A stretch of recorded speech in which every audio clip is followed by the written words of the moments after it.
Grand Rising, everyone. Grand Rising.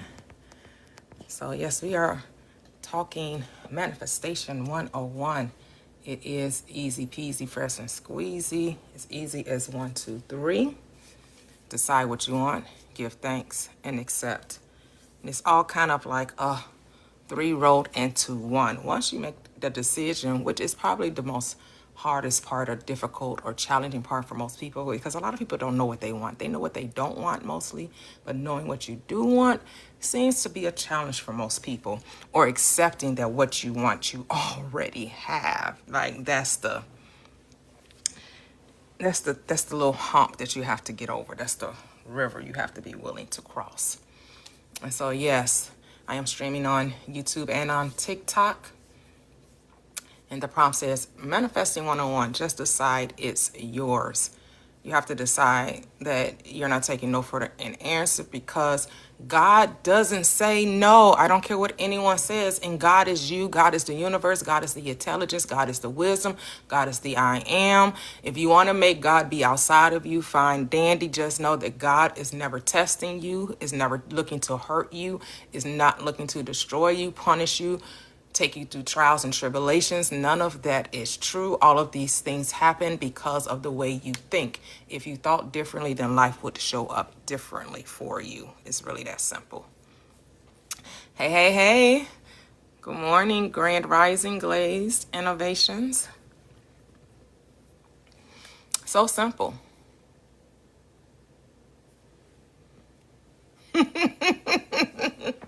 Oh, okay. Welcome. And so Neville Goddard, many of us are familiar with his, I should have put what Reverend Ike says too. Reverend Ike, Science of Living. So I like listening to him. Neville Goddard, Law of Assumption. Dr. Joseph Murphy, The Law of Life, right? There are many metaphysicians out there, and you need to know that you are also a metaphysician, that you are the guru, the coach, the source, the cause, your own mentor, that you are all that you don't really need to go outside of yourself. You don't need to seek for others. You just need to have confidence in your own self. But you do need to have to practice. You do have to decide, you do have to test and prove this to yourself. And test is just like when you hear about scientists having trials, or they're testing their theories. That's what you're doing. You're testing this theory. So it no longer is a theory for you, but it's proof positive for you that thoughts are things, that what you think about, you bring about, that what you speak comes into your experience, that you are the great magician of your experience. As you say, so shall it be, right? Abracadabra. What I speak appears. And you have to stand on business, or business, as many people would say. Stand 10 toes down. Don't waver, don't wobble, right? Those of you that may have been born in the 70s or maybe even the 80s, you ever heard of the wobbles, the weebles wobble, but they don't fall down? You ever heard of that toy? They was like egg-shaped little people. They were called the Weebles. The Weebles wobble, but they don't fall down. Yes. Hello, Afrocentric. Hey, A-Town. Welcome. Welcome, YouTube family, as well as TikTok family. I am streaming on both platforms. If you would like to have a conversation, you can go over to TikTok and put your request in. When we get to 10K the easy way, you could come over to TikTok and have your say, which means you get to ask questions, talk about your journey. If you feel like you're having stumbling blocks, we can help you work through those things. Or you can put your questions in the chat over here on YouTube. But if you would like to have a conversation with me, you want to call in, come over to TikTok. My handle is Prosperous Living with _T. That's Prosperous Living with _T on TikTok. YouTube, if you want to go over to YouTube because you just like YouTube better, YouTube is Prosperous Living with Toyia. And Toyia is T as in Tom, Oya. I have an I in my name, Toyia. That's how my mother chose to spell my name. Or maybe I told my mother how to spell my name, A. Peace and abundance, peace and abundance. And so we're talking manifesting one-on-one, and it's so easy. It's easy peasy, fresh and squeezy. The law is so simple. It says whatever you can assume to be true will be true for you. And you have to be willing to crowd out the noise of the world. Because the world will definitely, because you've been conditioned to listen to what others are saying. But just know, as Neville Goddard tells you, the others are just representation of your fears, thoughts, doubts, limiting beliefs, right? So if you have this angst within you, you have this trepidation within you, you have this fear within you, the so-called quote unquote people that show up in your world that what you would like to call haters, they're just confirming to you the doubt that you already have about yourself. They're just mirroring you. They're just playing the part that you gave them because you said there are haters. And so your consciousness that never is going to argue with you, the mother, father, your subconscious and conscious, your awareness is not going to argue with you. It's going to say, oh, you think you have haters? Okay, I'll show you a hater. I'm going to allow people to come play the hater in your reality. And then you're going to wish that you never believed in haters. And then you're going to wish that you never conjured up haters. You're going to so hate that you brought about haters in your reality. You're going to be like, damn, how can I change and switch this up? You're going to have to start saying you have congratulators. You're going to have to start saying you have people that support you. And that you're oblivious to anyone that may be opposing you, which means you no longer give your attention to opposition. That you stop creating opposition, because the only enemy is the inner me. You're creating the enemy. So just stop creating enemies and then there won't be any. Hey, Sheila, welcome. Hello, Elizabeth. Hey, Melissa, the Virgo, welcome. It's so simple. It really is that simple. And we just have to be willing to accept its simplicity. We really have to train our minds to just focus on the wanted and stop looking for how to do it, how to make it so, and get in a state of mind of realizing it's already so. There's actually nothing that you need to do. The only thing that you need to do is change the way you think. And I know people don't, that's the thing that people don't want to do. They were like, hey, can you give me a magic potion? I just need you to give me the best crystal you got. What crystal do you have that's going to take away all this bad energy? Right? People don't want to think differently. They don't want to use their mind. They want some outside source. They want some outside tool to help. That's not how it works, though. The crystal is only going to do what you do. That's why a lot of people that came over to this side that said that they had their spiritual awakening and they start working with all these tools outside of themselves, and they saw themselves getting the exact opposite of the thing they thought they were conjuring, was because they put the power in the tarot card. They put the power in the astrology. They put the power in the crystals. The crystals was only doing whatever you were commanding. And so if you were using crystals and sage to speak ill of others, you were actually causing a boomerang effect, and you were speaking ill of yourself. Because what does this power say? You're the only thinker, thus you're the only creator in your reality. So if you're thinking it of another, you're really thinking it of yourself. Why? Because there is no other. So that ditch, that spell you were casting on someone you thought was hurting you or harming you or opposing you, you really were causing it to manifest in your own reality.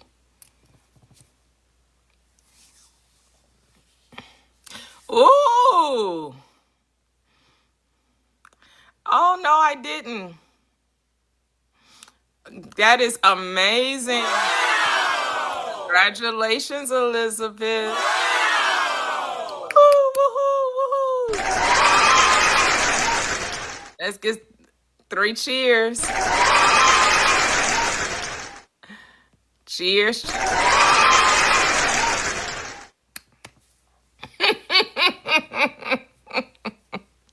Say, not the ditch. Yes. Stop wishing bad on others, because there is no others, and all you're doing is causing problems in your own world. You're causing problems to manifest in your own reality. Understand that you're the only thinker. You're the only thinker. It's what you think about, you bring about. What other people think is none of your business. You only need to pay attention to your thoughts. It's so simple.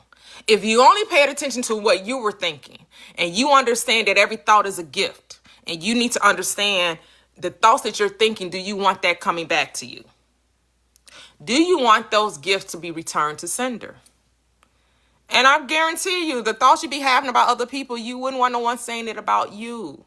So why would you say it about another? You wouldn't want anyone to think that about you. So why would you think that of another? And you need to understand there is no other. The people in your world are just projections of your own thoughts. They're just thought forms, just like you. You are a thought form. You are the word manifested into flesh. So what do you want to manifest into the flesh? What do you want? You want more money? You want better health? You want amazing relationships? You want to travel more, right? Then that's what you need to talk about. That's what you need to give your energy to. That's what you need to become fascinated with, as Reverend Ike would say. Become fascinated with traveling. Become fascinated with amazing relationships, right? They're nurturing, they're supportive. You know, you can confide in, you can be yourself, you can be free, right? You don't have to change yourself to be with anyone. Like, they're going to accept you fully as you are. Why? Because you accept you as fully as you are. You're not sending a representation. You're sending your authentic self. You're being yourself unapologetically, amazingly, wonderfully. Because you know that you're whole and you're complete and you lack no good thing. And who wouldn't want to be around you? Who wouldn't want to be around you? Who wouldn't want to be in the midst of your sweet energy, your amazing light? Oh, okay, Andrea, welcome, welcome. Hello, Galaxis, welcome. Oh, say, I got 2 jobs by waiting for the only one I knew about. Yes, yes. Give your focus to your desire, whatever that is, right? You're desiring more money, abundance. Here's the thing, it's not even about more. It's about that you already have enough. You already have an abundant overflow constantly showing up in your world. Like, it's always there. It's just there. It's because it's who you are. It's not what you're trying to be. It's not what you're trying to get. It's who you are. And that is so key, because it's about being. It's not about getting. As Neville Goddard says, the end of being is having. The end of being is having. So when you say you're abundant, you shall have plenty of money. When you say that you have health, you should be experiencing well-being. When you say you are an amazing friend, you should have solid relationships.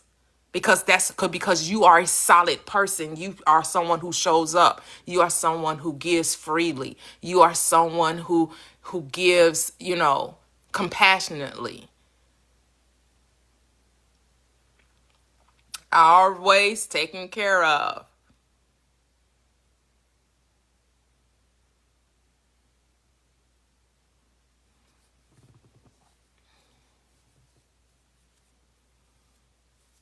Okay. You said someone gave you a free phone charger? Yes, yes.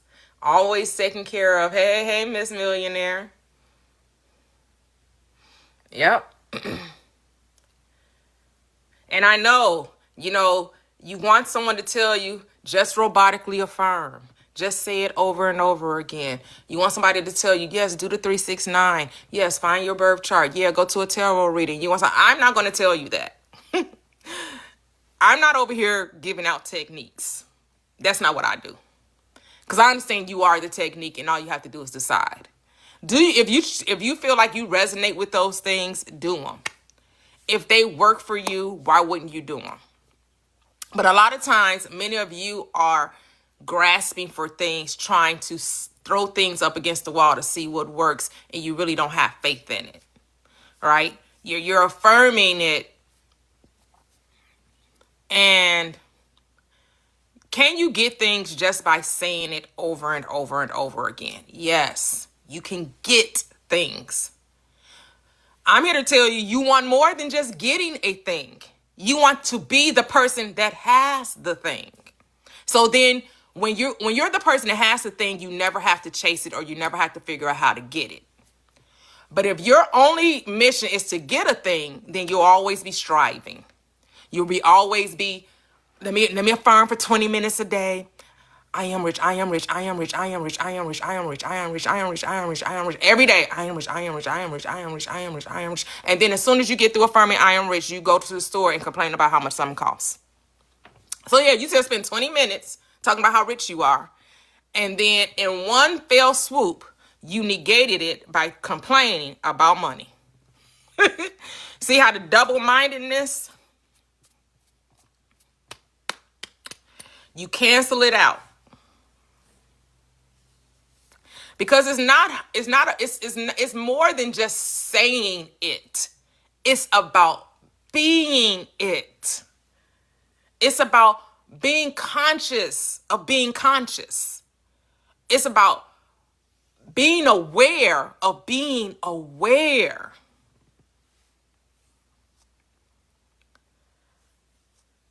Are you paying attention to how you talk? Because your words are powerful. And the double speak is what's causing the delay in bringing forth that which is already there. Because it's not about getting, it's about being. And I know because people are in the mindset of getting, that's a great marketplace.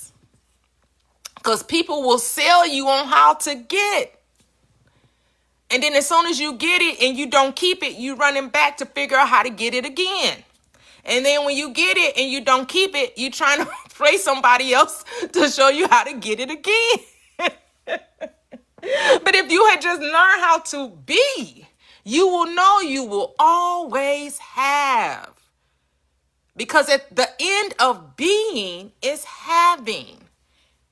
The end of getting comes with losing. And then trying to get it again. And then losing. And then trying to get it again. And then... So you're always playing this cat and mouse game. But when you know who you are, you know you should never lack anything. But do you know that? Do you know that because of who you are, you should never be in want of anything? Do you know that though? Do you know that you already possess all things? And it's just as simple as you deciding that you do. It's just decide that you do. And then let your father, your mother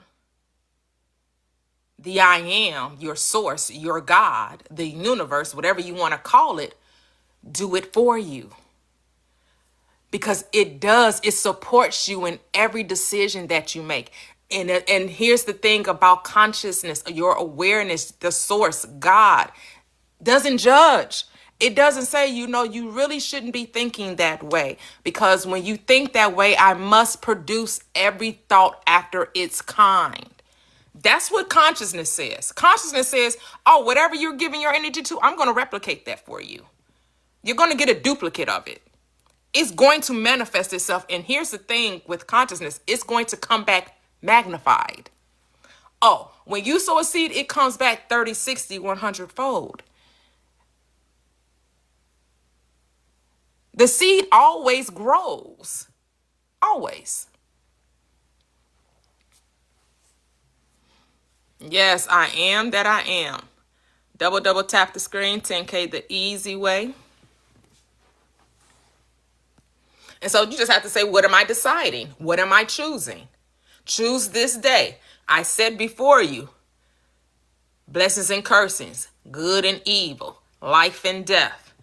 Choose life, that you and your seed may live, right? The life is in the seed, because the words that you speak, which is the seed, it is spirit and it is life. It is the thing that causes the desire to become objectified. It is what causes the thing to become real for you. Your words. Your words are so powerful. It is the energy. It is the source of all things happening in your world. Hey, Amadi. Welcome, T. So, decide what you want. Have you made a decision? And then you say, well, yes, I have some things that I want that I just don't see how it's going to happen. I just don't believe that it can happen. That's not your work. That's the part. That's when you have to talk to yourself. It's not required that you know the how. It is not required that you add money to the equation. The only thing you're supposed to do is see yourself with it. Neville Goddard would say living in the end, right? Speaking as though it's already yours. That's all you're required to do. You're not required to make it so. Why? Because it's already so. The moment you were given the desire, it was yours. It's a thing. It's already done. That's why the script says the moment you asked, oh, I answered you. And while you were yet speaking, oh, I gave it to you. It did appear. The moment it dropped in your spirit, the moment you said, I am that. I want that. I decide this. It says, yep. It says, yes. It doesn't even question you. It doesn't. It's no hesitation. It doesn't have to think about it. It says, yep. Yep, it's yours. It's yours. It just tells you it's yours. Now what you have to do. Now what's the next step? Be still and know. Be grateful. Be thankful. Just accept it. Do nothing. Go your way in peace. All right. It's so many ways to say that, right? It's so many ways. Be grateful, show appreciation, gratitude. You can also say be still and know. You can also say, no worry, no stress, right? No doubt, no fear. Just be.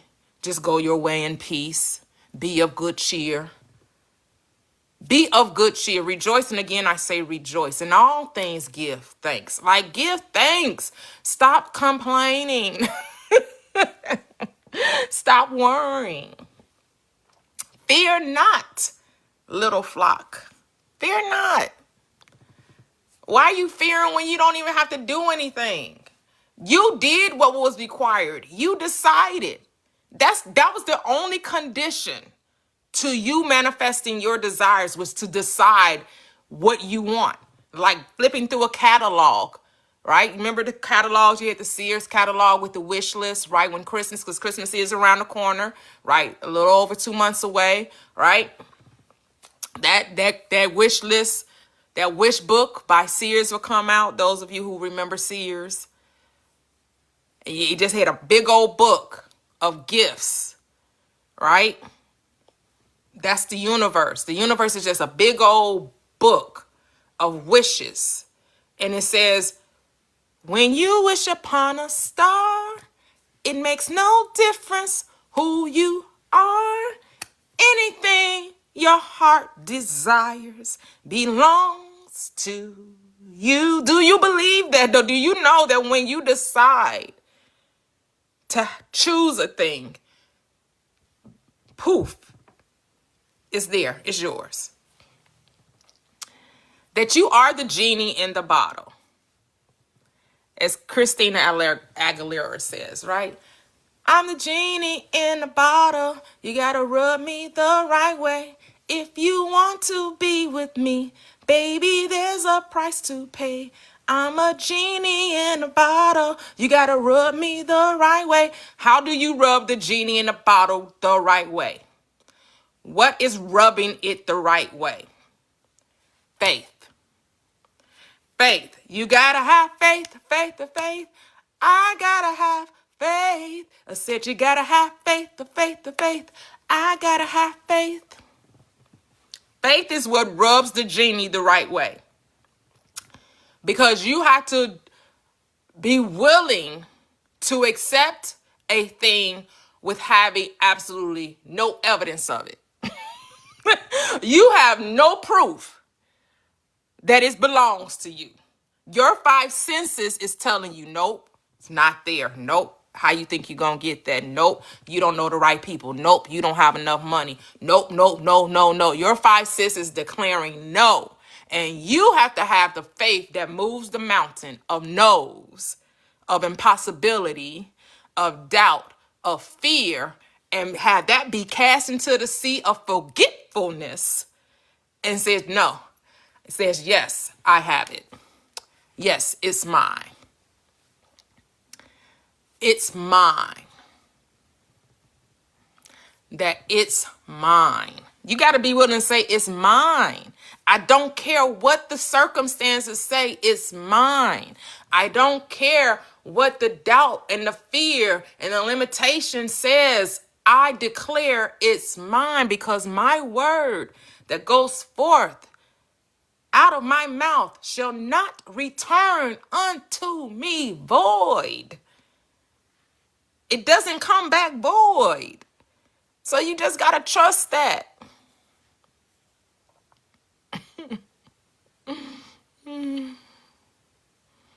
Yup, so now they saying Amazon books. Yup. Yes. Hey, Insight. Welcome. Just make a choice. And then everything else, everything takes care of itself. Man, and it's like, it's that simple. It's as simple as just making a choice. And then keep making that choice, regardless of what's going on, regardless of circumstances, regardless of what, that old thought may come up and say, but it's taking too long. But I just don't see how. You have to ignore that mind. You have to resist the devil, resist the doubt, and keep your attention on the end. On the end. The end. You already know how the story ends. You already know how the story ends. Let the details fill in on its own without you thinking you have to do anything. You don't have to do anything. The doing is automatic. It's automatic.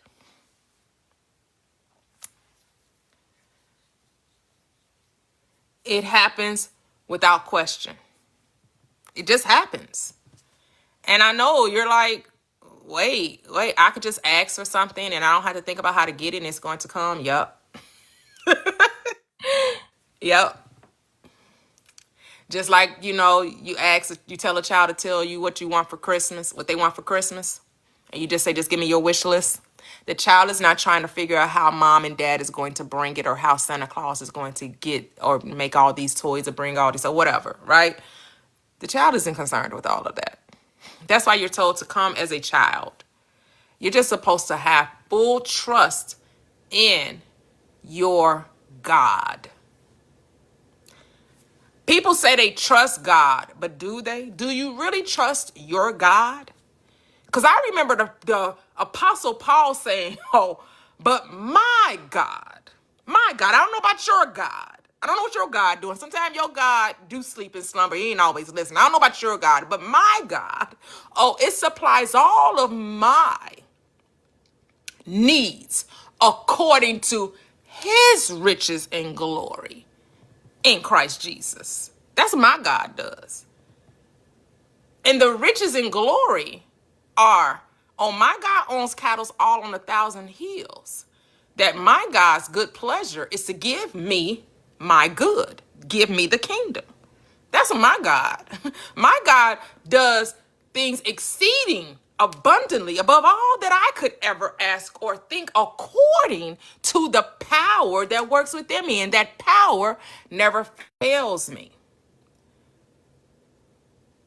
It never fails. So you have to talk to, you got to remind yourself of who you are and whose you are. Who are you? Who?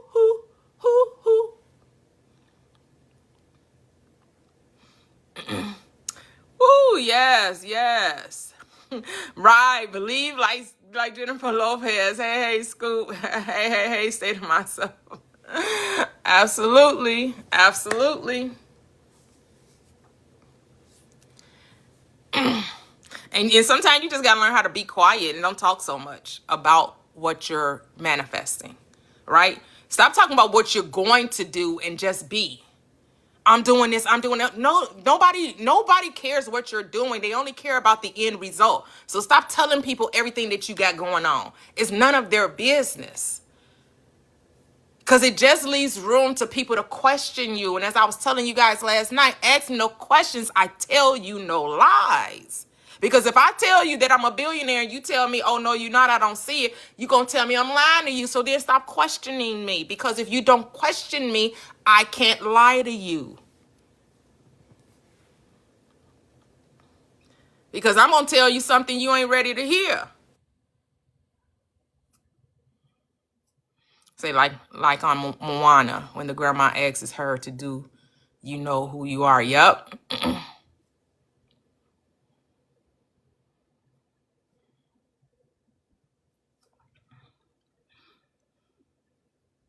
Yes, because begging isn't how you get the blessing. You get the blessing from commanding. They're accepting the diagnosis of their world.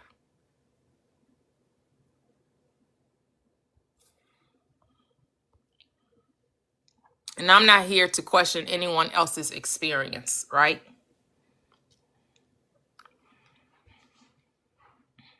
But I know if you decide to think better and ignore what's going on around you, ignore what you have been experiencing, it does take a determined mindset. It does. It does take thinking different and not accepting what your parents have told you, what the doctors have told you, right? Some people just accept what they've been told and think life is supposed to be a challenge.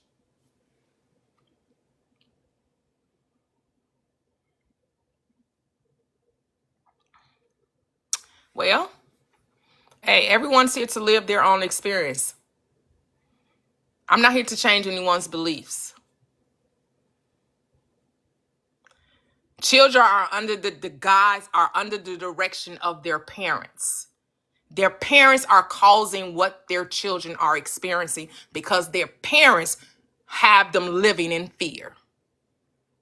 This I know to be true because you know as a child you were fearful based on what your parents told you. Hey, say to myself. Hey, I want to say good morning to all of y'all and I hope y'all have a great day today, spreading positivity. And I wanted to say I got good news. I got an interview for a job, an ice cream job. So that seems easy. A phone interview. So that's a success story. Okay. We're gonna be moving into a house soon, so that's good. That's a success story too. Yeah, yes, moving into moving Yeah, into it's a big the house. home. Congratulations. I was like a grill and a pool and a big backyard, so I'm happy about that. Very blessed in that. Yes, Um, congratulations. and I've been letting the This is old. what I want you to, so you come on and you say you have a job interview and that's a manifestation. Do you just want job interviews or do you want the job? You know, the funny part is I don't want to work at all. I just want to Okay, play. because I'm trying to understand, because you say, oh, I got a job interview, that's a manifestation, that's a success story. I guess if that's all you wanted was the interview. So, like, Okay, yeah, is no, I that need all to you get want is out. the I need to interview, get or out. do I need you to get out want the the house job? a little But bit. you don't even want a job. I Yeah, got I you. really So don't. why 'Cause I, so why are you going basically, on like, these I do want the interviews? money. You know how you just want the money, but fine, I'll get the job so I can get, money to come through. But if I was just like, not getting paid to do nothing, that'd be great. That'd be way better. Cause like Okay. I have my other dreams way better. Like that's way more important. But this is to get me out the house and get money going. So I'm good with that. I really don't care as long as I get I got the job ready. Boom, I got the Okay. job. It's done.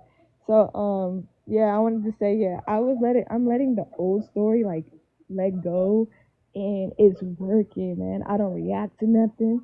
I don't I don't even say, I just say I'm in Houston. It's been working because I'm being the person that has it instead of saying, you know how I was saying, like when we was going over my progress as me like being the person, I just was saying it. I wasn't being the Mm-hmm. person that has those things or has that life or has that, things that I want to. So I was putting on my affirmation. I was like, thank you, God, that I am the person that has this. Thank you, God, that I am the person who has my dream car. Thank you, God, because I love being, gratitude. So I'm just saying, thank you for me. I don't know how to say it. Being the person that has all the things that I want. Because if I'm being, that means I am. If I'm being, that means I have it. Yep. I'm being the person. Being Absolutely. is manifestation from your thoughts, beliefs, and feelings. So I'm like, okay, I could do this, and then my frequency, whatever. I mean, you don't believe in frequency, but like, yeah, my thoughts and my beliefs. Never said I didn't Being. believe in frequency. Oh, what? I don't know how you felt about frequency, but I said I choose being. not to use that word. I didn't Yeah, say I didn't believe in it. I choose to say focus and attention, but because they all mean the same thing. But yeah, yeah. go ahead. So like, being the person that has those things, being the person that okay, because you were just talking about being a billionaire, but I'm saying yeah, like being the person. How does I was like, thank you God for making me walk like a billionaire, talk like a billionaire, dress as a billionaire, because I'm being the billionaire. If that makes sense. So everything starts with being, not just saying stuff. That's what, that's what I had to like recover from. Just saying Mm-hmm. words is not, nothing. But being the person that has those things, because you are like, it's just basically who you are. Yep. It's how you manifest. Right. You So have to get it in consciousness, which means you have to see yourself as already that person. yeah, Not going to be, not trying to be, but that I am. That's why it's so, and that's why it's a requirement to live from the end of the desire. Now that yeah, I because I am this was person, how does that person show up? How does that person talk? How does this person think? yeah. That's what I was saying. Yeah, I put it in my affirmations. I want to go over that. How did this billionaire walk? How did this billionaire talk? Thank you, God. You know what's weird? Okay, because like I said, thank you God for making me a billionaire. Is that the same as being in the end state, or the word making, or thank you God for that you made me a billionaire? If that makes sense. Because Yeah, I get what you're saying. yeah, because I Yeah, don't it's want to more use about it. what you mean by what you say.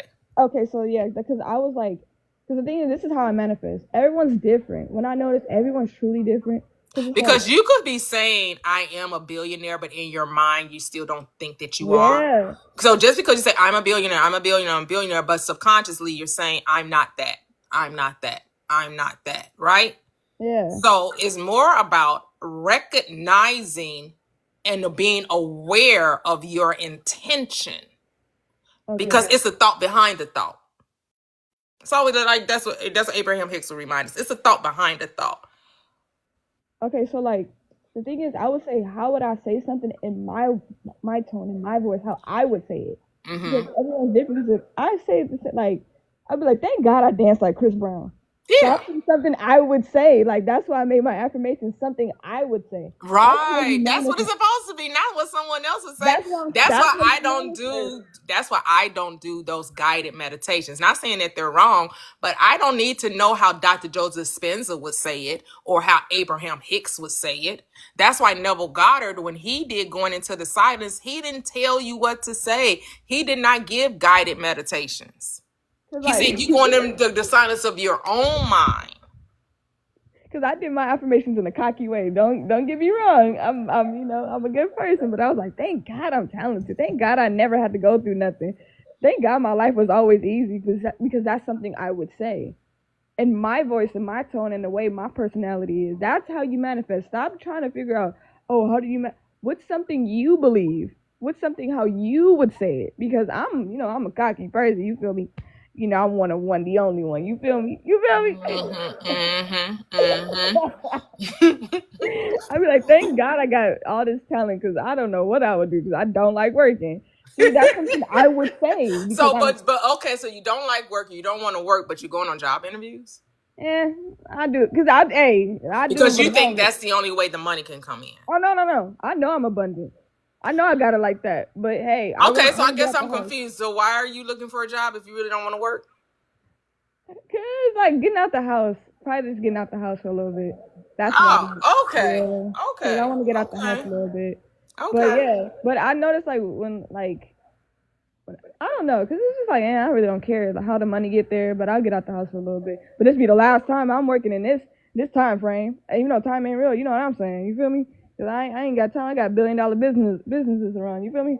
So it's just what it means. Getting some air. You feel me? Really, I guess. I mean, I can find so many ways to get out the house without punching into a job. But hey, if you feel like that's the only way you can get out the house, you need to go and be and work for somebody when that's something you really don't want to do. Because this thing, I'm not against people working. Like my husband still works, so that's not. But he does something that he loves. He loves his job. Like he loves his career. So yeah, and he's gonna work until he doesn't, because he is talking about retiring. So but he's not forcing the retirement. He's allowing it to come about organically. Yeah, but me, it's just like I don't have a problem with working right now. It's because I really don't care. It's just, what I'm saying? Like right now, I really don't care. I would want a job right now to get out the house. Even though there's other ways to get out the house, I don't mind having a job. But what I'm saying, I don't know. So here's the thing: you're double speaking because you just told us you don't like working. Now you don't mind working. So which one is it?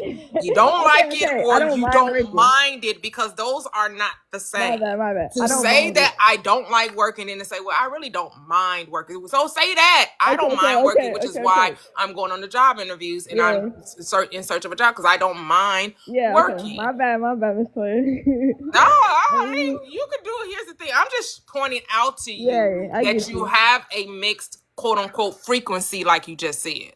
Your frequency is double-minded. Okay. I get you. I gotta watch my wording. Yeah, I don't mind working, but right, because it's like like A-Town says, it's like you're trying to convince us, but you need to convince you, not us. And then you trying to convince us is just causing you to be double-minded. I know the toxic. Oh, she's not in here. I know she would be laughing at me right now because I don't mind working. Okay, because the thing is, it's not gonna be for that long, so I don't mind it for the meantime. Boom, and I'm standing on that. I don't mind it. Okay, but is it my preference? No. So I just wanted to meet new people, get out and see the area. So I know it's like you're giving excuses for your choices and when it's unnecessary. This is when we talk. This is what I mean by you just need to decide. You haven't decided. So clearly you have not decided, which is the issue. That's the issue. I feel it. So I'm about to stop you in your tracks with the double speak. Because for a long time I let you come up here and I let you double speak. And we're going to stop that. So either you come and make a decision or talk about something else. Stop talking about what you want or what you don't want and just talk about something else then, because you don't know what you want. You trying to convince us that you do, but you don't. And we can hear it. Like, we're not fooled by the conversation. Because one moment you speak one way and then 10 seconds later you speak a different way. Yeah, I gotta work on that. My bad. I'm sorry for that. But yeah, I gotta just decide. And if you don't know, then be still and figure it out. Okay. If you don't know, it's okay that you don't know, but be still. Still your mind. Talk to yourself. This is what meditation is for. This is the quiet time. This is the prayer closet when no one else is around. Talk to yourself. What is it that I truly desire? Okay. Like, truly, not what the world says I should have, but what is it that I really want? And then live from that state, not how I'm going to get it. See, you're stuck on the how it's going to happen. So you're like, oh, I want the freedom. I want the ease. I just want money to be making money. And I just want to pay the background. I want the money to be in the background. So you're saying, well, it's going to come through this business that I have. Not necessarily. Just be the person that has the money playing in the background and stop worrying about how it gets there. Enjoy your businesses. Okay. Have fun with them. Okay. The creation of it. Being a creative person that's designing logos, that's designing your fashion wear, that's designing whatever you're willing to offer up to the world. Lean into that and fall in love with that. Especially if that's your passion. Why you not even loving on that? Yeah, my bad. I mean, no need for apologies. No need for, I'm just saying, if this is truly your heart's desire, that's what you should be giving your focus to. Everything else is commentary. Okay. It is about getting a focused mind, though, but because your unstableness is causing you to be all over the place. Dang, I thought I was structured because, like, I finished everything, basically. And I was just like, okay. You know what I'm saying? But I thought I was doing it, but I guess I'm focused on the how instead of being the person that has it. So I guess that's my main kill. And actually, like, basically, like, just deciding I am the person that has it already. So being the person that has it, and then just worried about, I mean, not worried about, but focused on the creativeness of my businesses. Mm-hmm. That's about it. And being the billionaire woman I decided I was. Yeah, so have you fell in love with money? Yeah. Interesting. Do you know who money is or what money is? It's a currency, right? Which is who? You, right? Yourself. There right? we go. So when I say have you fell in love with money, have you fell in love with yourself, because you are the currency. Yeah, I love myself to the max. 100%.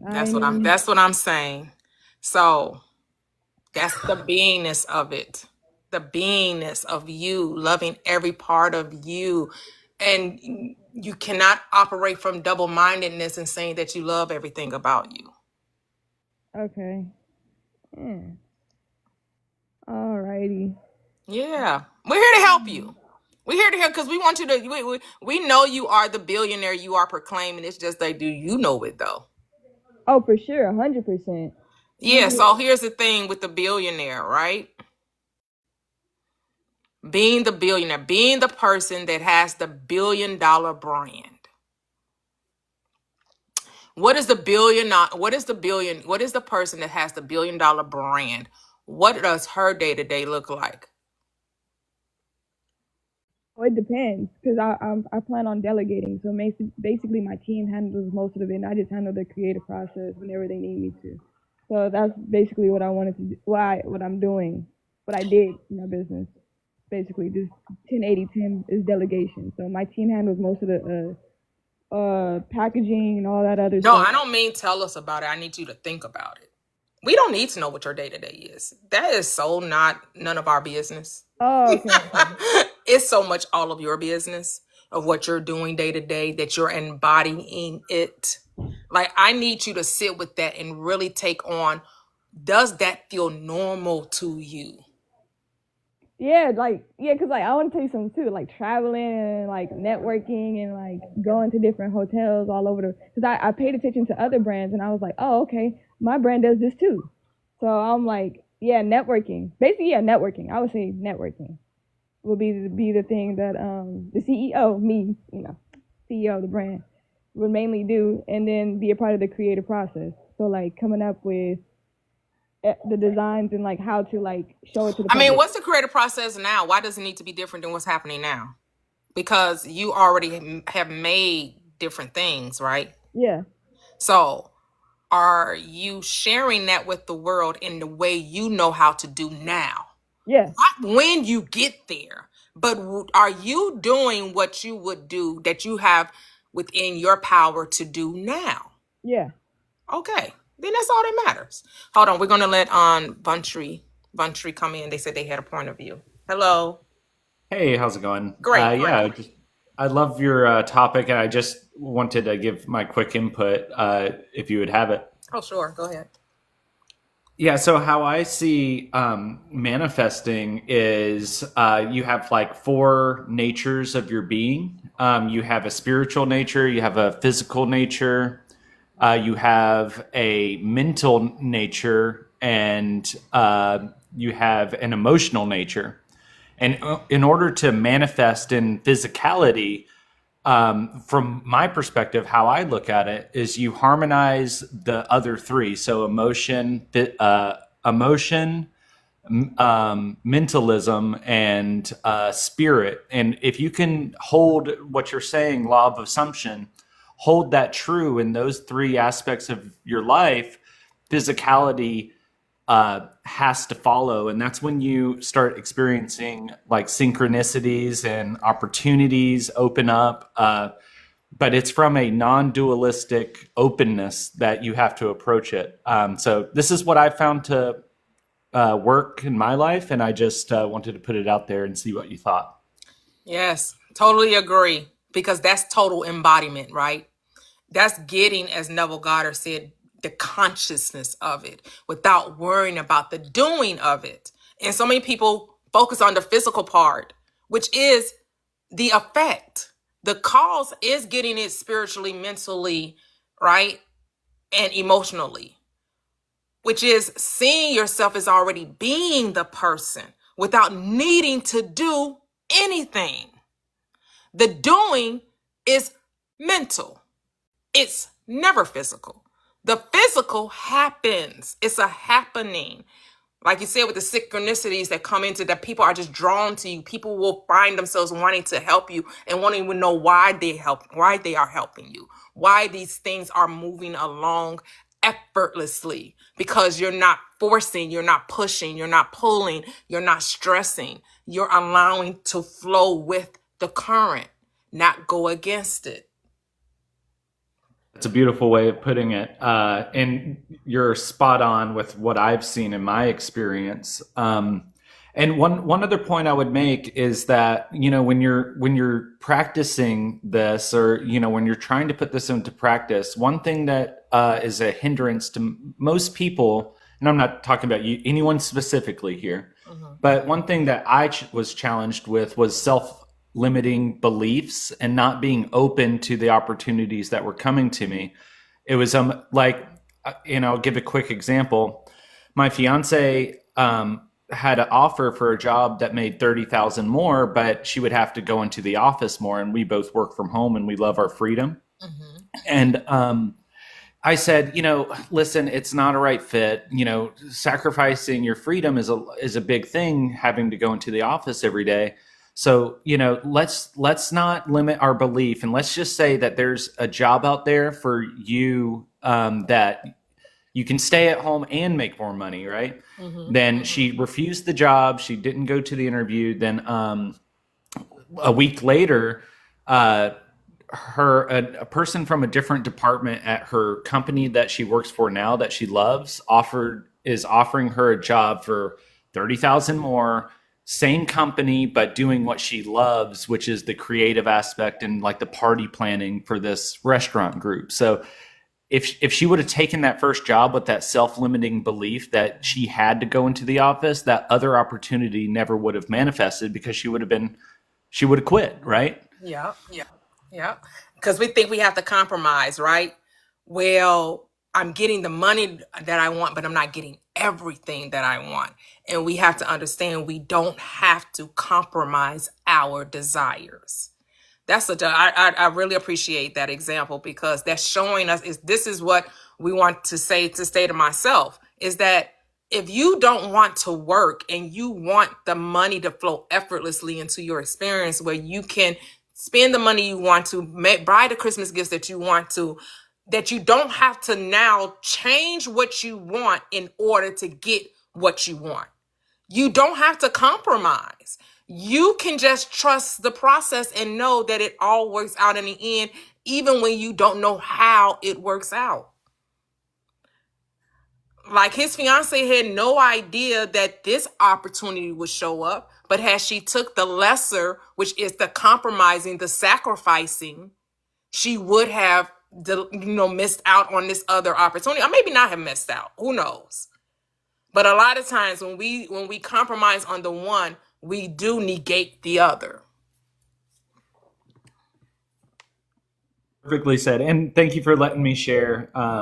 I just wanted to, I had interest in this topic and I saw it and I just wanted to give, one last thing, if I could share, is Sure. that synchronicity happens all the time, all around us. We're just unaware of it. And once you open yourself up to these synchronicities and the opportunities and such, then you start noticing the synchronicities that are happening all around you at all times. So you can, like you said, go with the flow, be in the natural order of things, because we are here to grow. We're here to grow as people, grow as, in our families and everything. So that was my last point. Then I just appreciate you for holding the space for people. Oh, thank you. Thank you for sharing. We definitely enjoyed you. Thank you so much for your input. Because yes, I mean, and it's beautiful when you have real life examples to show people that, yes, this is how it works. You don't have to sacrifice. You don't have to compromise. You don't have to settle, that you can have exactly what you're asking for, right? She still gets to work from home. She still gets, to be creative, and she also gets to make more money. Like, and the beauty of this law is no respecter of persons. It's not like it's going to do it for them and then not going to do it for you. That's not how it works. It just asks you to make a choice and then trust. That's all. It says, make a choice and have faith that it's able to be done. That's it. That's all you have to do. Because she was offered this position. She was offered the position.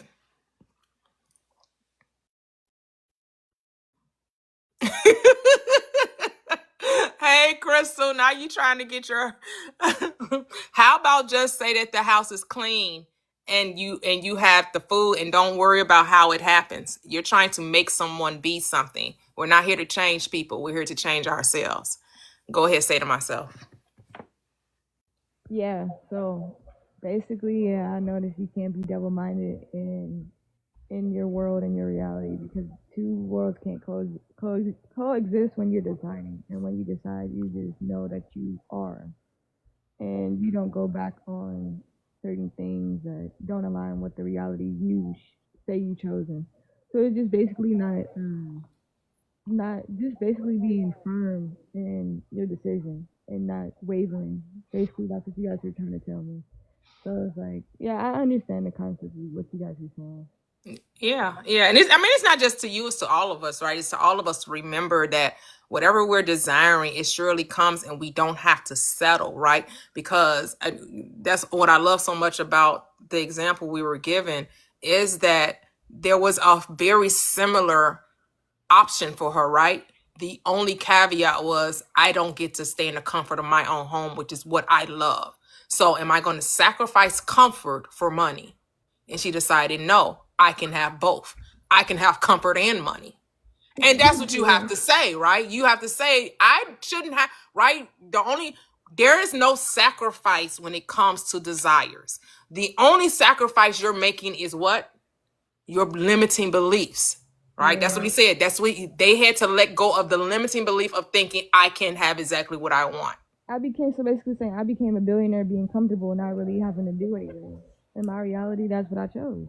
Mm-hmm. I became a billionaire not really doing anything, just doing what I love, which is creating things, and that's what I do.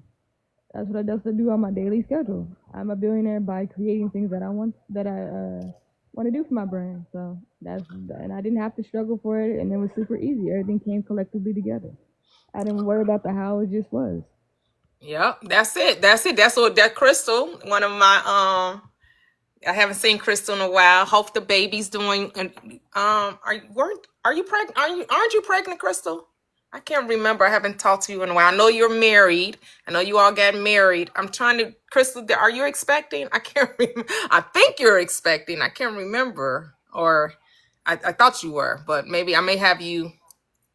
If Crystal's still in the chat, I don't know if Crystal's still in the chat.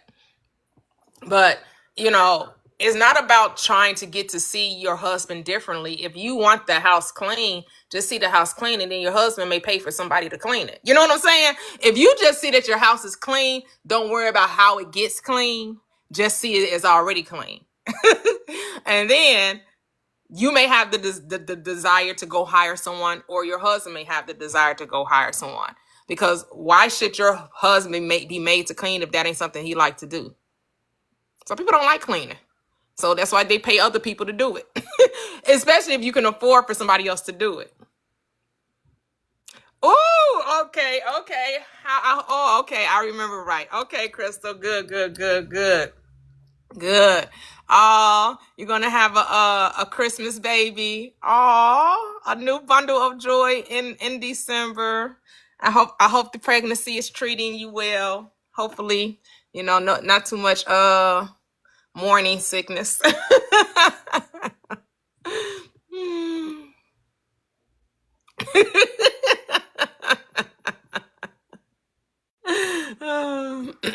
So yeah, I wanted to ask a question. So basically, like I was saying, I was a billionaire through my ways of income. Is that like still being wavering? Because it's like I wanted that through my ways of income, everything I studied for, and put intention in. So would that be still focusing on the how, right? I mean, wanting the money is not the how, that's the desire, right? How you get the money, right? Saying it must come through this way when there's infinite ways for it to come. Okay. Right. Yeah. Right. Because yes, you can have the amazing business, but then you may have the inkling to play the lottery and you win $1 billion from, you know what I'm saying? Or like you said, someone may come and want to buy your business from Yeah, that's what I was thinking too. right? Like or you may end up finding yourself working with $1 billion business and you get to invest in their, the money could just come in so many ways. Yeah. And to try to figure out how it comes would just, that's why you're just told, just be at peace with knowing that you are already wealthy and live from that place. Yeah, and this is where awareness is key in how you talk about money. Yeah, because like that's the thing, I was so focused on because I studied for all of it, and I was like, wow, I didn't really need to study for all of it, because if you're being it, it doesn't matter where it comes from. So there's nothing wrong with studying it. Become fascinated with the thing that you want. I'm not against the study. Yes, you want to study to show thyself approved, a workman that need of not be ashamed, right? Yes, you want to take on that reality and immerse yourself in the being that you say you are. So there's absolutely nothing wrong with studying. Study, know thyself. Yeah. Know everything you want to know about being this wealthy being that you are. Because your world is here for inspiration as well, right? Yeah. So use every tool at your disposal to get to whatever is necessary to make you feel like you already are that person. Yeah, so that's what I'm saying. I focus on like 6 ways of income and all my talents and everything. So I thought like my money would come through there, because I thought you would need a certain way to make money, but I'm like, now what I noticed when I figured out that you don't, it could come from any various ways. Somebody could just give it to me. So now I'm just like, gotta change everything I thought that I was gonna come through, but I mean, do um, what feels good for you to do, and then just know that the money has to show up. That's the mindset to have. It doesn't matter what. It does not matter what I'm doing, as long as what I'm doing is because I'm choosing to do it for no other reason. I'm choosing to. That's what you have to. I'm deciding to do this, and it's not because I think this is going to be the thing that brings about the thing. Like, get that out of your mind. Do it for the pure enjoyment of it, and then let okay. everything else take care of itself. Okay, so basically saying I'm deciding that I am a billionaire, but it can come any way it's supposed to, and I don't control the how. Yep. Basically. Yep. Yep. So we're going to introduce Sage Mage. Hello, Sage. Welcome back. Thank you. Thank you so much for having me. Toyia, thank you for this platform. I always honor you and acknowledge that you have created a space for us to have conversations that are impacting lives. And so thank you, thank you, thank you. Oh, I appreciate that. Thank you. Absolutely. I just wanted to offer to the conversation. I was looking at the root of the word desire. And when you break it down, the DE means of or from. The SIRE, the sire part can mean law, Lord, senior, or God. All of which makes sense to me. Yes. Makes sense to me too. Thank you so much for that. Yes. So when we desire something, it is of God. It is from God. It is from the senior or the elder parts of us. It is not new. It is not frivolous. It comes from our higher forms. It comes from a divine place when we have desires. So we want to remove all negative thoughts, as you, if you will, around desiring things, because we feel guilty for even desiring. And we should not feel that way, because if we desire something, then it is from God based on the definition of the word. So I just wanted to offer that. And I also wanted to highlight, you said it earlier, one of my favorite scripts is be still and know that I am God. It's interesting that it doesn't say make a plan and know that I am God. It doesn't say, write it down and know that I am God. Put in the effort and know that it literally says be still. And it's that way for a reason, because our effort is not tied to our outcomes. Ooh, say that again. Ooh. Our effort is not tied to our income. We can sit at home all day and be million and billionaires. That is possible. People do it all the time, every day. I just wanted to offer that we should absolutely be in alignment and okay with our desires, even if we don't believe ourselves to be worthy of the desire. If we can just accept that it originated from God, that's enough for us to open our minds and our hearts up to the things that we really, really, truly want in this life. Ooh, beautifully said. Thank you. Thank you so Thank much. you. Oh, Thank that's you for beautiful. having me again. Yes, yes. Thank you for joining and offering up those gems, like those reminders, because as you were defining the word, breaking it down for us, giving us the translation of desire, and as you were speaking, I thought of what Neville Goddard would say about your desires being a gift from you to you, right? Like you said, it's from the higher self to the conscious self, right? The persona, the personality that's going to experience the gift. And so what do we know about gifts? Gifts are not worked for, because if it's work, then it's compensation and it's no longer a gift. But your desires are gifts, which means they are freely given. The only thing you are required to do is accept it. That's why you're told in Mark 11:24, therefore I say to you, whatever you desire, when you pray, believe, which means to accept a thing as true, accept a thing as a reality. Believe you received it, which is past tense, and then what? You will have it. It's not maybe, probably, possibly, perhaps. No, you will. It's already yours. The only condition in that script is acceptance. Go ahead. Yep. I was just going to add that it's law. It is law. And these things aren't changeable. This is universal law that it must come to pass when we have accepted a thing to be true and we operate from a place emotionally and mentally as though it must come to pass in the same way that if you plant a seed, something has to happen. That's just the way that it works. It's just the way that it works. It is law, and you cannot break the law. It's impossible for you to break the law. And the law is the law of being. That's why the question is asked of the Christ to the disciples. Who do you say that I am? Because we know I am is a form of to be. And as Shakespeare would ask, to be or not to be? That is the question. Right? So who are you being? Who do you say that I am? Because whatever you say that you are, whoever you say that I am, that's what you shall be. Not anyone else. You. So Also, why? Go ahead. and most times we have desires. The desires might translate into things: a new car, a new home, a new job. But essentially, those things will lead to a state of being, a feeling, and that is what we're really after. The new home is a sense of security. The new car is a sense of autonomy. The new job is a sense of abundance. What we're looking for are the feelings that these things will bring to us. And if we can identify that, perhaps we can get there a bit faster as well. Absolutely. Embodying the state, making it normal. Yeah. Making it the new normal. It is normal for you to be well taken care of. For Yes, it you is. to experience abundance on a daily basis, not once in a while, not one-offs, but it is your life.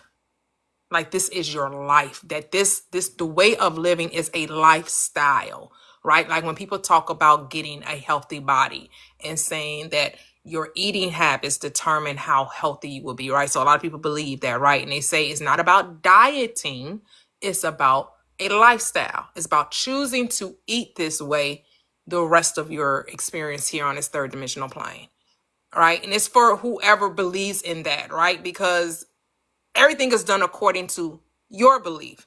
So if you have this mindset that says that the only way I can maintain a healthy body, I have to eat a certain way, just know that's the law you're creating for yourself. It's not right or wrong, good or bad. It's just your law. Because you're saying this is required for my body to manifest a certain reality. I must live this way. And that's okay. Yeah. There's no right or wrong there.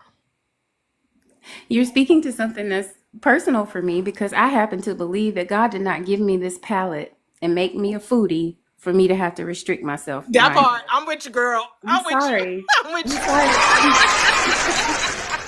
I mean, sorry, not sorry, but yeah. Sorry, not sorry. Sorry, not sorry. There's no way that I've been given this palate that I appreciate the depths and flavors and seasonings and different, dimensions of food. Like I'm into it. There's no way that I'm like this and I'm supposed to, Right, I'm like, you got all these pastry for the rest of chefs, life. right? You got pastry chefs, you got bakers. They making all these delicious cookies and cream. Like you ain't never supposed to taste none of this stuff. No. Like you can't try ice cream and sorbets, and you can't you can't have a really good milkshake once. Like I don't, as Neville would say, he said that his mentor Abdullah told him, Neville, you got too many quibbles. Neville was a vegan before he came into this knowledge. Wow. He restricted himself to how he would eat. When he had the desire to go back to Barbados, and his mentor Abdullah was telling him, you're in Barbados, and he was able to manifest going to Barbados. His mentor told him, when you come back, you'll never be the same. And he said, you know what? He was right, because he started to eat everything he had gave up. He went back to eating meat. Mm-hmm. He went back to drinking. I think he was even a smoker. Like he went back to those things that he had restricted himself because he thought that sacrificing these things to God made him a better person. Mm-hmm. And he understood that I am God, and nothing is unclean to a God. Nothing can harm a God. But a lot of times people don't see themselves as the express image of the divine. But Or we we don't see ourselves as worthy of being able to eat what we want and still live a long life. Like it's yes, like we have knowing to have that one or the other. this body is intelligence. It is a self-healing organism. It knows how to get rid of the things unwanted and keep the things necessary to make it a to have all the vitality, all of the energy necessary. You do have to let go of the limitations of what our nutritionists, our clinicians, and our doctors tell us about food, because every other day they change in what can hurt you. Too much cholesterol, don't eat eggs, right? Don't eat everything was wrong. Everything, this caused this caused that. And then if you really want to get into the whole thing of the myths of what so-called African Americans are most susceptible to, I'm like, damn, we the most susceptible to every goddamn disease they talk about. I'm just like, you just have to really dissociate yourself from that mindset. Yeah, because that's a trick too. Yep. If Hey. Be how up. you doing? Good. One Okay, moment. We're gonna bring June Toon. She came up first, but I'll come back to you after we let June Toon speak. Okay. no problem. Okay. Hey, June. Hey T, hey panel, hey chat. How's everyone doing? Great. How are you? I'm doing good. I was just coming in to add to the conversation. I always love the conversation. It's always great. And so I know I haven't been coming up for a while. I just been just listening in. My daughter just graduated from hair school Oh, last week, cheers. and I just been in a place of just being, like you said, just being.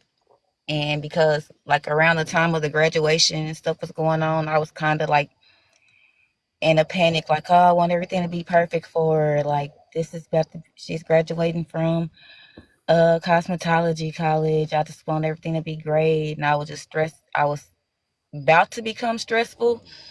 And I was just like, dang, I'm like, I can't be manifesting and then trying to worry about something at the same time. So I just, when I had just sat still, so I just started getting back up, doing what I normally do. I just be still, and I like to speak what's going to happen into my life. Like that's just what I stay focused on. I don't worry about what went on yesterday. I don't worry about what's going on tomorrow. I just worry about today. So I just put myself in that state of mind, and when I did that, things started shifting. And so like I was in the midst of like, oh well, I have to pay off like 2,500 more of her school, but the reason, and then but the graduation kept getting pushed back. I was like, well, because I was like, my whole thing was I didn't want her to feel a type of way. And she's like, Mom, you worry about the wrong thing. She's like, I just need you to be okay. She's like, I don't want you worrying about nothing. And I was like, you're right, everything gonna work itself out. And then so probably like a couple of days before the graduation, her the lady that was over the school, she was like, yeah, she's like, I was just pushing it back. She was like, because I wanted her to apply for financial aid so that you wouldn't have to pay the rest of the money, that it would be just being taken care of through financial aid, and you have to come out of pocket and you have to worry about that. And I was like, well, okay, good. So that, and it ended up going through. So I Nice. didn't have to worry about that. So then I'm like, well, okay, well, we gotta have, I gotta put something together for the graduation so we can celebrate with the kids and all this and that, like, like have the food and stuff together. So the lady, she like, you don't have to worry about that either, because the school, what they end up doing is everybody loved her so much, they end up just fixing everything up that morning for her, told me I didn't have to worry about nothing, and it was so beautiful. And I was like, so when we end up going to the graduation, I was just like, dang, I'm like, all I kept saying is like, man, I know this child was just made for greatness. I'm like, everything about her, how she came into the world was just great. She always attract great things to her. And as we going into the graduation, I'm just sitting there just being, and I like to observe everywhere that I'm at. I just like to just be in the moment. And as I'm just sitting there, God like you're right. She is gonna be great. She got her great grandmother here. She got her great aunties here. She got her great uncles, her great cousins, and she got her little cousins and cousins of her generation here. And I'm just like, dang, I'm like, this is just nothing but greatness for her on this day. And it was just so filled with so much love and joy. And I was just like, it was just so simple, but it didn't take no effort for it to fall into place because everything, I just allowed things just to be. And she was happy. And so lately I just been so lately when I've been getting up or about to go to bed, I've just been sitting in silence. And lately when I've been sitting in silence, because I like to write and I like poetry, and I like when I was writing a lot, I always wrote about love. Like I just love love. Love is everything to me. So love is like this. I see love in everything. I love even the ugliest things. I could still find love in it. I don't know how I do it. It just, and even my kids said, they was like, Mama, yeah, you really different. But I just love that much. Like, and so I wanted to share like, so a thought that I had, because I was just laying there and I could not get this thought. I couldn't get it out of my head. It just kept sitting there, just kept bugging me. And I'm just like, I got to get up. And it was like around 3, 4 o'clock in the morning. But I would, like I said, I just sit there, like, because when the kids are quiet, when the house is quiet, that's when I really like to get up and move around and probably make tea, just doing stuff to myself. Because, kids, they just like to just, even when you just sitting there, which is normal, kids just like to ask you to do anything. Like my kids, like I cater to my kids. So I could be sitting there, they be like, oh, Mama, can you make me a sandwich? Knowing they good and well and capable to get up and make a sandwich. But I always cater to them, so I don't mind getting up, doing little stuff. So when the house is quiet, I literally just sit and just cater to myself, make little desserts for myself. I be up just any little thing I just want to do to myself that I don't want to do for nobody else in the house. Right. That's why I take all my time to do. And so I would just, and I could not, the thought would not let me just rest. So I'm like, and I was laid with a notebook and pen by my bed, and I'm just like, you know what, I'm just about to get up and write it down, just like give it to me. I know some people call them downloads, or like I just call it just being. I just call it just receiving wisdom from God. I just call it just sitting with God. You know what I mean? Yes. Connected to the Wi-Fi. And so the thoughts was, as I was laying there, it was like the creator does not have to explain to his creation. He already is. For the creator already be. The creator of all that he has, I said the creator of all, out of all that he has created, we have been given the gift to create, which makes us which makes us creators with a creator, which means the creation isn't separate from the creator, but of the creator, one with the creator, one with all, created by the hand, spirit, breath, consciousness, physical form, and flesh, the souls of the creator. So with that being said, I have been enlightened, convinced no one of nothing, explain nothing. To know is to understand. Understanding just is. Is to be. Being is to be in the know, just as it is, and be. I am that I am. I know who I am. I know what I am. I know I am. I am is. I am be. Wisdom is silence. Silence is presence. Presence be and is. Yes. Beautiful. That was beautiful, beautiful, beautiful. Yep. Say, I am the creator. Yes. That was beautiful, June. Thank you. Thank you. Hello, Be Up. How are you? Blessed as usual. Great. How y'all doing? Oh, great. As always. Thank you. Oh yeah. I was just getting my amplified energy back. Okay. I know where to come and get it at. Yeah, It's right there within you. You don't gotta come get anything. You just have to recognize it's already there. I like the collective though. The collective, the energy that's amplified when similar frequencies unite. Right. Yeah. Yeah. But we're just your reflection. We don't even exist, actually. Mm, well, it's good to see another one of my reflections today. Absolutely. Absolutely. Absolutely. Mm, Well, a few of them. Hello to everyone. absolutely. Absolutely. Hello, Mr. Ronnie.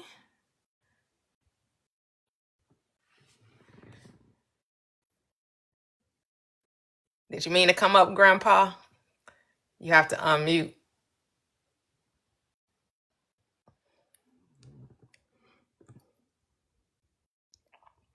Morning. Good morning. No, that was an accident. That That's was an okay. accident. That's okay. But I'm appreciating the panel and the jewels that are being dropped this morning. So I'm just driving away, but I'm gonna go back down. Okay. Thank you, Okay. Okay. and Thank y'all you. enjoy. Okay. Okay. Okay. Hello, Miss Millionaire. Miss Millionaire Energy. How are you, Miss Toyia? How is everybody? Oh, doing amazing. Thank you. Can y'all hear me? Do I have an echo? No, you're good. Okay, good. All right. So I'm not gonna hold y'all long. But I just wanted to share something with you, something I experienced the other day. And just by listening to you, you really helped me to understand what's really going on here. So just like the guy said, he knows where to come back and get his, to be re-enlightened and things like that. Because I definitely do that. When I stray away too long, I'm like, I gotta get back to Toya's live so she can remind me of who I am here. Mm-hmm. So I just wanted to share something that I literally just went through for the last 2 weeks. I realized that these old limiting beliefs that I've had to deal with them head on. Like I've had to deal with me. Like it's all me. You know what I'm saying? Mm-hmm. So I had a situation that was a reoccurring situation every year. And when I said I was going through it, I was going through it. I went through 2 weeks of my own hell consciousness. Like I was putting myself in this.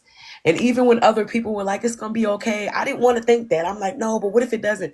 So I went down this whole rabbit hole. I'm talking about, I was manifesting the worst of the situation. And I was like, Jaleesa, how is it that you're thinking the negative and it's happening? Like, you got to stop. You cannot do this. So when I tell you everything was going left, and I was just like, Jaleesa, you gotta go in. You gotta tell yourself it's okay. So I started saying everything works out for me. When I tell you, literally, I woke up one morning and I said, I have so much grace on me. I said, I have grace on my life.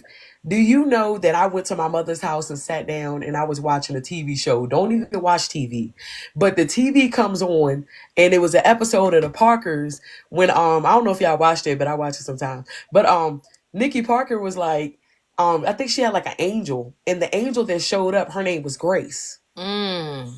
And I was like, bro. And I was like, yo, but Miss Toyia, when you listen to my my testimonies, it's always stuff like this. It's like, hey, are you listening? Mm-hmm.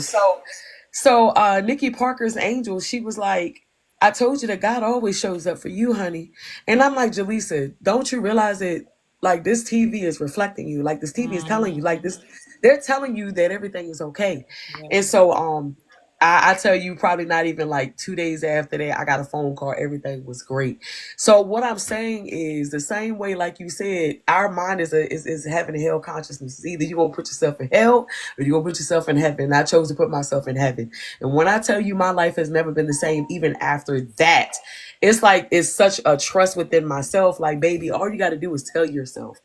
All you got to do is tell yourself and accept that it's done. You don't have to worry about nothing else. So I just want to encourage everybody on this panel to remember when Miss Toyia is telling you it is straight facts. What she's saying is true. You are creating these things. You are creating what you want to see. And so I'm excited. My life is so magical. I had the opportunity to ride in a sports car last. Sports car.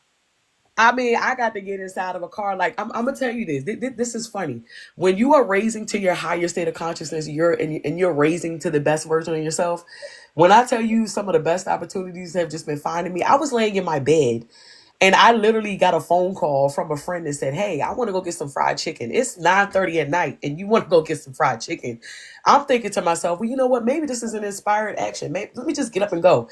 I got smoothies. I got to ride in a very nice car. And I said, that's a nice car. I would love to drive it. She said, come on, girl, you can drive. I drove that car. So, so I drove it, and I started to see myself in a different. I started giving myself permission. You can have this. You can have this car. You can have this money. You can have this job. You can have this money. So I'm no longer taking permission from anything outside of me, and I'm learning that we have the authority to say what we want and what we don't want. So I just want to say thank you a million times, because I'm telling you, like you said, the same way you can manifest the good, you manifesting this stuff. So I have given myself the permission to have it. I'm excited. Friday I get to interview a young lady off the Baddies. So I'm excited about that. I was like, what? I never watched the show, but congratulations. Yes, and I'm almost done, but I see why I went through all of that hell, because it was like that. I know some people don't believe in the purge, but I had to go through that to understand, baby, you are creating this, so give yourself the unadulterated, the authority to have what you want. So I'm excited. Even when it come to money, I'll be like, I'm not gonna spend this. I don't do that anymore. I spend my money. I'm like, if I want something, I'm gonna get it. This is what it's gonna be. A young lady has like this hair thing that she's doing or whatever, and she said the price, and I was like, you know what, I deserve this. I don't care what I got left over. I'm getting my hair done. So I booked that appointment because I know that I live in a state of abundance, and whenever I spend money, it's coming back. So I'm excited because I'm getting me a middle part bust down for the weekend. So All I can. right. Yes. My daughter always talk about that. Go ahead. Yes, the middle part bust down, and what I'm learning is, y'all, like, even through losing my mom and things like that, I'm like, baby, what do you have to lose? Like, you lost something that was so great to you. Take the time that you still have on this earth and give yourself the permission. I will not be another. Hope nobody get offended by what I'm about to say, but I will not be another bitter Black woman statistic that can't live her magical life. I'm living that unicorn life. I will let me say that for the people in the back, Say it so for the that they people in can the hear back. me. Yes. Okay, we will not be another bitter Black woman statistic. Oh, they're this, they can't have successful relationship. Oh, they this, they baby my. No, I have 2 children. I am not married. Yes, I have 2 children over wedlock. And yes, I'm in the midst of one of the greatest relationships ever. And I will have that dynamic. So I'm not allowing anybody to tell me that I can't have something. My life always been magical. I'm just remembering who I am. So I will say that again. We will not be bitter, the bitter Black statistic, and whatever's going on in the government, whatever they got going on, I don't need that stuff. Don't come on my algorithm because it don't apply to me.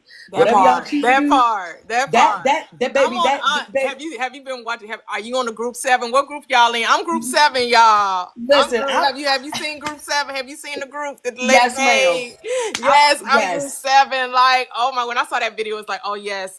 Somebody made a video like, oh yes, I put a $1.5 million on the debit card, and if you need more money, just let us know. And and here's the jet is ready for you, and the bed is ready, and here's here's your meal right here on the jet. Like, I was like, oh my, okay, yes. I'm like, I'm glad I'm group 7. Like, come on, like, that's my energy right there. Exactly. And for real, Miss Toyia, and I'm about to go.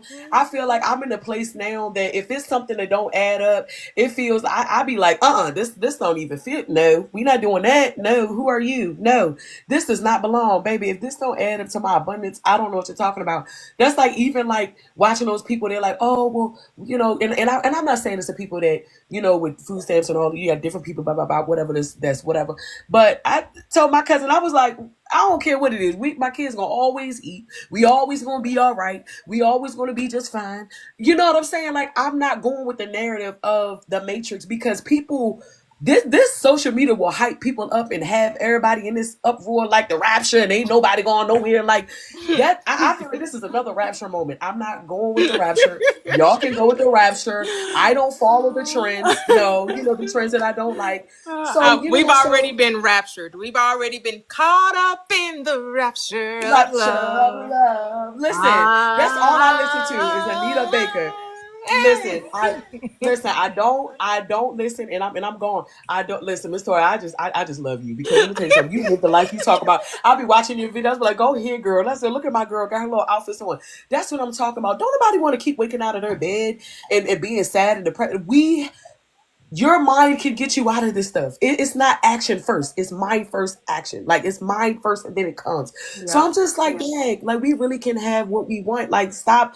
Like I'm learning. Don't even listen to people. Like there's certain people have conversations where they don't even know. I don't cut them off and they still talking. I'm thinking about what I want to eat for dinner tonight. I'm literally thinking about what I want. You know what I'm saying? Like, I'm not even thinking about y'all at this moment, but I'm learning that we've been bamboozled and hoodwinked to think a certain way, and it's totally not that way. And it feels good to be free. It feels good to know that I can leave. I can literally, I promise you, I can come back with a manifestation story on the day we do that. But I can assure you that all I got to say is, every time I leave this house, I'm always full of favor. Every time I leave out of here, I'll either go to a store, I get something for free, or whatever I'm getting. It's like on double sale, and stuff just showing up for me. Like I live my life in the expected, and just expecting that something great is going to happen today. Like this is amazing. Like this is absolutely amazing. Like everything always works out for me. That's what I say. And it's so crazy. Even with my son yesterday, like I've been wanting to take my other son out of school because things like my son came home upset, and I promise I'm going, Miss Toyia. My son came home. This is real stuff. My son came home. He was upset. He said, "Mama," he said, "I was watching TV." He said, "I was at school and they were showing me a video about a black man being electrocuted. He was getting ready to get electrocuted." My son came home so upset. He was like, "Mama, I don't want to see that." He said he went up to the teacher and told her, like, this is a bit much for me. And the teacher was like, "Oh no," kind of downplaying. I said, "No, we're not doing this. I'm taking you out the matrix." I said, "That's my last key. We're not doing it." So since then, this is his first day. He's already doing amazing. His dad is on board. Like I'm getting ready to turn my living room into an office in my little manifestation center. So follow what you want. Follow what it is that you desire. Like you said, it's not that hard. Stop making it complicated. So I say all of this. Thank you, Miss Toyia. Just keep doing what you do, and I wish you nothing but the best. And you're just amazing. Thank you. I just don't even know. Like you just hold my hand. Like and I know other people can vouch for this, but you really hold my hand. Like you really, like intuitively hold my hand. I'd be like, what would Miss Toyia? I say, what would Jesus do? I'm like, what would Miss Toyia say? But That's cute. but I have to remind myself, like, baby, this is not you. This is not your reality anymore. Your reality, like, you don't have to, go to the store and check your bank account. You don't have to, worry about where your next meal is coming. You don't have to worry about your car breaking down. You don't have to worry about this. It's all going to work out for your highest good every single time. So thank you for helping them scales to come off. And I hope that everybody has an amazing day. I hope some great things happen for everybody. Because I know when I wish the best on others, it always happens for me. Yeah. So thank you, Miss Toyia. I appreciate you. And I'm stepping down. Thank y'all. Oh, thank you. Thank you all. This is so beautiful. You're welcome. Thank you so much for sharing. Thank you. Everyone's stories, everyone's success stories, everyone sharing what they've gone through, what they're going through, and what they're manifesting is a benefit to us all, because we all have been there. We all have doubted ourselves. We all have, complained. We've all felt stressed. We've all been there, done that. And we recognize that all we had to do was switch gears. All we had to do was shift perspective. All we had to do was change our minds. That's all that we needed to do. It's so simple, right? It's so simple that ego, what people like to call it, that reasoning mind wants to complicate it. But you have to, simplicity is key. For my yoke is easy and my burden is light. Always go with the easy path. Because the easy path is the untraveled path. Because people think that life is supposed to be hard and difficult. So that way is the broad way. If you just look at life and you just see people choose hardship over ease because they think it's glory in it. People really think that because that's all you hear. I don't care if you're watching TV, social media, and you're listening to these people that have been successful. What do they promote? Hard work. They love to tell you how they grinded, how they worked so hard that it wasn't given to them. They had to push, pull, and sweat, blood, and everything, trying to convince the masses that that's how it comes. But that is the deception. That is the trick. We know from experience that hard work does nothing for you. It may bring some muscles, like lifting, 200 pounds or lifting hand weights or whatever. That's the only maybe hard work to build your physical body. Okay. But to get the easy life, to get a life that is, full of joy and love and expectancy and abundance, is the effortless way. It's the effortless way. When you learn to stop trying to make it so, you find out you get so much more, and you get to enjoy the fruit of your labor, because your labor was mental. A lot of times the people don't enjoy their labor because their labor was physical. Now they straight, even though they got the money, they got the business, they got everything, but they can't even enjoy it. They don't take no vacations, right? They trying to figure out how to get more. They trying to figure out how to protect it. They don't enjoy what they have produced because they're still in the mindset of striving. You don't want to be always striving and going against the grain. You want to go with the current. You want to flow downstream. Right? That's what Abraham Hicks would say. Pick that boat up. Stop trying to, when you flow upstream, you need a paddle, right? But when you flow downstream, you don't got to work at all. No work is necessary when you flow downstream. You just let the current take you to your destination. But when you got to go upstream, now you got to work hard. Now you need a paddle. You got to, you got to sweat. You got to work hard. You got to build muscle. You got to have stamina, right?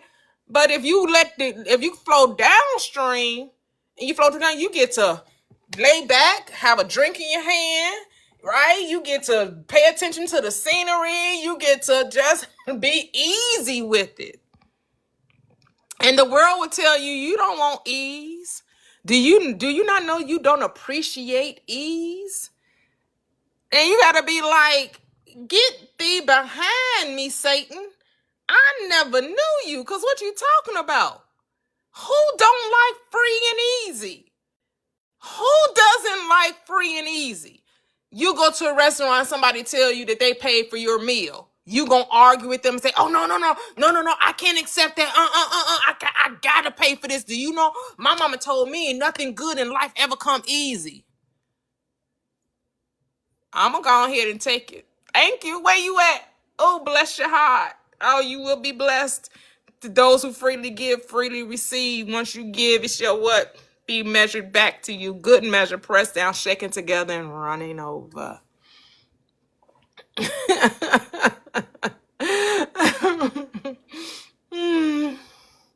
Ain't nobody got time for that. People will try to make you think you have to struggle through life. We didn't come here to struggle. We came to command. To command our life. And Miss Millionaire, I like what Glaze Innovations say. There is no children out of wedlock. All children are gifts from God. You were just the portal in which your children came to experience this life through. Right? And I was married. I'm on my second marriage, but I was a single mother with 3 children. And I was still able to find a beautiful partner to share this experience with. We'll be married 11 years come January. Cheer. Where the cheering sound at?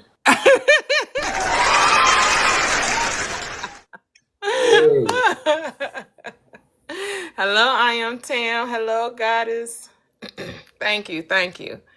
And it came from what? Me just deciding that I deserved a good man. That was it. I just decided, Once I got my mindset, once I recognized that it was I who was choosing the men, that they weren't, I was attracting these type of men because based on my mindset. So the moment I flipped the switch, and I had to recognize, first I had to take ownership, accountability, that it was me, that I was the one choosing these relationships because of the way I thought. And then I decided to think differently. And as I decided to think differently and recognize it was me, then I decided that I deserved a good man. And then he came to me. I Hey, manifested him. hey, what the baby? Yes. That's why I celebrate with people too. I don't know. That's just very effective for me. Yeah. Yeah, you got to celebrate for others because you want, and here's the thing you want from others, you have to be to yourself, right? Copy. All right. The thing, like, if you're seeing someone else's greatness, someone else's manifestation, and you can't be excited for them, you're just telling yourself that you don't see it for yourself. Sad place to be. Man, you have to be able to see what they're doing as you're doing it, because there's no separation. Your world is your mirror. The things that you're seeing, the greatness you're seeing, the possibilities you're seeing, is because it's to remind yourself that yes, this is possible. And not just for them, but for me, because they are me. They're not said, they're my mirror. They're showing me, they're confirming to me what's possible. They're not there to discourage. They're there for inspiration, to remind you of what's possible. To remind you that this law is no respect of persons. You do have to remind yourself, as Ms. Millionaire was saying, like, if you found yourself being on that, because I was on that path, that, mad black woman, and you don't even know why you mad, but maybe because that's all you were told all your life, that black women just naturally mad for no reason. Like, you just mad because, like, you just supposed to be mad. And you find yourself just being mad just for the sake of being mad because you don't know any other way to be, because that's all you heard all your life. You saw your grandmother unhappy. You saw your mother unhappy. You saw your aunts unhappy. You saw everybody, every woman around you. You saw they ready to jump off. They ready to cuss you out. They just mad. Every day was mad day. And so you think, well, that's just how life is. That's just how it's, like, we're supposed to be as a collective just mad just because. Like, look at the history in this world. Look at the history on this landmass. Look at, wants to always take you back and identify with that. You got to choose not to. You got to choose to want to just love life. Love, like June said, love on your children, right? Like Miss Million, love on your children. Love on yourself, right? Love without any parameters, without any conditions. Love freely. No limitations. No limitations. And some of us have been conditioned, like, no, I'm only gonna give people what they give me. Well, you know what? You're gonna be short on a lot of things. If you're going to live your life based on what someone else is doing for you, you're going to find yourself short. You're going to wonder, right? You're going to wonder why hasn't love found me? Because you don't recognize that love, you are love. It's in you. It was never out there. It was always in you. You telling it that you playing hide and seek. That's why it's running. Yep. Yep.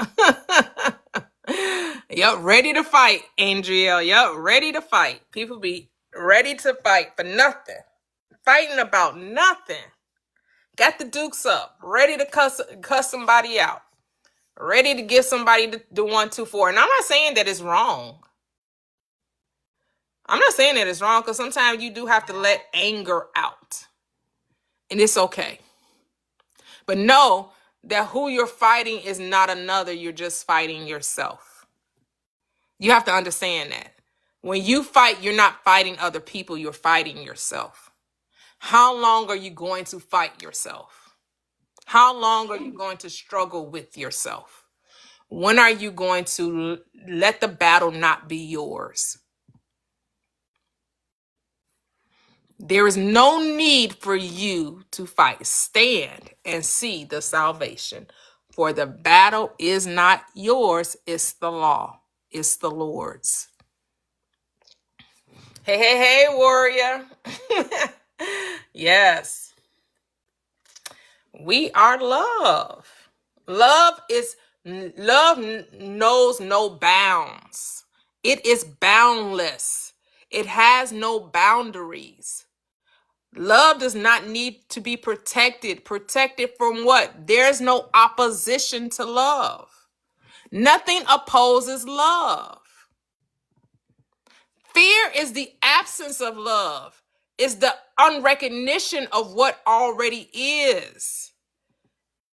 It's ignorance of love. Really, that's what fear is, the ignorance of love. It's not knowing that you're loved, which is why you operate in fear. Because you don't know who you are. Jeez. So you act accordingly. I'm out of that. Get away from that. That's not you. That's not who you are. Nope, not who you are. You are just infinite possibility.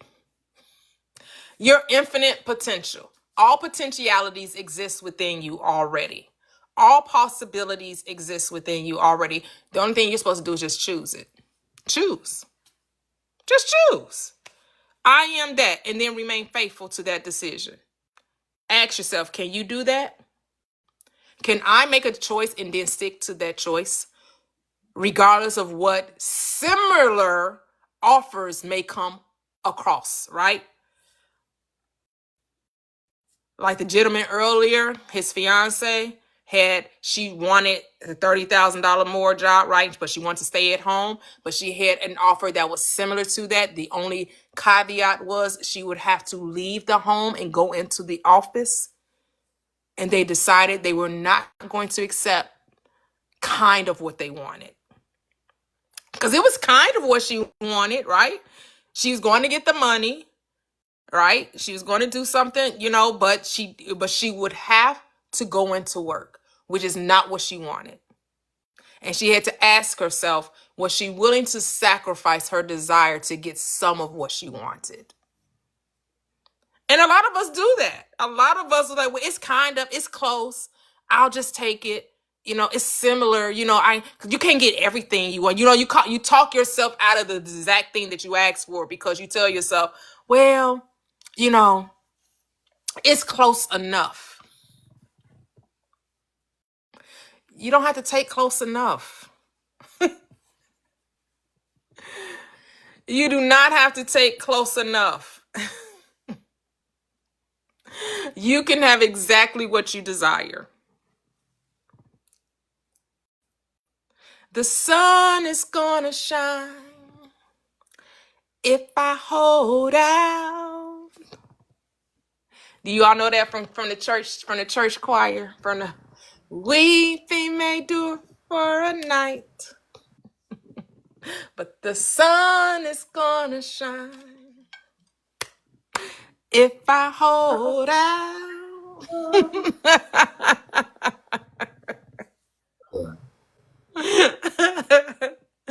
Oh, just hold out. Just hold out. Just stay the course.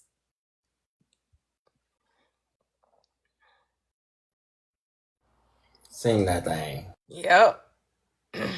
Yes, a fact. I say all the negative emotions come when your needs are not fully met because you chose less. Ooh, that's good. Yep. Yeah, when you are supposed to expect nothing less than what? The best.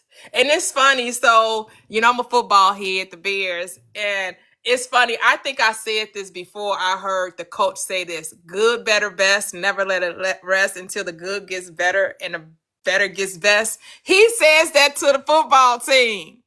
The Coach Ben Johnson says that to the Bears. You know, he's the new head coach of the Bears, and he says that to them.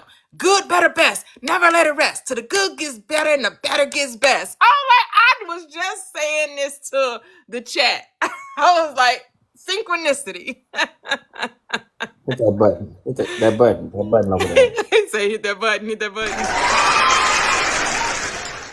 Yeah. So your middle school teacher told you that? Yeah. And so that's a great affirmation to live by, right? You don't have to settle for less than the best. Good, better, best. Never let it rest till the good gets better and the better gets best. You're supposed to have the best, right? You're supposed to have the best. That's what Neville Goddard's mentor told him. Like, dude, who told you were traveling third class? You're traveling first class. And then things had to rearrange itself when he got on that boat for him to travel first class, right? It's like we just have to allow ourselves to choose the best, not trying to figure out how it's going to show up. And I know that's the part that trips a lot of us up. How is that going to happen? I don't see how that can come. That's not your work. Your work is just to make the choice. Your work is just to decide. That's all you're told to do. Like that just seems too simple, right? All I'm told to do is just choose. Yes. You're just told to choose. And then everything else takes care of itself. Light bulb. Thank you very much. You're welcome. Just choose.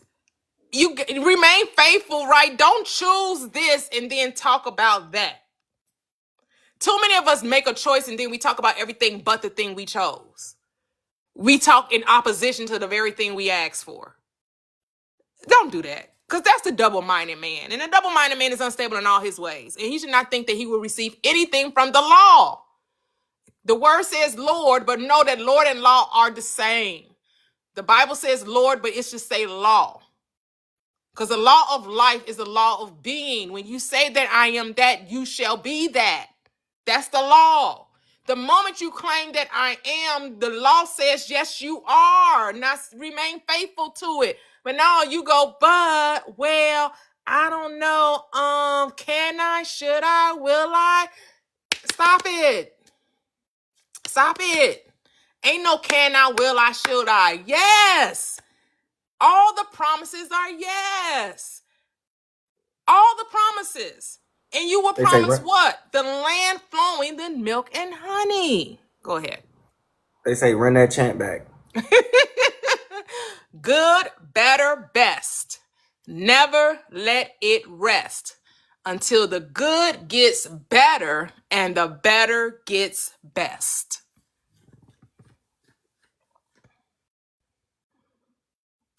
Good, better, best. Never let it rest until the good gets better and then the better gets best. What'd you say? I was saying, go ahead, Miss Toyia. It's just so funny. I was in middle school and my English teacher would always say that.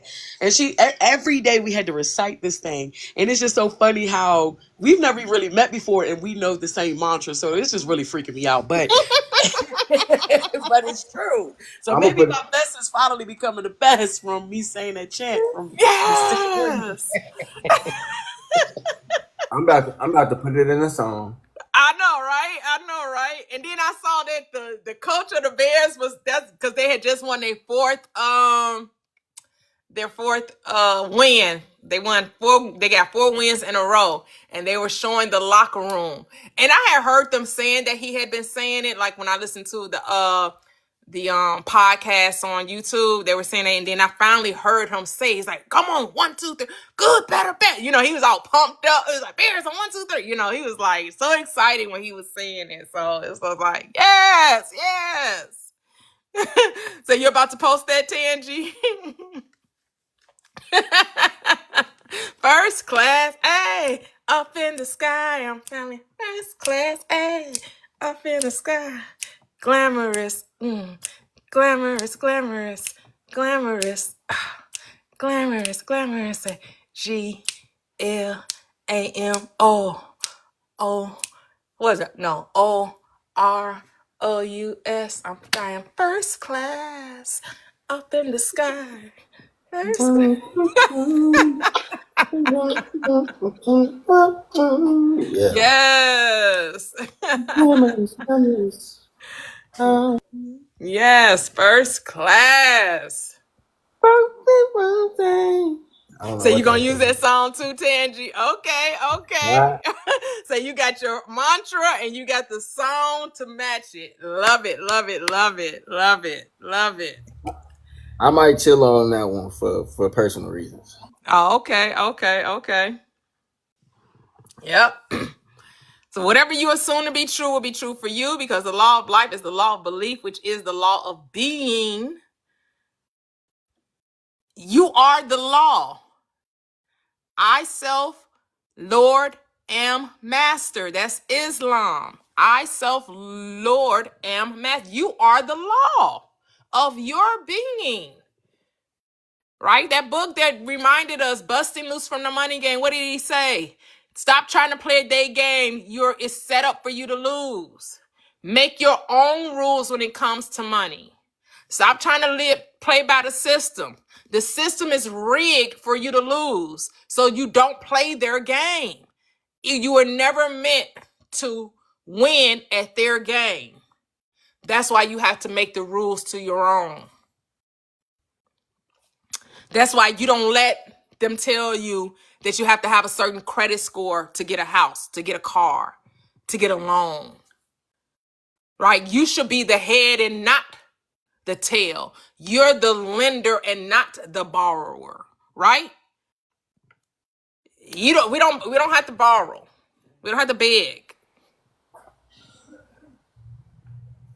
Wait, they told us the truth in the Bible, like usual. Yep.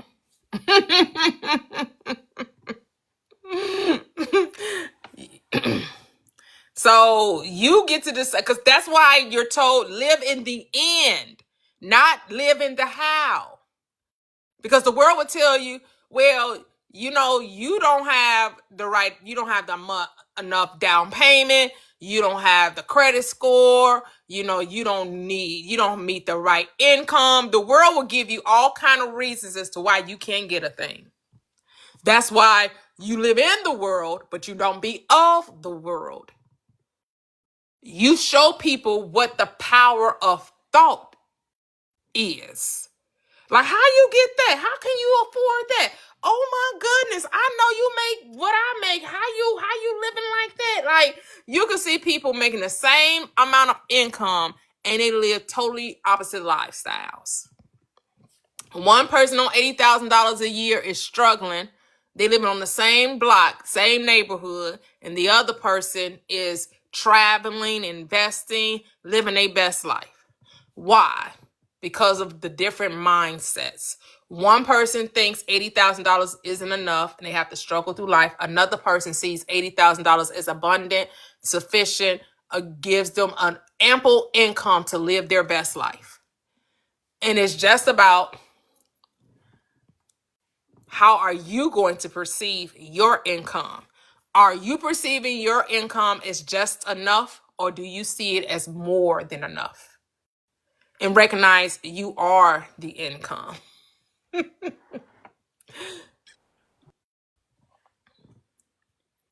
Let the church say amen.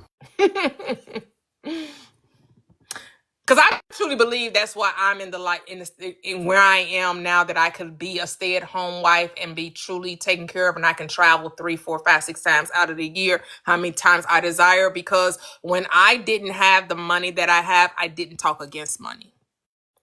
When I was on welfare, when I was getting food stamps and I was getting Medicaid and I was working a part-time job and I had 3 children and we living in a 2-bedroom apartment, and I'm driving a 15-year-old car, right, to take me back and forth, no complaining. And I'm in my mind, oh, we gonna get a house. In my mind, I'm saving my money for a house. I'm going to make my children. I didn't know how. I just put in my mind, oh, we're going to get a house. Fast forward, we end up getting a house when I end up meeting my husband. That's how I got my house, through my marriage. That's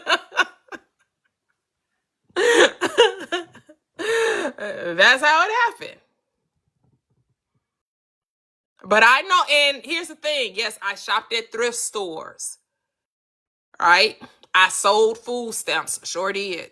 Because I had 3 children, so I was getting about almost $800 worth of food stamps. I was not about to buy $800 worth of food a month. But I used the system as a leg up, right? You use the system for what it is there for, to be a helping hand, right? But my mindset was never that I'm going to be on welfare for the rest of my life. That was not my goal. That was not my aim. Nothing So against we people that are, because what I recognize, people that are on like Section 8 or HUD housing, they truly understand that they don't have to do nothing and will be taken care of, right? There are people that are being taken care of by the government, which is their mind control, right? They are live in their mind, they're living abundantly because they don't got to pay. They pay little to nothing for shelter. They have the food that they need. They have clothes on their back, and they are living their best life. They get to travel whenever they want, because the money that they get, it pays for everything. Their utilities is different. Programs set up where they don't even have to pay for utilities.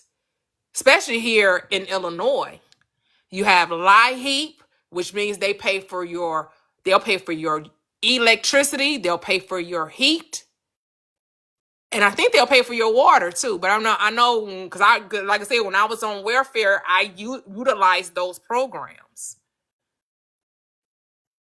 So you can live a sustainable life, you don't have to worry about things, right? And I didn't worry about things, and I was taken care of during those, as they would say, as the Bible would call it, lean years, right? And Joseph goes to, when he becomes the second in command to the Pharaoh in Egypt, and he's told them that they're going to experience 7 years of lean and 7 years of abundance. And during the 7 years of abundance, this when you prepare for the 7 years of lean, right? It's about how you're perceiving it. When you find yourself not at the place you want to be, the last thing you want to do is complain about it. Because the complaining keeps you looping it over and over, and it keeps you stuck in that place. See, even though I was there, I wasn't there. That wasn't my end. That was just part of the destination. That was part of the journey. But I knew that I didn't know how, and I didn't really think about it too much. My vision was just like, and it was a road that got me there, because I thought I was going to be a nurse. I went to school to be an RN. I thought that I was like, oh, I got the nursing program and everything, and was like, no. This is not for me. And I still wasn't like, oh my goodness, what's going to happen? How am I going to take care of my children? I knew that wasn't an option, and found a career working with one of the largest banks in the country, where I was a mortgage loan processor, then became a mortgage closer for the extension of that group, where they only dealt with high wealth net clients, where I was seeing the homes of Mariah Carey and Tia Mowry. I was seeing, like, those were the type of accounts we were dealing with, I was preparing closing packages for those type of clients. And I still didn't know that I was going to end up being a stay-at-home wife. Like, the stay-at-home wife thought came probably 15 years earlier, before I actually experienced it. I was in church when I thought about being a stay-at-home wife. I was still in church, and I was listening to this lady preacher I remember it. I remember driving home, listening to a woman preacher on the radio talking about women being at home with their children and being stay-at-home wives. And I'm not saying that has to be the goal of every woman, right? Because yeah, we do got some very entrepreneurial type women that are boss babes that are killing it in the, you know, in the corporate world, and they're making their marks in the corporate world. Hey, do you? That just wasn't my desire.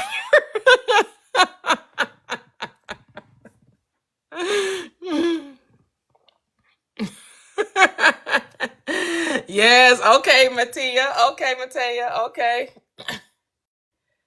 Yep, complain, you remain. Yep. Say don't be murmuring, all right? Don't be like those Israelites in the desert, murmuring, complaining, 40 days turn into 400 years, 40 years, right? Silly. 40 Silly. days turn into 40 years because you complaining. Just confused. Just confused. You making it worse. Your complaining it's causing you to focus on the unwanted, which is why you keep experiencing the unwanted. If you want this thing to pass, you have to take your mind off of it. You can't talk about the unwanted and think it's going to disappear. That's not how it works. That's not how it works. You have to take your mind off of the problem. Giving your energy to the problem only causes it to expand, right? Where attention goes, energy flows. Attention brings expansion. Attention is the sap of life, says Neville Goddard. That's how he put it.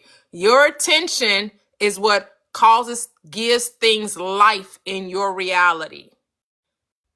So if you want things to die off, you have to remove your attention. So you want healing in your body, you got to give your attention to health. You cannot complain about the symptoms. Symptoms. Exactly. If you're healthy, do symptoms even exist? No. Yes, does it take determination? Does it take persistence? It really just takes you choosing. Once you decide that you're healthy, your awareness, the I am within you, meets you right where you are. But guess what it doesn't do? It doesn't keep you where you are. It causes you to arise. It tells you to come up hither. Arise and walk. Moses, you want to commune with me? You got to come up to the mountaintop. Because I'm not coming down to you. See, people try to say God meets you where you at. God causes you up. God does not come down. God calls you up. The moment you decide to come up, God is waiting for you.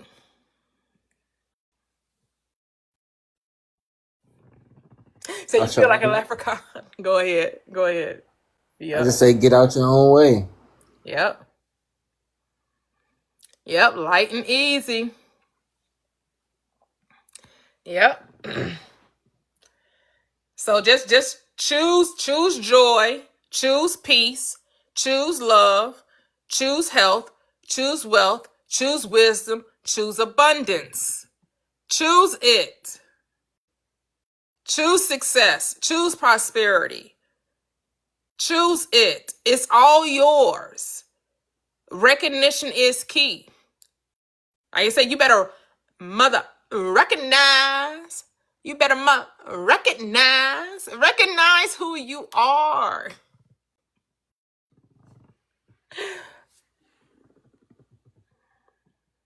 Oh, arise, oh God, for thou shalt inherit all nations. Talk that talk, God, talk.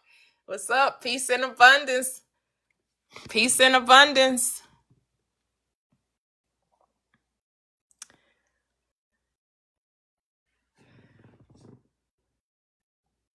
Arise. Oh. Claim your inheritance. Claim your inheritance. I came that I may have life and that more abundantly. Already rich. Right? Already rich. Hey. Beautiful song, beautiful song. All you're already rich. You're not trying to be anything. Do you know trying is not being?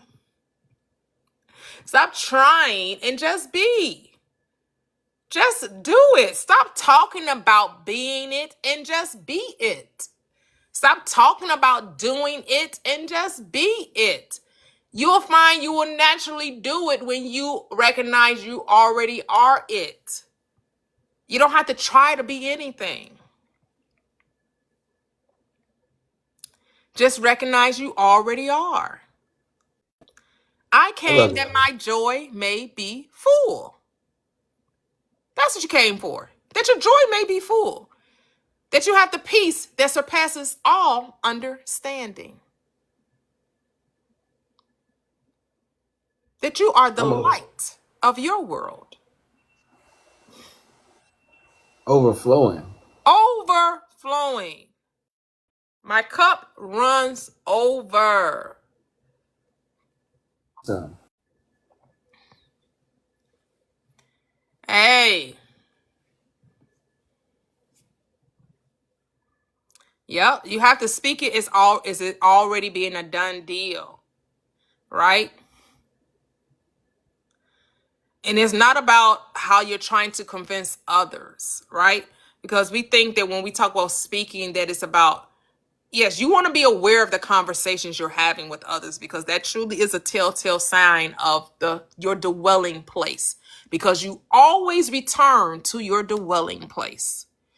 Your frequency is what you frequently see. So, pay attention to what you're paying attention to. Pay attention to those conversations. Because out of the heart, the mouth speaks.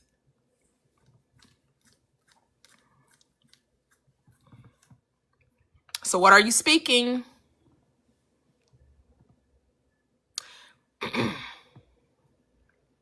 Because it's not about what you're not. Get that out of your head. It's not about what you're not. It's who do you say that I am? See, too many people are focused on the wrong thing. They're too busy focused on, well, you're not your thought. You're not the body. You're not. But you have a body and you have a thought. So what you going to do with it? Because I can care less if you are that or you're not that. You have it. You're experiencing it. You're having the thought. What thought are you going to choose? make a decision. No more excuses. Hang it up. Make use of the nooses. Yep. Say, those who have shall be given unto those who don't. Yep. Even though what they think they have shall be taken away. The prodigal son has come home. Yes. Hey, Mia, welcome. Stop focusing on what is not and focus on what is. Go ahead. You know about the wealth of the wicked being stored up for the wise too, right? For the righteous. Just Right. right. Who is the wicked? The wealth of the wicked is laid up for the righteous, right? The wicked is the evildoer. Who is the evildoer? Those who live in reverse. Remember, evil is just live backwards. Jeez. So those who live backwards, their wealth is stored up for those who think right. That's the righteous. Right thinking produces what? Right action.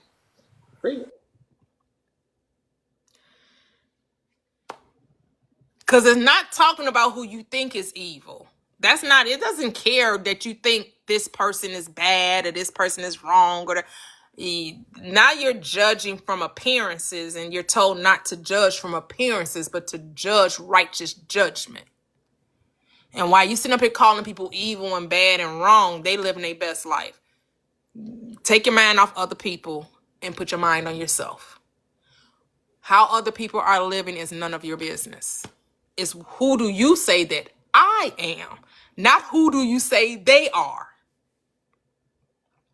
That was not the question.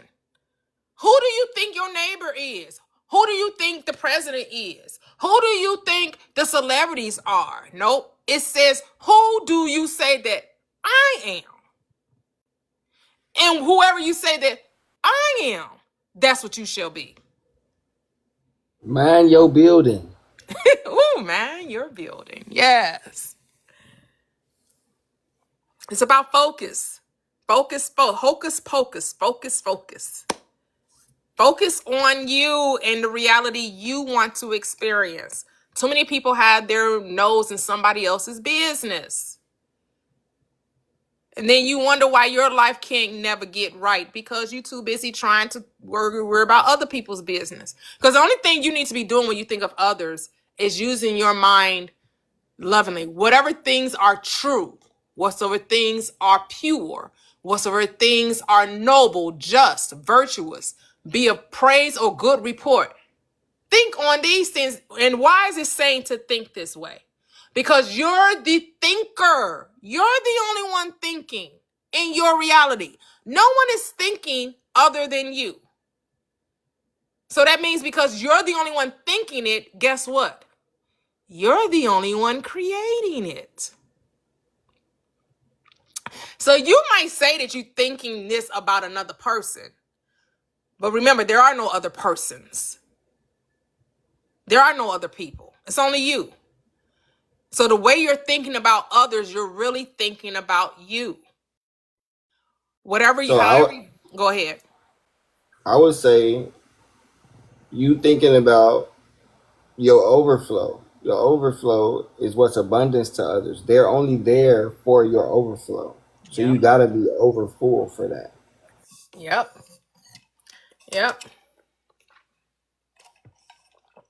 Oh, that's me. Because you think that you're thinking about other people, but you're not thinking about other people. You're thinking within your own self. That's the thing. You are having the thought, not the other person. You got to get that it's your thoughts that you're thinking. And anything you send out comes back. Remember, whatever you give, so your thoughts are gifts. Your thoughts are gifts. And the Thank you. gifts that you send return. So every time you say think lovingly of someone else, that's a gift that's going to return back. It's going to come back. Good measure, pressed down, shaken together, running over. That's how it works. Whatever you give, it comes back good. So that's why you want to wish people abundance, joy, peace, regardless of anything that they've done. That's why the Bible tells you, do good to those that hurt you, that harm you, because the Bible knows nothing can ever hurt or harm you. You had to create that reality. So when you and it say do good, it's talking about with the mind. Remember, the Bible is mental. So it isn't saying go out and be the best friend to the person that you feel did you wrong. To go out and be the best friend to the person that you feel like traumatized you and did certain atrocities to you. No. It's saying the thoughts that you're thinking, you're creating. So if you're thinking evil, evil shall come. That's all it's saying. So a man think. Yep. As you think in your heart, so are you, not so are they. As a man thinks in his heart, so is everybody else. No, that's not what the scripture says. As a man thinks in his heart, so is he. It's right there in your face. Yep. He said how to reverse what you said to someone out of anger. Just replay the conversation in your mind and say what you wanted to say. That's all. You could say that's what I did, but what I did, I just said I never said anything. I replayed the scene in my mind. I said, well, actually, because if I don't say anything, we don't have the disagreement. So I replayed it in my mind. I remember where I was sitting at. I remember hearing the person's voice, and I just said, well, actually, I didn't say anything. So now I can't even remember what was said, what she said, I can't even remember. I have a vague remembrance of that situation. The only thing I can remember is where I was sitting at in my aunt's house. But as far as what actually took place, what actually was said, I can't remember because I decided I didn't say anything. So I was gonna ask you, denial was extreme, but never mind. Yeah, I did because to me it was better than trying to say, "Well, I said this and then they said that," and then I just said, "Well, I didn't even say anything." Because if I don't say anything, we don't have the disagreement. I don't have to try to rewrite a whole script. If I just say that I didn't say anything, then there's no need for any other conversation, and we don't have the disagreement. That was simple for me. That was what was easy for me. I just said, "Oh, that didn't even happen." I told myself it didn't happen. And then the world showed me that it didn't even happen. Yeah, I think we're the only ones outside of like images, pictures, and stuff like that can actually capture the past. So that it really don't exist Nope. unless we remember it. Yep. Yep. And if you choose not to remember it, then it doesn't exist for you. But the only Lake reason of, why you have the feelings you have and you keep experiencing these things because you keep talking about it. Lake of forgetfulness. The lake of forgetfulness. Yep. Yep. If it's all make believe, then we can make what we believe to be. That part. The world Yep. is all imagination. And people are like, no, it's not. No, it's not. But it really is. Right? People are imagining wars and rumors of wars, which is why they're experiencing wars and rumors of wars. If you stopped imagining evil, you wouldn't see it. You wouldn't perceive it. You personally. I'm not saying others won't perceive it, others won't experience it. I'm saying you, yourself, you, me, myself, and I. That's all I got in the end. That's what I found out. Right? That's what you realize. That's all you have is me, myself, and I. 3 in 1.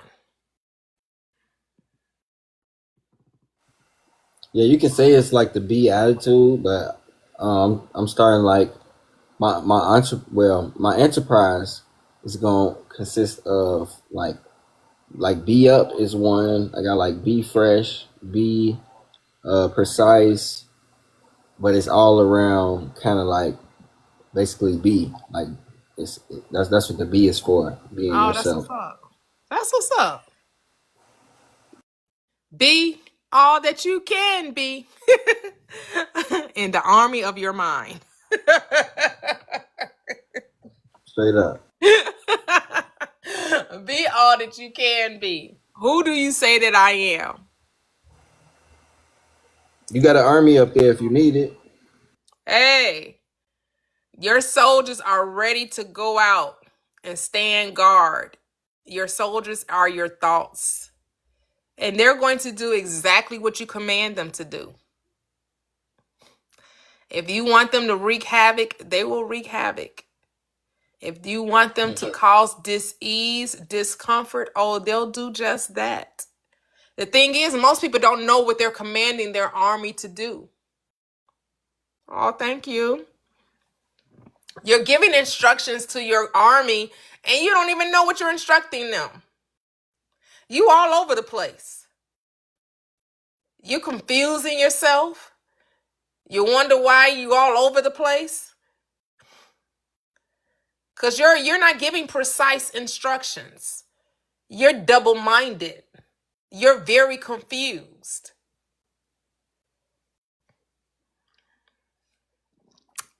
On demand, yes. Stop giving mixed instructions. That's why that's why we talk about meditation and being still. Because you do have to have some moments of just getting quiet. Stilling this body as much as you can, putting it in a relaxed state, and then allowing the mind to settle down. And you want to try to do this a few times a day. It doesn't have to be for long periods, but it should be done in intervals. Like Neville Goddard would just be like, 2 minutes is all you need. A couple of minutes.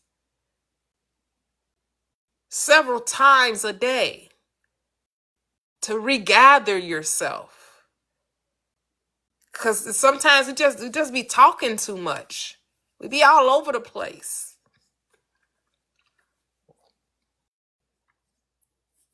Trying to convince people of something they not gonna believe until they see it any doggone way. People are not impressed by your words. People are impressed by results. That's not now. Some people are impressed by words because that's where you're going to get your religions, right? Because religion is not based on results. Religion is based on emotions. And so you can get some people that just want to be emotionalized. So I tried to find it before we got too far away from it. Mm-hmm. But you were talking about commanding the army. Mm-hmm. And I was reading The Art of War. Mm. And I want to read just a little part from it. Okay. If that's cool. Yeah, that's cool. It says, Sun Tzu said, if the words of command are not clear and distinct, if orders are not thoroughly understood, then the general is to blame. But this story was after some women got unalived because of orders that were given. Mm-hmm. I know that was a bit extreme, but mm-hmm. It was just that quote of the distinct orders. So you got to make sure you're commanding them right, or you're the problem. Yep. You're the general. You're the commander in chief. Right? So if the things are not coming back as you desired, that's because your instructions were not precise. Hello, Cheryl. How are you? You can unmute.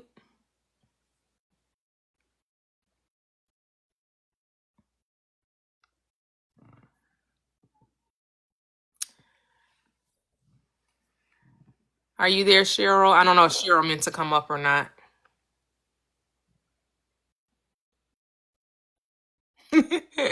Right, some people want to be next to the fire instead of being the fire.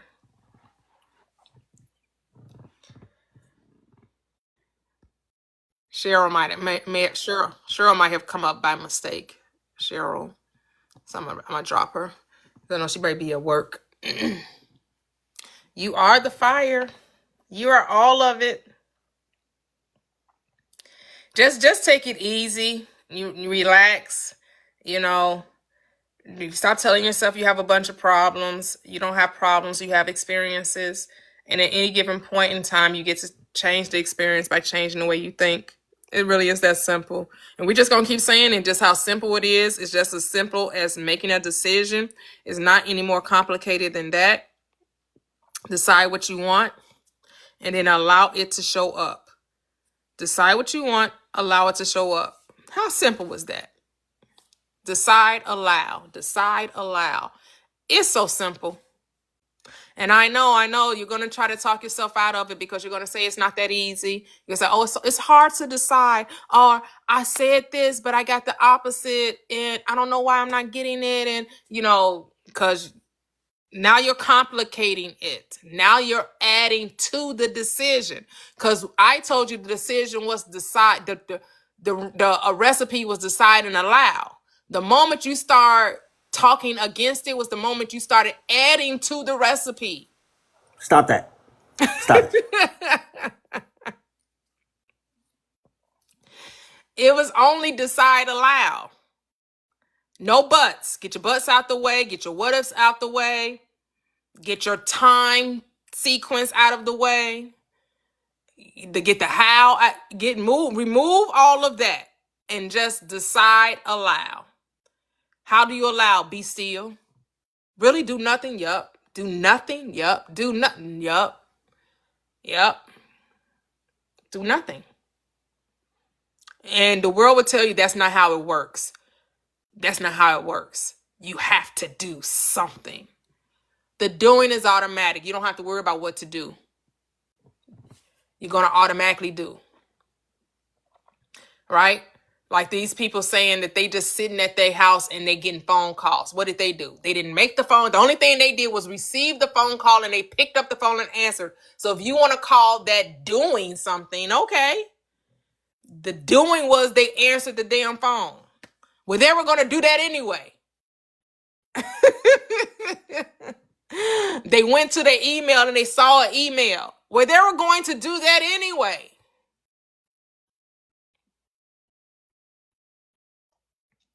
These are things you are going to naturally do. Oh, I met so-and-so at the grocery store. You were going to the grocery store anyway. Oh, I was on my way to work. Traffic was bad. And I see, you were going to work anyway.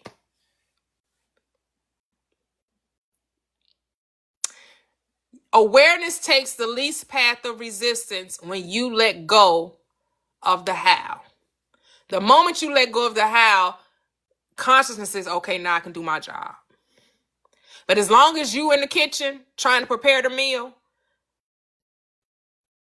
as long as you try to, you're in the restaurant, you order your burger, the moment you get up and try to go back to the back and talk to the chef about your burger was the moment consciousness said, oh, they don't need my help, they got it.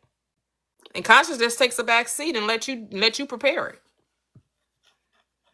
But you don't go to the restaurant for you to cook. You go to the restaurant to allow someone else to prepare the meal. That's how it is with your desires. You're in a restaurant ordering the desire. You're just supposed to let the desire come to you.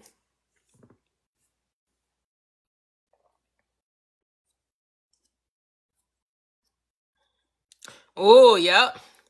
When desire comes doing something outwardly, it runs away with you and gives birth to error. Yep. That's it. That's it. As long as it's something, all right.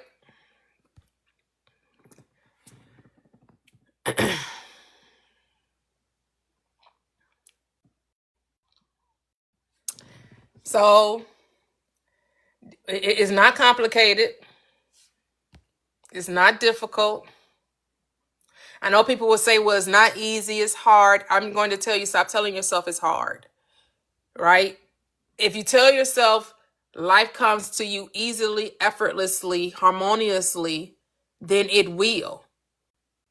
But if you say, I have to work for everything, things always are hard for me, right? Even if things have always been hard, if you notice that everything that you had to get, you had to work so hard for, you always had to go through hurdles, even if that has been your experience, and you have decided you no longer want that to be the experience, then you're going to have to stop talking about the old experiences. You're going to have to stop reliving the past.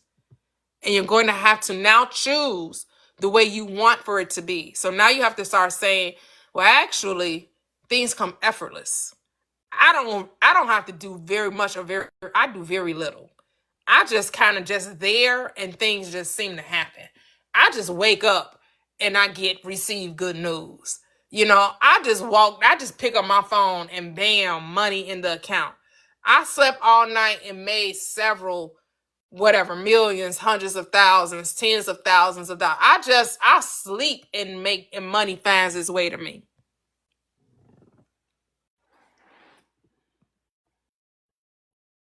You have to choose to think like that.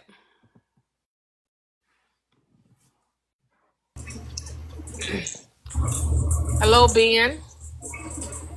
I wasn't trying to go live. Oh, okay, no problem. Crazy. No, I'm in my little office chiefing, but I was sharing yours live and tapping it. You know what I'm saying? Oh, okay. Thank you. I'm on my little lunch break trying to get this in. You understand me? But this was dope, so I was sharing it, and my family and stuff. Oh, okay, cool. But somehow I pushed go live, but I didn't. No problem. Thank you. But it ain't my face, so I'll stay on here so you can keep tapping the screen. Oh, okay, you can't see me. I'm on TikTok, you know what I'm saying? Cool. Thank you. Yeah, I go to the tents every once in a while too. You go where? To the Indian tents, to the yeah. Oh, Why?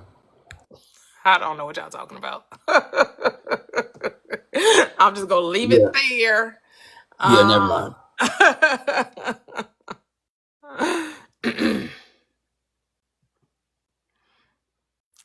What you laughing at, Jade? Jade laugh.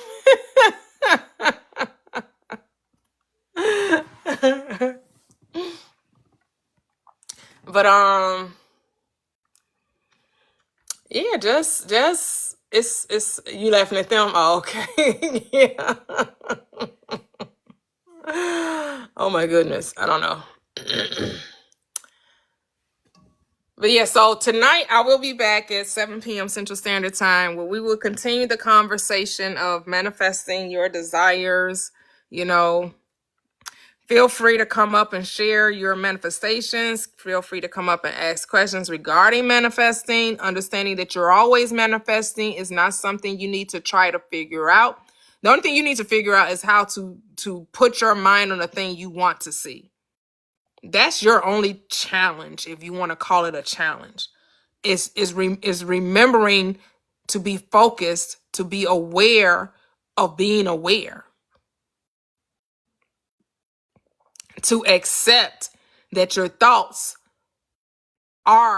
is the creator in your reality. You get to operate because you're the operant power. You get to tell yourself how to think and how to feel.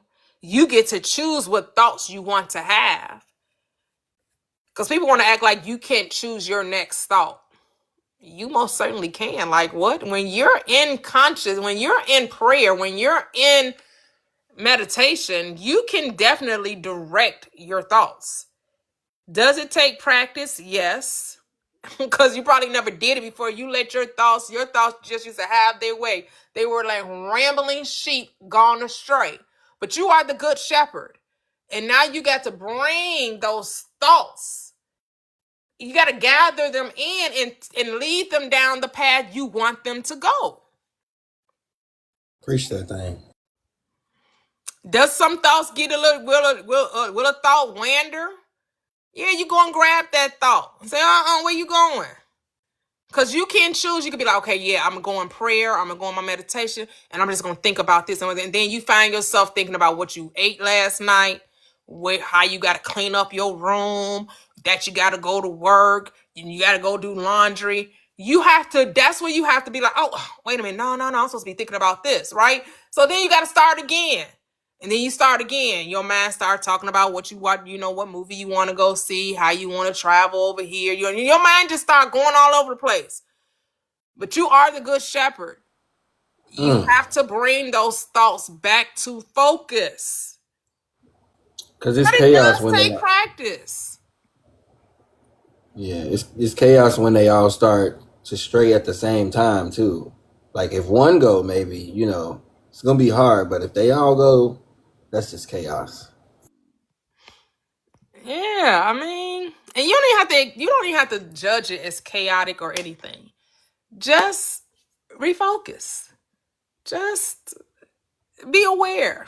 Because sometimes you get to thinking and you've been doing good, and next thing you know, like, how did I end up over here? I said I was gonna think about this, and here I am thinking about an argument I had last week with my sister.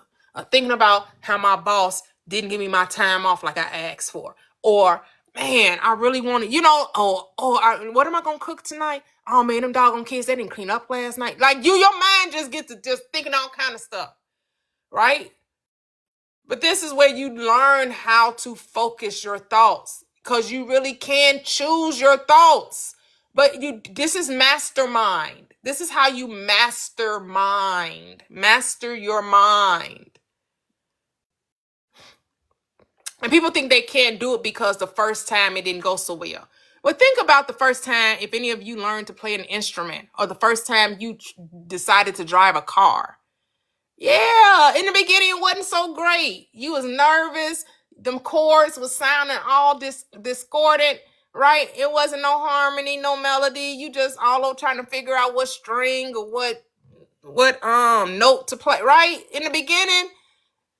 But the more you do it, the more you do it, the more you do it, the easier it become. Then it's just like now you get in the car, you don't really got to think about it. You know where the gas and the brake is. You know where the starter is.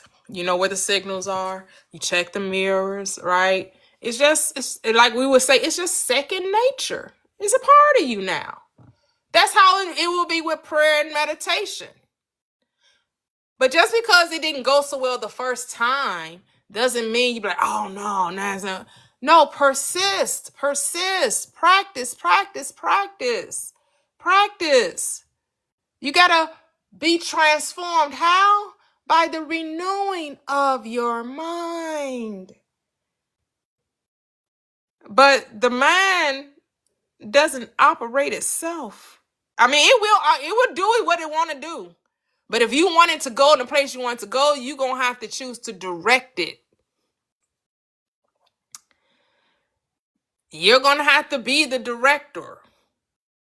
You're going to have to tell the mind where you want it to go, what you want it to focus on.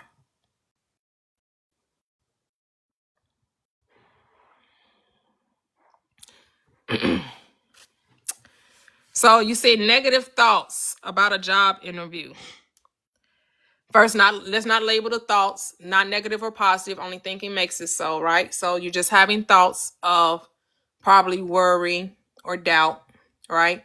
So we stop it. You say, all things work together for my good.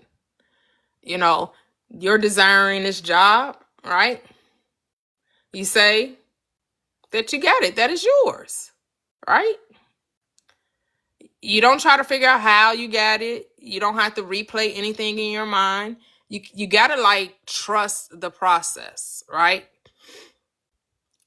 Because you got to ask yourself, it's like a thin line to knowing you want it, but not really wanting it, right? Knowing that it's yours without wanting it to be yours. Do you get it? Knowing that you want it, that is yours without wanting it to be. And that's a fine line. And I know this is almost kind of hard to express. I know it's mine, but I don't need it to be mine, or I don't need the job. I just choose the job. I could see myself working this job. Yep.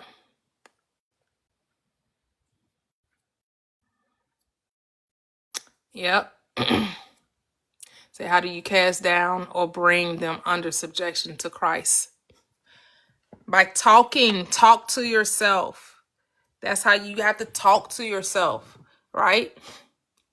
When doubt arises, what do?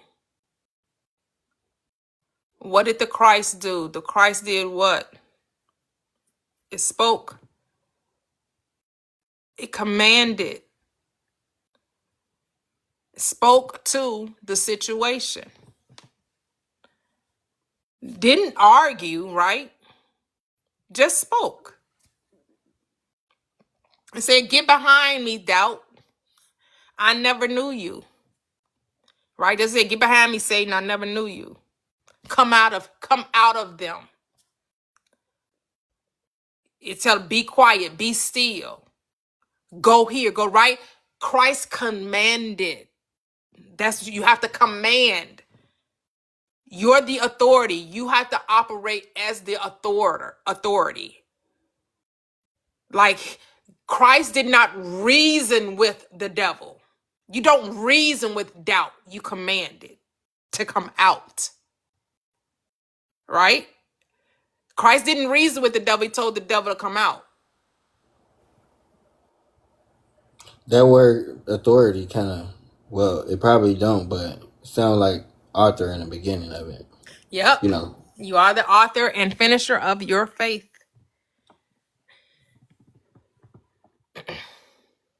You are the author and finisher of your faith. You have to command your reality. You have to say, peace, be still, which is still in your mind. You got to tell yourself to be at peace, to be at ease. What you worried about?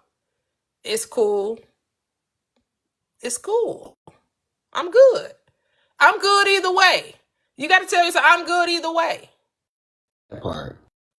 Right? You got to, I'm good either way.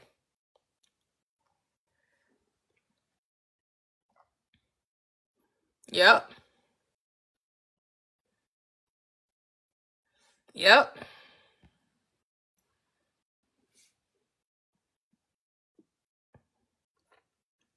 And so, we just got to know how to speak to our situations. And speaking to our situations is commanding our reality. Hello, Christy. Inspires.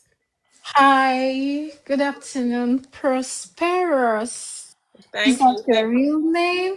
No, my name is Toya. Toya, nice Yes. to meet you. I think this is the first time I'm speaking here. Oh, I just finished my life and I kind of joined, and I'm like, okay, let me support someone else. You manifest what you want for yourself. Yes. Yes. Thank you for joining. How I'm are you? fine. So, are we just speaking on assumptions, law of assumptions, or are we talking about law of belief? There are like 3 or 4 things here. What's the focus on? Oh, they're all the same to me. Law of assumption, law of belief is the same thing. They're not something different. Neville Goddard said Yeah. law of assumption. Dr. Joseph Murphy said law of belief. Exactly. That was what my life was on. And we were discussing about how fear make people not to be the best version of themselves, because it's what you say you are, that's what you were. And sometimes the environment we create for ourselves, or we allow the kind of energy or aura we allow ourselves to function or operate in, can determine not just the way we see ourselves, because you can say, oh, I believe this is my self belief about myself, or I am assuming, I have this assumption. But if the environment is not aligned, it becomes a negative factor. So the words and the environment and then the thought process is very key, should be aligned together. Those 3 factors put together and then followed by action is just key to manifestation. Many people say, oh, I manifested 1 million in 1 week. Another person says, oh, I manifested a beautiful marriage in 1 month. But if you go back and look at the lives of those people, you find out they did some work. It didn't just fall on their lap. They've been doing some back end work for some time. It's just that the manifestation happened after they have triggered 1 or 2 things. So some of these things, they look like they are miracles, but they can be engineered. It's like putting a toolbox together. You put this, and this, and then the fire is like you just light up a fire, and then it just catches fire, and then things starts falling in place. So yeah, there is a law to manifestation, and law means that there are certain things, precepts, principles that come in place, and then you experience that manifestation. Thank you. Oh, thank you. Thank you. I say the action happens. The action is not something you have to make so. The action happens as a result of who you say you are. So when you say that I am someone that deserves to be in a marriage or in a relationship, there's nothing you have to do to make the person show up. You will the happening is a result of the being. So when you say I deserve, I am this, right? You will naturally, quote unquote, do, right? So you may find yourself going to a mixer or a networking event, or you might find yourself at traveling to a destination, and that's where you meet your person.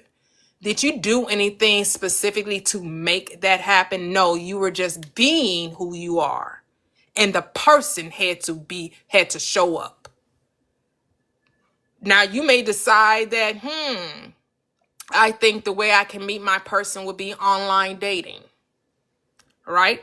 Because you have decided that you are this person, even through the mechanism of using the online dating, the person that's right for you has to show up. You're going to find them through the online dating. That's very powerful. So you become, once you be, then you're not even doing anymore because you have taken on this identity. So everything you're doing is aligning because you have just become. So you say it and then you just be it, and then it aligns with that lifestyle.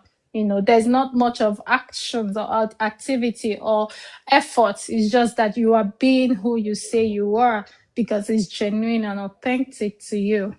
Absolutely. It I has got to some. show up. What did you say, I be got up? some. So an experience that happened to me, where I say this was very prevalent. I wouldn't have said it was manifestation at the time because I was preparing myself to be a husband, and I was doing a lot. I was definitely in the scriptures a lot. But speaking to the power of that is that I was going to church with my dad, and I didn't pick the church. I just went. I didn't even have a car. Never had to drive there. But I ended up meeting my wife. I didn't meet her either. She inboxed me. Mm-hmm. So we've been married for 7 years now. Oh, congratulations. Yeah, and I didn't have to do nothing. I've been doing a lot since, but but I didn't really have to do nothing. And so you said I you didn't. prepared myself to be a husband, and my wife came. Beautiful, beautiful, beautiful, beautiful. That's how it goes. I mean, you say you wouldn't call it a manifestation, but life is a manifestation. Everything you're experiencing is a manifestation. It just means thoughts made visible. That's all manifestation is that you're experiencing your belief system, whatever that may be, from every facet of your life, from the money, the health, the relationships, your emotional state, your spiritual state, your mental state. It's all a manifestation. I agree. I was just like now I know what it means, but at that time Time. I'm Oh, just saying I okay. wouldn't use those words. Right. You might have said your prayer was answered, like you were desiring marriage and God answered your Yeah, prayer. Yeah. yeah, that's where I was at. Yeah. Yeah. And it's nothing wrong with still saying that. A lot of people still say, God, even though they know that God and them are one, they will still say, oh, the universe gave it to me, or the universe came through, or God came through, or my prayers, right? Isn't because there's no wrong way to give, That's relationship. right. That's like grandpa and papa, or uh, you know, I don't know, whatever people call their granddad. Like, you got different names, but you know who we talking about. Right.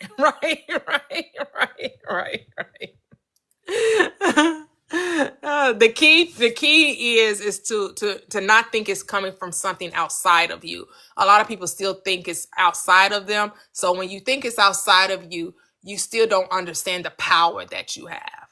When you still say that, oh, it happened because of these outside sources. When you understand, no, it happened as a result of my choice. I chose this. I decided this. And that's why it happened, for no other reason. Yeah.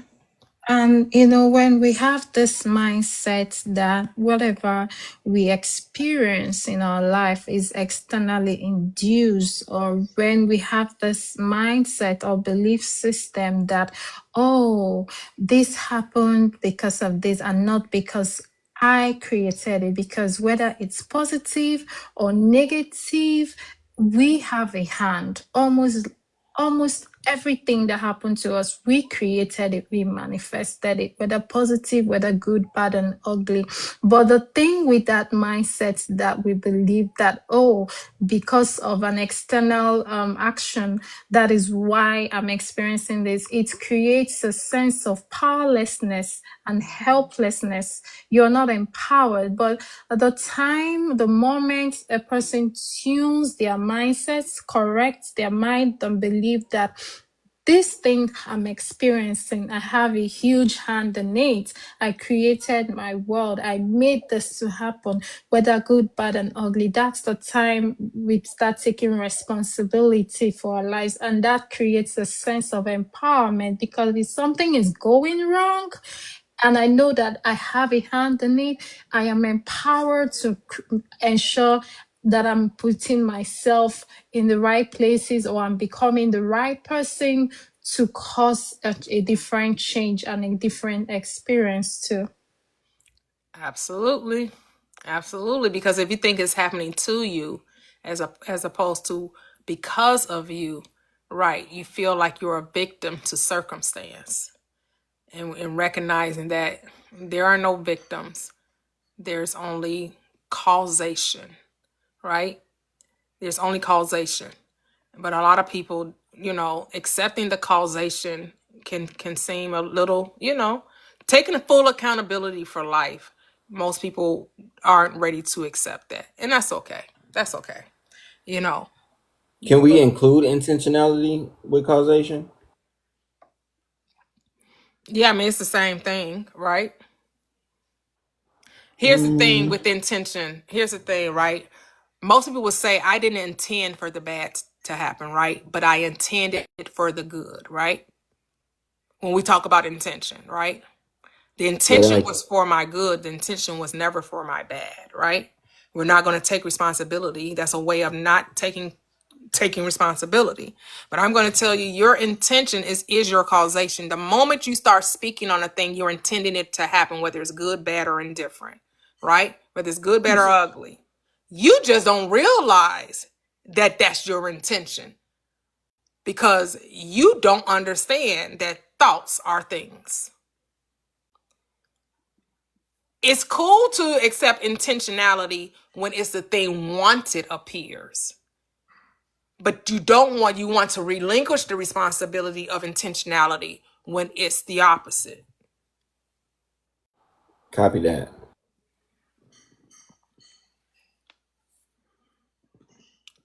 So, yes, be intentional about being intentional. Know that your thoughts are creating your life. Your thoughts are creating your experiences. That you are the cause of it all. You are. So what are you giving your intention to or attention to? What are you tending to? Are you tending to the wanted or the unwanted? Yes, are people aware that the more they talk about the problem, they're recreating the problem? No, most people don't realize that. Most people don't realize complaining about the problem is allowing it to loop, to stay on a loop, to keep it on its course, to keep it alive and well in their reality. The moment they shift their perspective and put their mind on the solution, and I would say stop saying things are problems and just notice you're just having experiences. If you stop calling things a problem, you wouldn't have any. Because whatever you call it, that's what it shall be, right? Whatever Adam called it, that's what it was called. You're Adam. Adam is humanity. Whatever you say it is, that's what it should be. So if you say it's a problem with them, it's a problem. There you go. You get to have what you say.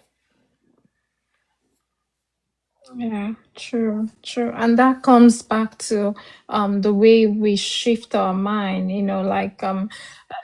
this, like the choice of words you're using is showing a shift in how the perspective is. So if something is going on and we term that a problem, we call it a problem, it becomes what you call it. But when you say this is something I'm experiencing right now, in fact, that leaves room open to find solutions. It's an empowered shift in the mind, and the perspective is completely different. And then the way we now respond and the outcomes that we experience based on that experience takes a different turn. And that, I think that still comes back to what you manifest as a result of your experiences. Yeah. Yeah. Yes. Love that. Yep. That's it. That's it.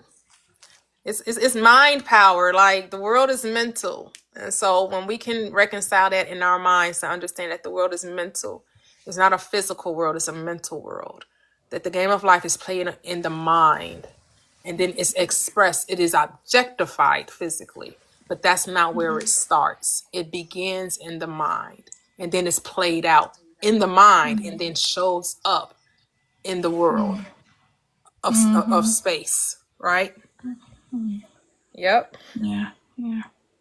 Yeah, So even virtually, you see the things you have in your thoughts show up on the phone. Sometimes we think these things are just algorithms, but they are a true reflections of the things that happen in the real world, you know. So, and that's a proof that it's your mind that creates your world. So if I'm thinking what you're thinking, the kind of lives that I connect with, even on this virtual space, will be connected, you know, with the thoughts in my mind. And that is also reflected in real life. If I'm a kind of person, the kind of human beings in the physical world that will gravitate around me will somehow or somewhat have some of those characteristics that I have, you know, and it takes self-awareness to be aware that I attract these people. Some people are not even aware of themselves and they be like, oh, how is this person my friend? I'm not like that. But you look closely, you find out you are really like that. It's just that you're not aware of yourself, you know. yep. Yeah. Yep. Yep. Mm. Yep. We always wanted to be the other.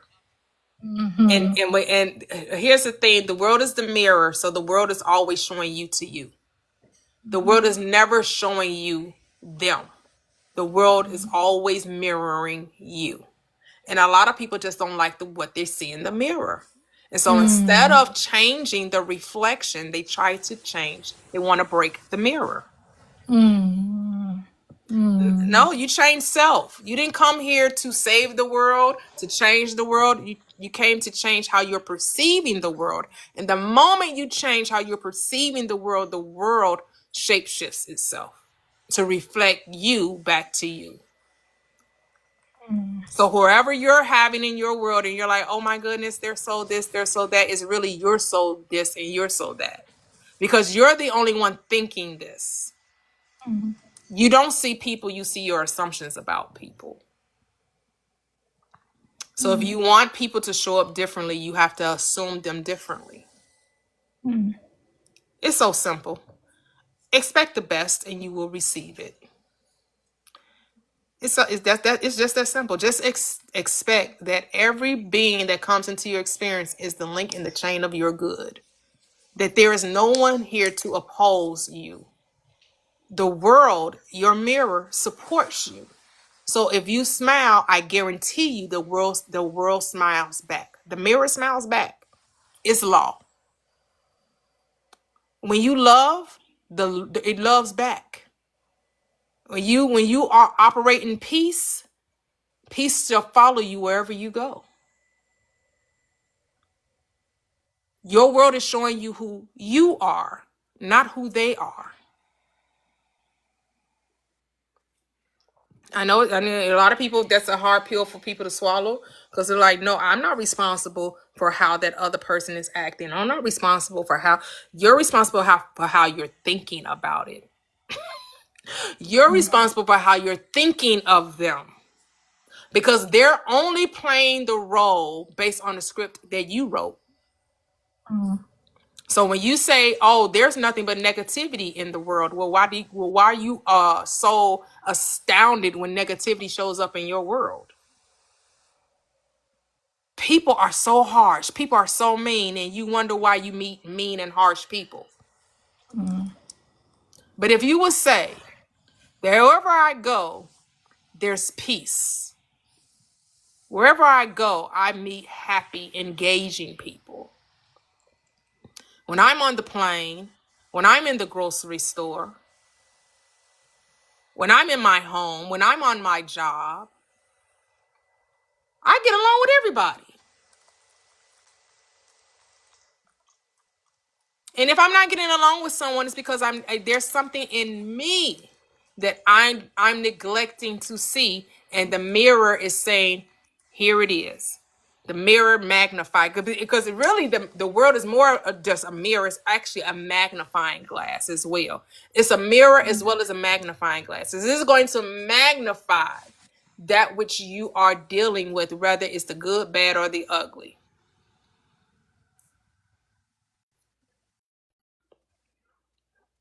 Yep. Hey, Kev. Welcome. Hey, Noye. Welcome. Hey, Sunflower. Welcome. Agent to prizes. No, you have to get along with yourself. You have to get along with yourself. See, you're going to be so in love with you, you're going to be oblivious to those who are not. You're not even going to recognize negativity because your head's so up in the clouds, you can't see what's beneath. Oh, thank you, Angie. Thank you. Like, you're going to be oblivious to the negativity. Negativity just does not exist in your reality because you are so gleaming with light. Like, have you just been so on 10 when you go out, wherever you're going, you're just so excited, you're just so glad to be there, you're just so amazing. And it can be fights all over the place, and people will be, you in some space, maybe you're at a club and you just had a good old time, you popping by whatever.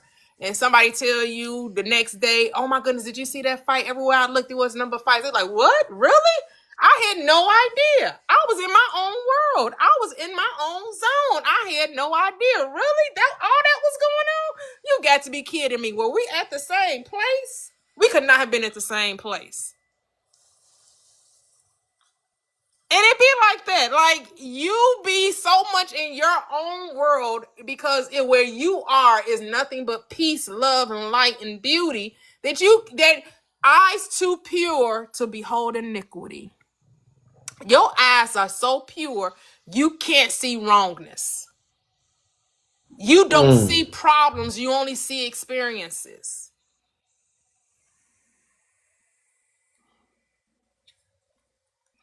You say, okay, what do I need for that reality? To create it.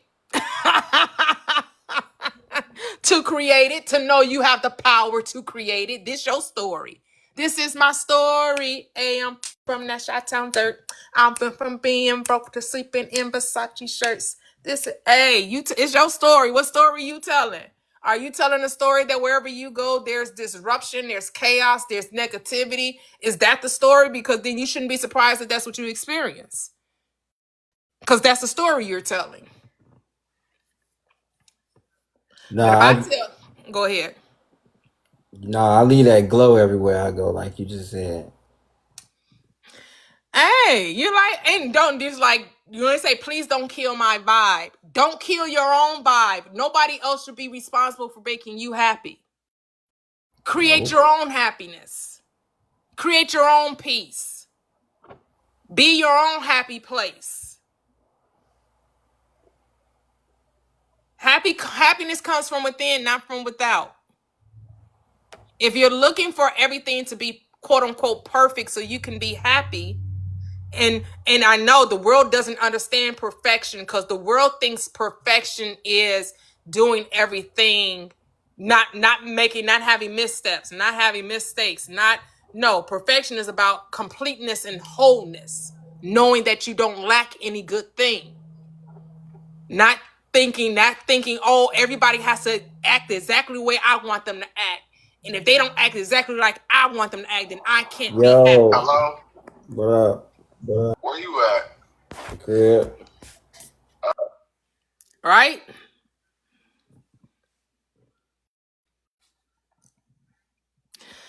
Right. So if you love everyone, that means they don't need to be different so you can be happy. Right?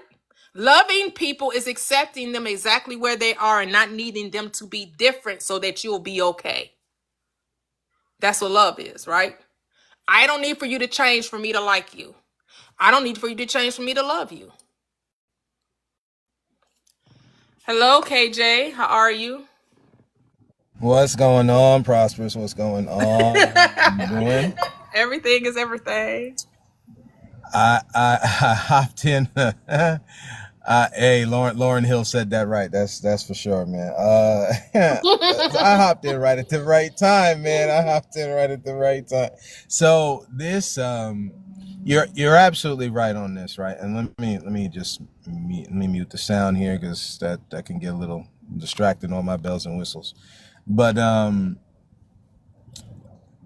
like, so inner peace, like the word perfection, sometimes I look at it and it's just like, it's etymology. Again, most of this stuff is coming from some place that we speak these words. And it's like, when we say peace, that's everything becomes internal. You know what I'm saying? And like, it's funny, the, what is it?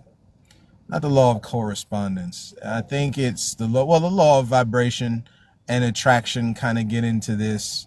Like we are the captain of our ship. That's a real reality, right? Because we put off onto so much stuff. And it's funny, right? Because like talking about like, you don't have to be a certain way to love someone. And this pours into like a Christian thought, which is, love thy enemy, right? Which we use for some odd reason to let folks walk on us. But that would be the opposite of, because there is nothing there that there is nothing there that's saying, hey, this person now can be abusive to you because you love them. That nothing about that has any love there. You know what I mean? Exactly. And another thought that came to mind when you was talking is this idea that because you have control over yourself, right? Sometimes you just gotta get away from fool-headed people, man.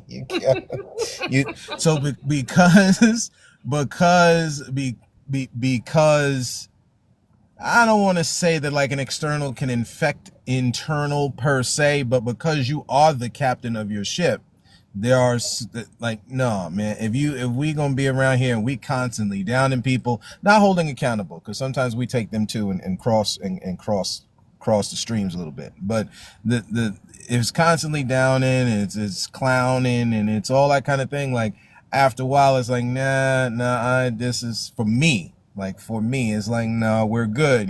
That's exercising this ability. And that was another thing, creation. Like, so creating things. People make fun of manifestation all you want to, but there's a reason that it is said life and death is in the power of the tongue. And so if that's the case, you can, especially if you hold to a thought of made in the likeness of, then creative ability, you have creative ability and destructive, but you have creative ability, so you can unmake that in your own world that is messed up. But you got to be willing, like there's certain things that you got to remove and then put in place, and these are all parts of this kind of control or management of your own self kind of thing. I thought that was cool. I just wanted to hop on and say that one real quick. Oh, thank you. Appreciate that. Yeah, I mean, if you're the creator, here's the thing with the creator, being the creator. Are we willing to accept that we're creating it all, or do we only want to accept that we create the stuff that we like? That's what you have to ask yourself. Me too. Oh, good, bad, ugly, not just the ones we like. Yeah. Yep. And most people will say, well, those quote unquote low vibrational beings, I take no part in having them come into my my universe. Oh, really? So you think you're only attracting the high vibration? Oh, you don't take no part in attracting what you're determining to be the low vibration? Oh, they're there by happenstance and accident? Oh, really? I thought we agreed that there are no happenstances or accidents. I thought that the people come based on who you are, based on the story that you're telling. That's why I don't call people high vibrational, low vibrational beings. Energy is energy. It's not positive or negative. Well, okay, you just helped me, even more like usual, but I would say I was using what people would call negative energy, but I seen it, yeah, it's just energy, and I can use it for what I want to use it for, because it's my world. Absolutely. Absolutely. Energy just is. Energy just is. And you being the operant power, only you judge it. Why are you judging it? Why are you saying this being is low and bad and wrong and this is because are we dividing consciousness? Can infinity be added to or multiplied? Can infinity be subtracted or take or divided? No. You can't add to or take from. You can't divide or multiply. It just is. And to understand that you are the only one that exists in your reality, and everyone else is there just playing a part. They're showing up as another version of you, wearing a mask. They're masquerading as something other than you, but they're you, just with a different. That's why you say persona means mask, right? Everyone is masquerading as something other than itself when it's actually all there is.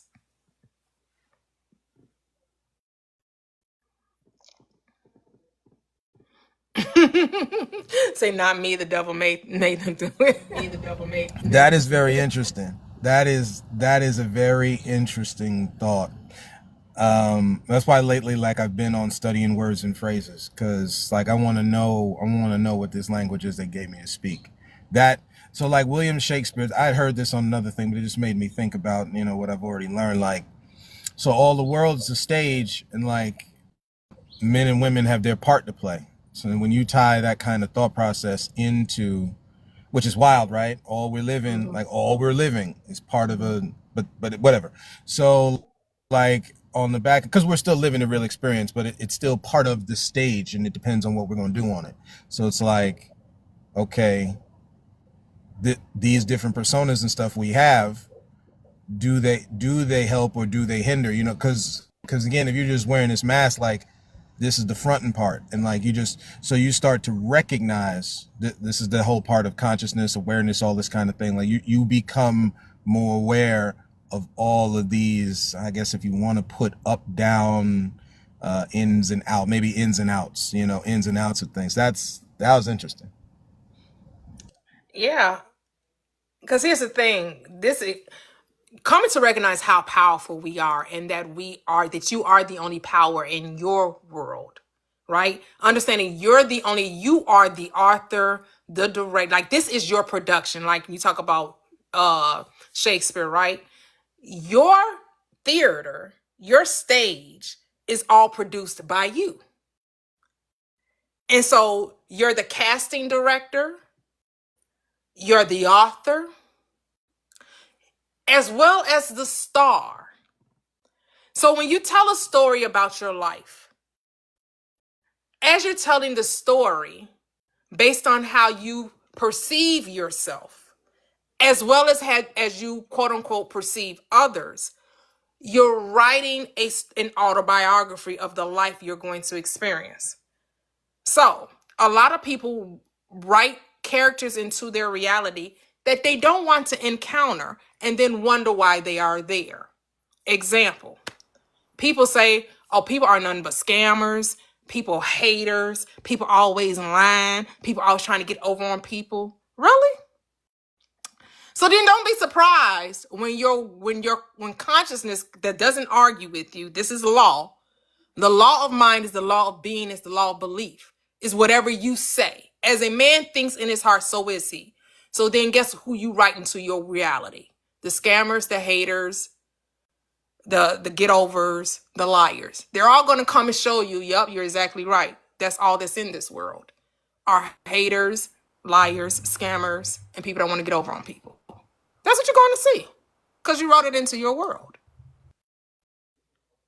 But you could have easily have said, well, actually, in my world, there's nothing but peace, love, joy, harmony, goodwill towards all men. So everyone I can write into my experience, oh, every man is a link in the chain of my good. They're all here to support the story I'm telling. So when I come across, oh, they ain't got nothing but love. I got nothing but love for you, baby. Nothing but love. I got nothing but love for you, baby. So everybody coming to me and say, you ain't got nothing but love for me. Because that's the story I'm going to choose to tell. And I keep telling that story until what? I see it. And it has to show up because that's law. The moment I embody peace, love, compassion, harmony, joy, kindness, it has to be reflected in my world. That's law. So moment of clarity. I appreciate you because you're helping with my shadow work, which is I just recall myself directing into my own play that don't nobody really gotta be my friend. I'm not asking for a good friend. You just need to be, I said, honest or something. I said, honest with yourself. And I'm wondering why this situation be the way it, how it end up that way. And then, when you figure out that you said these things, it's clarified. Like it's something really to open your eyes to. Yep. Because say what you really want, not how you think it must be. Because we've been told by the world it must be this way. You can't get away from people not trying to do bad to you or do wrong to you. Who says that? Remember, be not conformed to this world, but be transformed. How? By renewing your mind. You got to change the way you think about life because as the Reverend Ike reminds us, you don't meet nobody but you. You only come across versions of you. So why wouldn't you write the best story you could ever tell? The best story ever told? That we just pulling down strongholds. We bringing every vain imagination into the subjection of the Christ mind. That we calling the 12 disciples and we're going to give the 12 disciplines of mind the power, what? To cast out unclean spirits, to heal the sick, right? Like that's what we're going to, that's what the Christ mind does. It calls the disciples into ministry and to decree and declare the type of life we want to experience. As a man thinks in his heart, so is he. What are you thinking about? How do you think about others? Because that's what you're going to see.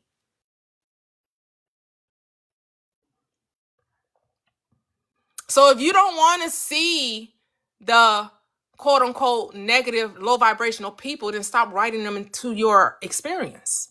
Stop talking about low vibrational and negative people. Stop talking about energy vampires and NPCs and soulless people. And then wonder why the word, your consciousness, your awareness say, yep, you're exactly right. They're energy vampires, they're low vibrational people, they're NPCs, they're soulless people. Yep, here you go. Now what you gonna do with them? Complain, be mad. Why they show up in my world? Oh, won't they get away from me? No, you keep adding them in. Man, can't believe I just ran across this person. They ain't so low vibrational. Man, they took all my energy. Really? Somebody has the power to take your energy? Interesting. Or did you give it away? Did they take it or did you give it away? Yeah, you gave it away because every time you told the story, you telling us about how negative people are. Man, let me tell you about this person. Man, let me tell you about this person. Really? Do you ever have anything good to say about other people? Like ever? When do you ever come across? Because that's what amazes me about empaths. I rarely hear an empath talk about I entered a room and the room was so amazing and the vibes were so high. You know what empaths usually talk about? Man, I went to a party, man. That energy was so low. Man, I just went to that house. That energy was so low. Man, I just stepped into this room. This energy. Like, how come you can never feel good? You only can feel bad. Really? But you want to convince me that it's them and not you? You want me to be convinced that the bad energy, the low energy, the low vibrational energy is everybody else but you. But how come your power ain't so great that you can lift the energy in the room? Where your power at? Why is their power so much greater than yours that they take yours and you don't uplift theirs?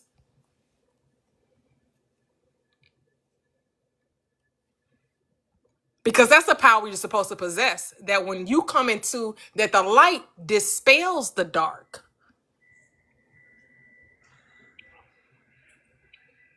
Go ahead, Chrissy. I wanted to ask if you could bring me down because I'm about to take a call and then it will cut me off. I'll come back in about 30 minutes if you're still on here. Yeah. Okay. Thank you. All right. Have a good one. Thanks for joining. Sure. Bye. I personally think you know, because like the ability to this is for me personally, right? Or in my estimate, right? Mm-hmm. I think it's an imbalance because truth be told, if you picking up on these things, or if the law of vibration is a thing, right? Then you ought to be able to see. It shouldn't just be out your mouth that it's only negative, right? Mm-hmm. Like I heard a brother say it this way, like, so you should be well. Scripturally, it tells you that the things we're given help us to rightly divide. So you'd be able to recognize both. It wouldn't just be one or the other. But like the brother was talking about, as far as unfortunately, like in certain communities, how you get caught up in gang activity, right? And there's some things that some of us shouldn't be involved in. Is what it is. Everybody's gonna make their choice, but at the same time, it's like we want to transition where we're supposed to transition from the standpoint of, and I mean, again, if life and death is in the power of the tongue, and then people are speaking death over themselves, then this is what you would have, because again, you're creating in your own world.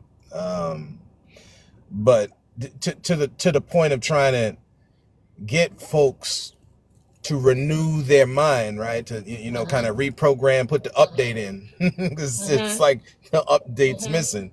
It's like, okay, this may have been how grandpapa and daddy and big mama and like auntie, this might have been the way they work, but what about you? It's like, you are your own person. So, all right, cool. If they was running whatever for however many 100 years or 30 years, ain't got nothing to do with me. Like, we're gonna, you know, and you take that road toward increasing, and again, like kind of like what the prompt says, like manifesting into your own world, speaking into your own world. Like, for instance, we sit in awe looking at Genesis 1. Okay, so there's void there.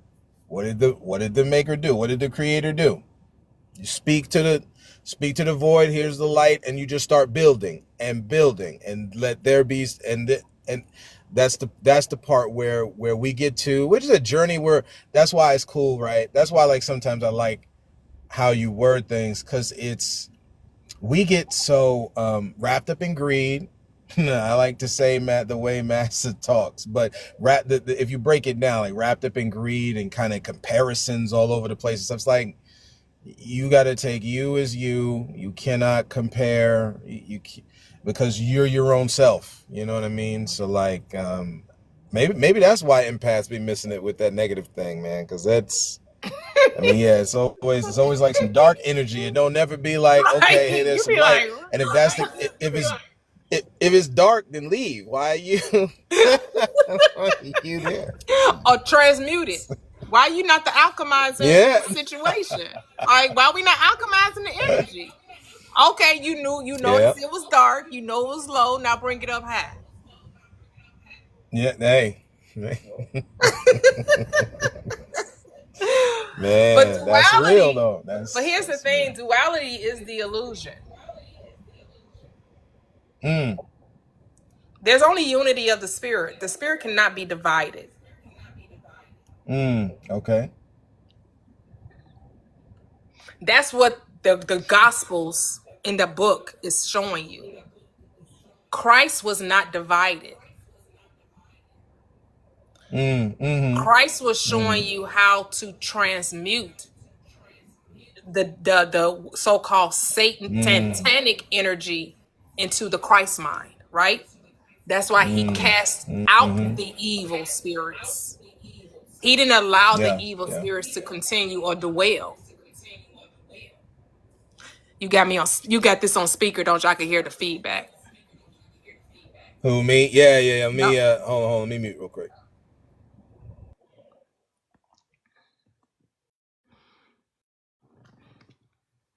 And I know people like to say, well, there has to be balance. It has to be dark and evil. It has to be good and evil. It has to be good and evil. Good and evil is the illusion. There's only good. The evil comes where? From eating off the tree of knowledge of good and evil. The knowledge of what? Believing in two powers. The Christ mind comes to remind you, no, as you slept, you took on the belief in two powers, but I'm here to awaken in you that there's only one power. There's only one Lord, one faith, one baptism, and one Father of us all. There's the unity of the Spirit, and the Spirit cannot be divided. A house divided against itself can what? Not stand. When those people, when the Pharisees was coming, oh, he's casting out demons by Beelzebub. He like, what? How the devil gonna cast out the devil? Impossible. Does not happen. That's exactly what he said too. Yeah. Yeah.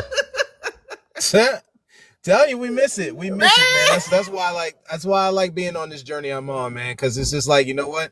It makes it real. It's not just some cute little Sunday school something somewhere. Like for me, understanding these things that most folks will stand up and say is devilish. I don't. I'm trying to figure out why. Because like I'm looking at the light of the truth here, and that what their accusation ain't matching up. It ain't good. That's only because people are afraid of their own power. Mm. And most people are afraid of their own power, and some people like being the victim. It's a safe space. It's a safe, it's as they say, Man. what a familiarity breeds contempt. It's Yeah. familiar, but it's damning. Mm. They hate it here. I hate it here, but I don't know anything else. I don't know another way. Right. Right. That's wild, man. Yeah. Yeah. Yeah. And you change it by just changing the story. Hello, Afrocentric.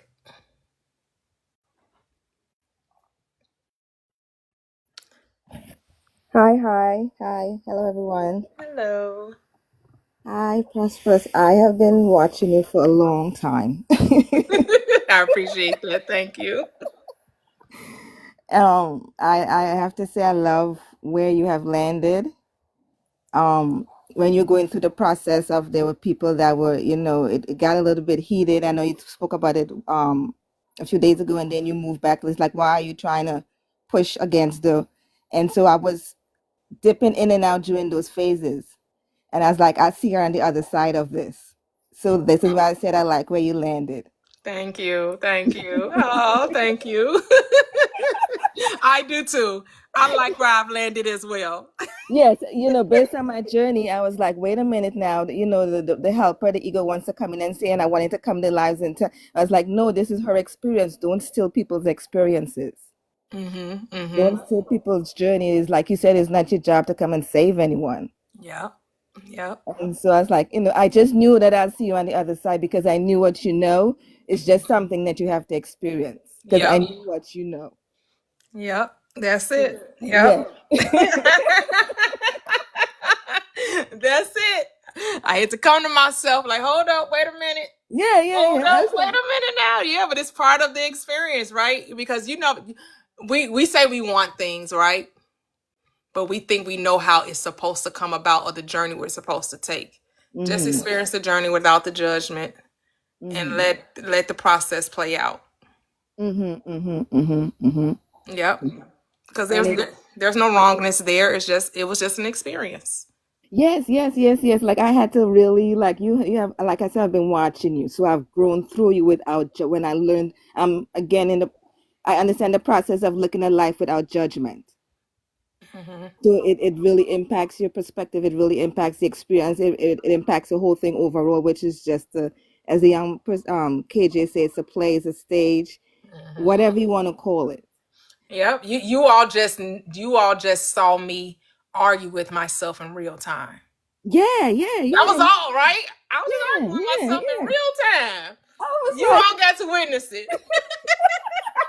I was like, hold up, like I was like my ego was like, jump in, wake her up, shake her.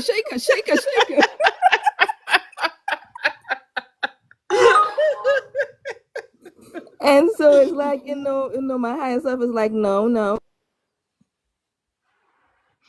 Oh, you paused there. I know she may have gotten a phone call. I'm Oh, sorry, did you I'm get a back. phone call? Yes. Yeah. Okay. Yeah. So, based on what I'm working within myself, that part of me comes and says, wait a minute now, just remember you and reflecting you, there's something you want to fix, what you think you want to fix her. So back up now, watch it from the bird's eye view. Mm-hmm. And but today you touched on something which was I'm going down the rabbit hole of shadow work. So I know it's a rabbit hole. I know it's not real, but it excites me because everything is, I'm not attached to anything. So any beliefs that I'm not attached to it. Even the belief that I believe is not true because this is not it. Mm-hmm. Right? So Mm-hmm. I go through rabbit holes, and so you talk about the impacts, and I want to answer that question that you guys were asking about the impacts. So Carl Jung created shadow work specifically for empaths. Mm. Shadow work was specifically for that group of people because they tend to feel. But even though he created a book in the middle of the book, well, at the end of the book when it was out and people started to experience it, he started to understand this thing when people become so spiritually high, they know earthly good. And that's what was happening with them, that they didn't understand the things that they were seeing in people was just a reflection of them. Mm. So he had to tweak the work now and present shadow work as you looking at yourself, every experience. If you feel jealousy, you're not jealous of the person who's a part. This is all you that's happening. There's nothing outside of you that's happening. And this is what shadow work is specific. But it became so commercialized and it became so, and social media took their hands on it and people started doing shadow work that had the adverse reaction. Mm. Mm. People were doing shadow works, and remember, as the young man were talking about, you when you're writing words, spelling, they started when they start writing down things that has happened in you, you are opening up a timeline, you're shifting your reality. Mm-hmm. So they start to feel these things, relive these things, and because they don't have that baseline or that foundation of life is not happening to you but for you, it can catapult you into a different direction. Mm. And so a lot of people, some people just didn't even resonate with it at all because that's not the path that they were on. People that knew themselves, they were, they knew how to deal with it. But the people that were trying to discover who they are or not discover, remember who they are, doing that type of thing, it didn't work well. And so I found out that shadow work people that call themselves empath and you can't deal with the negative energy, you need to do shadow work because it's all you. You're just not aware. Right. And that's what I realized, anytime you're trying to point the fingers at others and say they're the problem, they're never the problem. No, never. I use this analogy like if you point your fingers, if you look at your hand specifically, the thumb is neutral, the pointer finger is pointing to whatever, whoever the situation, whatever outside of you that you're pointing to, and you got three fingers pointing right back at you. Yep. Yep. Yep. So, and I don't know many empaths. I just hear people talk about, how they can feel energy. And I'm just like, well, the only energy you could possibly ever be feeling is your own. I mean, because they're, like you're the only one having the experience. And I guess that's the thing that people can't understand, that they're the only ones experiencing it. And you want to convince others that the experience is coming from out there. No, the experience is coming from within. Let's take accountability. It's okay. It's okay. Yeah, and that takes you out of victim mode, that you're not a victim. That whole thing takes you out of nobody's doing anything to you. That part. Because, okay, you go into a room and you notice people are down. Okay. Maybe you're there to lighten up the mood. Why are you not lightening up the mood? Why are you judging the mood? That's the word, judge. We have to naturally judge, but it's how we judge. Right. Judge righteous judgment. That's right. All right. Judge from within, not from without. That's the righteous judgment. Judging from within, because there is no out there. There's no outer space. There's only inner space. Yeah. Yeah. So yesterday I accidentally came on, but that was just a warning sign, hint from the universe, like, okay, you're going to have to speak at some point. But I didn't take it into consideration until right now when you started talking about empaths, because I'm in that rabbit hole. Oh, okay.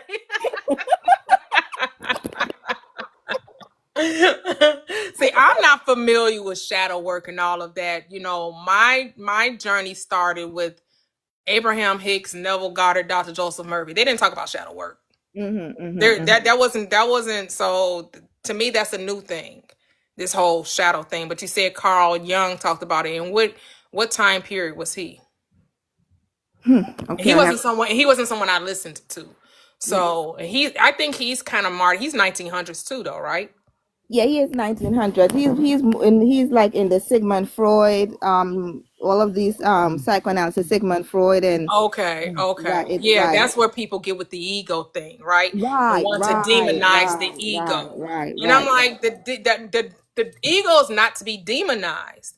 The ego is just the part of you that operates from the five senses. That's it.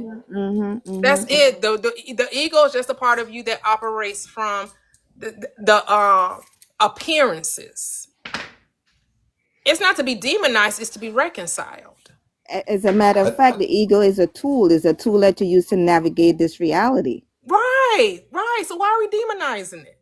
We just want stuff to be wrong. We just want stuff to be so the wrong. Definition. Exactly. It's like we're an argumentative people. It's like we can't get along unless we're arguing. Yeah.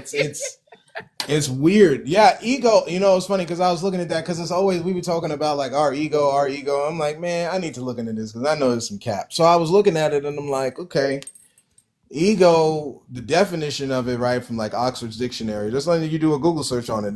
I think the first deal is like talking about your sense of yourself. So I mean, which again would go into like the senses, it goes back into that. So how you see yourself in the mirror, right? Or what you smell, how you smell yourself, all that goes into it's part of your ego. You know what I mean? And you can clearly see some people are way too high on that thing.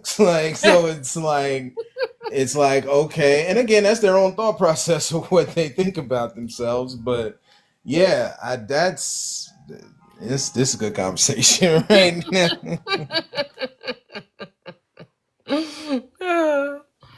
Yeah, I mean, here's the thing. I know it's infinite ways to experience this life, and it's not that any way is wrong. But when you keep looking for wrongness, believe me, you'll keep finding it.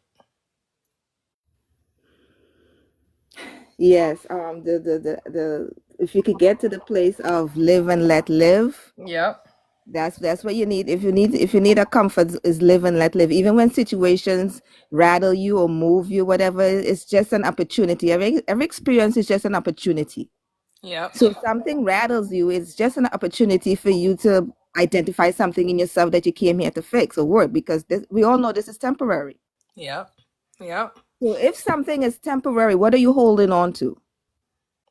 That part. Yep. That's why I had to reconcile with the religious, right? Like allow them to think God is in the sky. If that's okay.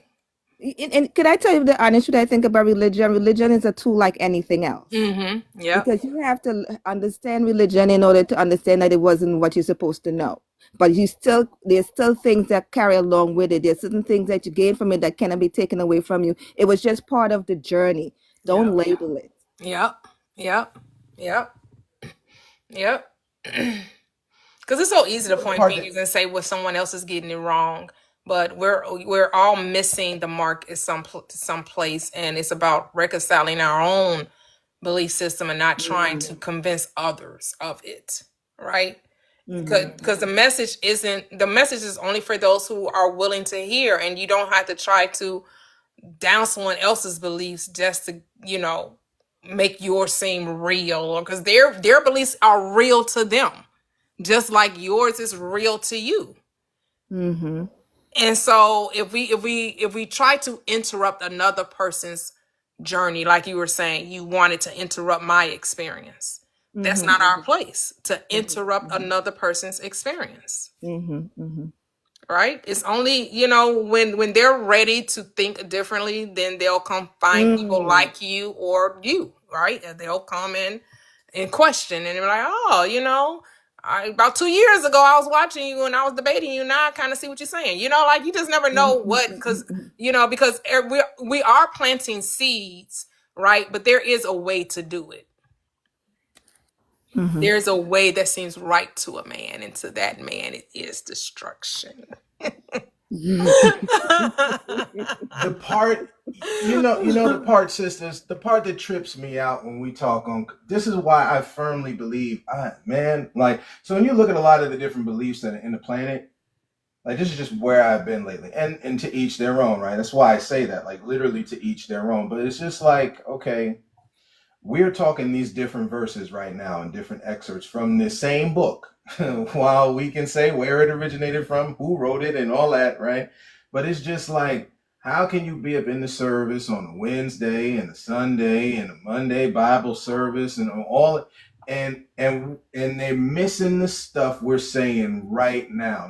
Now for me, maybe that's touching a little bit of frustrated energy, but it's just like who is informing. How have they? But again, this is this renew your mind thing, like because clearly, like we're seeing this. So it can't be that we're nuts or off the rocker or whatever term they want to use. It's like this is. But again, to each person's got to come exactly what you're saying, which is true, man. It like there are so many of these, like relationship ones, financial ones, all this kind of stuff. We're just interrupting each other's type of, and honestly, like the sister Afrocentric said, if we live and let live, if we can get on that path, like a lot of what you see, you just don't see, you wouldn't see it. There's no busybodying anymore. You know what I'm saying? Which technically is the idea of walking in love, right? Because now I don't need to be like looking in your window, seeing what you're doing. We ain't got to do all that, because like I got enough I have to do. So now I don't have to be worried like that about what another's doing. Yep. That's it. and to take it a step further, KJ, when you have these moments of what you just talk about as you said, describe as frustration, you have to detach. The only reason why you're feeling the frustration because you're attached to something. When you feel that thing, all you need to figure out, that is when you get these emotions, this is what emotions are.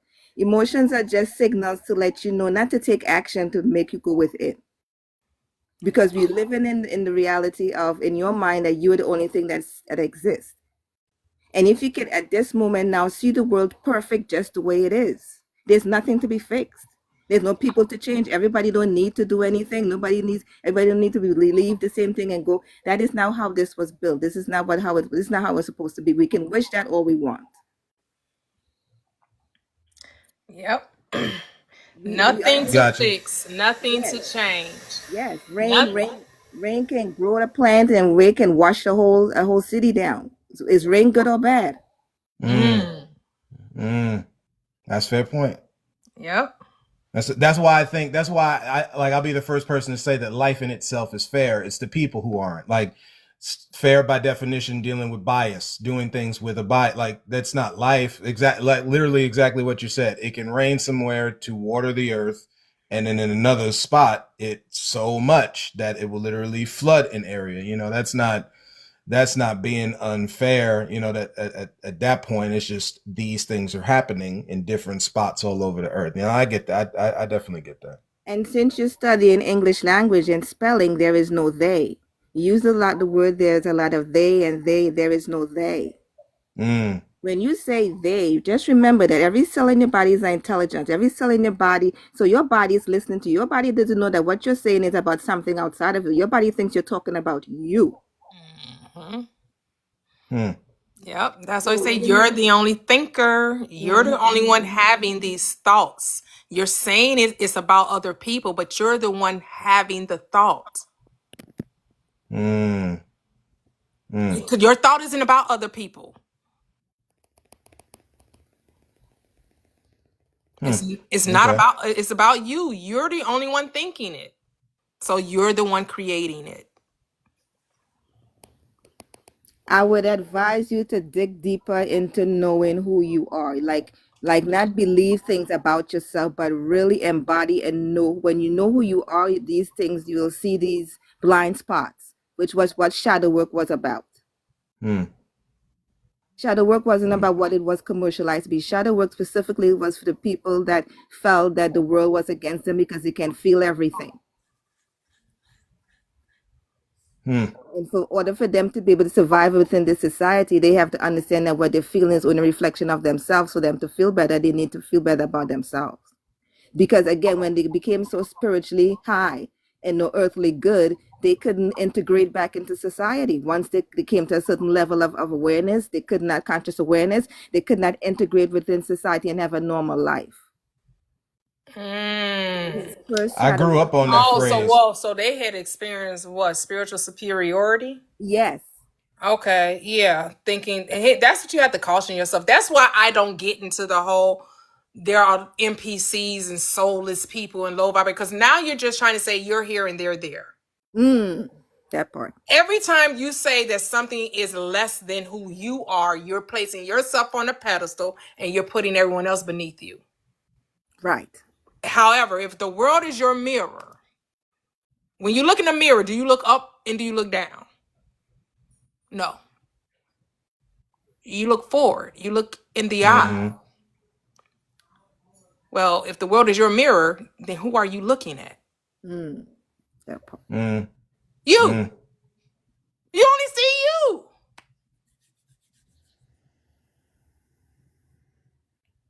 I the shadow work, again, that's not something that resonates with me. Yes. That phrase. Because like I said, I studied Neville, listened to Reverend Ike, Dr. Joseph Murphy. Me too. Listen to, Florence Scovel Shinn, these different, and no one talked about anything being wrong with you. Yes. It's about recognizing what's right with you. It's about recognizing that you're God, and God doesn't need healing. God just needs to remember who it is. Right. That's it. It was not meant for the general public. It was meant for a specific group of people. Interesting. So this was just his way of trying to get them to see that they were not superior to anyone else. Yes, because he needed them to be able to have a normal life and integrate back into society. See, this is why, but again, it's just letting it go. This is what people are gonna. So, you couldn't then look in Romans and see a phrase that tells folks to not think more highly of themselves than they ought to think, and then see all of the weirdness that you see in life today. Because if no one thought more highly of themselves than they ought to think, this is where you, again, it's that same kind of thing. But you're right. See, so from the frustrations that I see from seeing this truth clearly, it's one of these things like, hey, this has been shown to me, if I choose to share it, so on and so forth. And then you go on about it, because I mean, at the end of the day, these things, it's weird, right? Like we still walk around in this kind of sleep state almost. This is why brothers and sisters been saying staying woke for forever. But it's like they can talking They about woke on commercializing things. politics. They ain't Yeah, woke yeah, yeah, in spiritual. yeah, They woke yeah, in, yeah. they want to understand the mechanisms of government. Okay, you got it. Which, to be They honest, lied to us.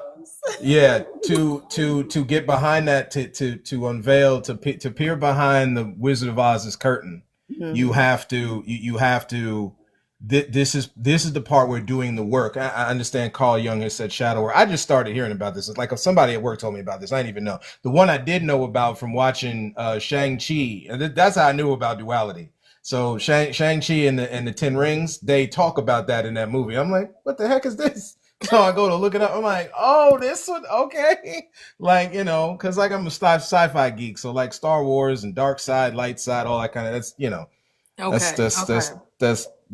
that's where I've been at as a kid. But that other phrase that the sister's talking about is this. So the way it was said to me in church growing up was so heavenly minded, earthly good, and you can see that. Like this whole thing with the rapture. Like, what do people? What? There's stuff here to do. Why are you worried about where you're going in the sweet by and buying these things here? Right? It's spiritual escapism, right? Yeah. They don't want to live life. They want to escape life. And the world is so cruel. The world is so cold. I don't want to have anything to do with it. Jesus, take me out of here.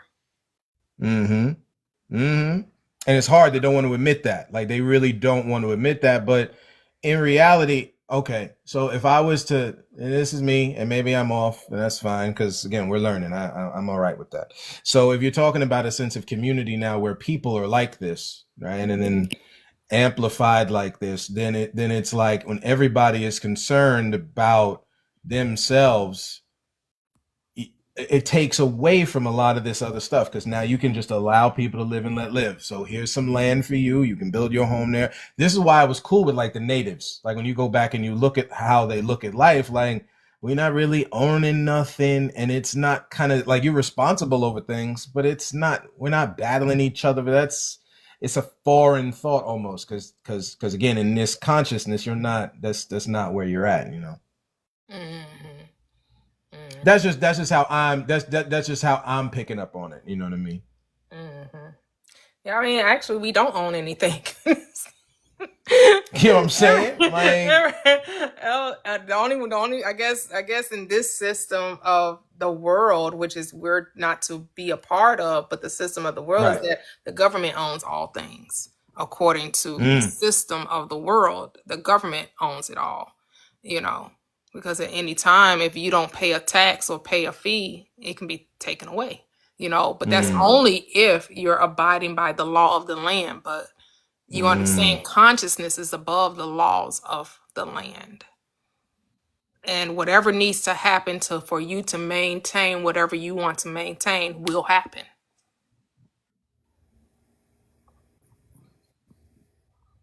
Whatever it is. I wanna so I also Toya listen to Neville Goddard. Like I listen to everybody and anything. Like I have no Bias, huh? no bias to anything, like every and anything, like because I see everything as one, right? And so, and then my path in life, I did hospice, and anybody that did hospice will know that anything as far as death, surrounding death, there are things that the scientific community call paranormal activities that happens. There are things that happen surrounding death. And so in the world of hospice, we know you cannot deny that there is something that the unseen that we are not, that is always that we're also a part of, that we're connected. We cannot see the unseen that we are. And so there's a book called The Afterlife of Billy Fingers. And that book switched my perspective. There was a time in my life when I see somebody that was an addict, it used to like, I used to feel like in the gut of my stomach, like I was connected to it in some ways. Like I don't even know anybody but it used to do something to me. And it was a very like deep, and this book explained a young man after he passed away. He was extremely, or mostly all of his life, an addict. And he just died suddenly by running out of the street and a car hit him and right on the spot. Mm. And so he started to communicate with his sister after his death, and he started to explain something. And one thing I got from that book, because everything that I listen to, I go into with the mindset of take the meat and leave the bone. So I'm not going into the mindset that I'm going to agree with everything that thing says. Right. I'm not supposed to. Right? Mm-hmm. The one thing I came from that was that the soul does not distinguish what we call good or bad. It just it's just an experience. As everybody that look into like people that have afterlife, that know that died and came back, a lot of them talk about seeing like a hologram of everything. Mm-hmm. And this is like one common trend in people that have had this experience, because that's a whole nother rabbit hole. That's a whole another rabbit hole. And so they have certain experience, like these things happen. When I was doing hospice, family members came to me and told me things they experienced while their parent was dying in the home. I look at babies. I'm from the Caribbean. There's certain things that we do. I'll tell you one more story. My grandmother used to love plants. She used to the type of person that take the plants from inside to outside and transition, and she loved plants. And there was this lady that was her friend. Every time she would come by, she would say, "This lady have a bad eye. This lady has a bad eye. This lady has a bad eye." And I was like, I'm young. I don't know. I was like, okay, grandma. I didn't pay any attention. One specific day, she called me after the lady left and showed me the plant. And the lady said that and the plant just drooped. And she made a mixture of water and something, and then she poured it on the plant, and the plant just revived. And she says, see, I told you. Then here we are, how many years later, we have the Japanese guy that talk about talking to rice, talking to water, talking to plants, then words. Yep. So she created the plant having that bad experience because she kept saying somebody had a bad eye. And in her mind, she knows she could fix it. She create the problem, right? You create the problem because you are the problem solver because you are the problem giver. Right? You create the problem just so you can create the solution. Right. Because if she had started telling herself that no matter what, when this will leave, my plant will be fine, nothing will happen. If she had instead taken that at the end, the same energy that she took to say that was going to happen, she could have taken the same everything's energy. She could have taken the same energy and directed it in a different reality. Yep. We just don't understand how powerful our words are, right? Right. And this is why I was saying to KJ, like he's, instead of trying to figure out about shadow work and all these things, figure out who you are. Don't go into any type of teaching until you know who you are. And sometimes to know what you are, all you need to do is sit with yourself and observe your thoughts. Take an observer seat with yourself. Like sit with yourself. Get off the phone. Get off social media. Sit with yourself. See how long you can sit with yourself. See how long you can listen to your thoughts. See how long you can see, like when you think, when you want to do something, like list, like pay attention to your mind of how it moves around, how it jumps from one thing to another. Yep. And that's the path that you want to go on. When this is where you want to go, and then you can do shadow, and then you can do, but you cannot go into these things if you don't know who you are, and that is your foundation to start doing anything. Because you're going to get caught up in a whole lot of information. You're going to be going left. You're going to be like a feather in the wind. We are in the information age. You're going to take on too much information. You're going to get overwhelmed, and you're going to feel lost, and you're going to end up right back to where I'm telling you to be. Because when you end up lost, you're not really lost. You just needed to be lost to remember yourself again. So loss is not a bad thing. I'm just trying to save you. And this, I don't expect you to do this. I'm just in hindsight telling you that this is where it goes. And I'm not trying to take the journey. I'm not trying to take the journey away from you, because you're going to have to do what you have to do. So don't fight against what I just told you. But if it resonates, we will remember it when you need to remember it. But this does not. No. Yeah, no, I action. Mm-hmm. Okay. No, I totally, yeah, no, no, I totally understand that. See, for me personally, like life around me, all that kind of thing. Like if I give a backdrop of who I am, coming up from New York, hidden from a lot of things of life, just in general, like literally how life has been, churchgoer, all that kind of thing. Which I don't knock that part of it. I just knock the blindness in which Christians walk in. That's the part I knock. But at the same time, like. Some of this stuff, yes, it is a journey for me understanding who I am. You know what I mean? Which I recognize that, which for me personally, I feel like that's kind of the first place is like this acceptance or admittance to knowing that I need to grow, like I don't know enough, and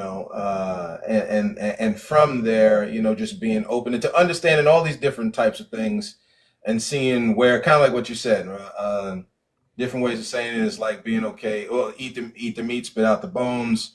Eat the fish, spit out the bones, like that kind of thing. Like be okay with that. And again, I have that's what kind of drew me here to Prosperous's live, all that kind of. There's a couple of them that I like that because it's challenging these kind of preset notions everybody has, and I'm at the point now in my life where I know that some of that is slightly off. Kind of like the story that you were talking about with the elder there, recognizing, hey, and again, life and death. It's like it's being told, but we don't see it. Like so, life and death is in the power of the tongue, and then it goes on to say, whichever one that you really like is what you're going to enjoy the fruit of, which we're seeing. So it's just like. Yeah, learning me and all that kind of thing. Yes, speaking life over things because things have an essence or life or breath or what we say is spirit, and it's like we can feed that or not, because that's who we are as people. So I mean, I'm learning, man. I honestly like it because I believe this is how I was made. You know what I'm saying? It's like this is me. So like understanding me. No, I totally agree with what you're saying for sure. Yeah. Yeah, I mean, you have your own path. You have your own. There's no right or wrong way to get where you're going because if there's no good or bad, it doesn't matter how you end up with shadow work. It's all there for the experience. And if we could just understand that life is just an experience and there's no wrong or right, then you'll have a different perspective and you'll stop judging your experience with Christianity, and those who believe in Christianity understand it's just part of their road of forgetfulness because we all forgot that we were God and we're all experiencing that illusion of not being God, right? And so during that time of forgetfulness, because you do know all things, you just forgot. So you're not learning, you're remembering. You're remembering who you are and the power that you possess through experience. And so I'm gonna go to Shani. Hello, Shani. Hey, hey. I hope it's too loud. Hey, y'all. Hello, how are you?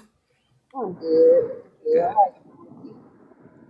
You're a little faint there. Yeah. How you doing? Can you hear me?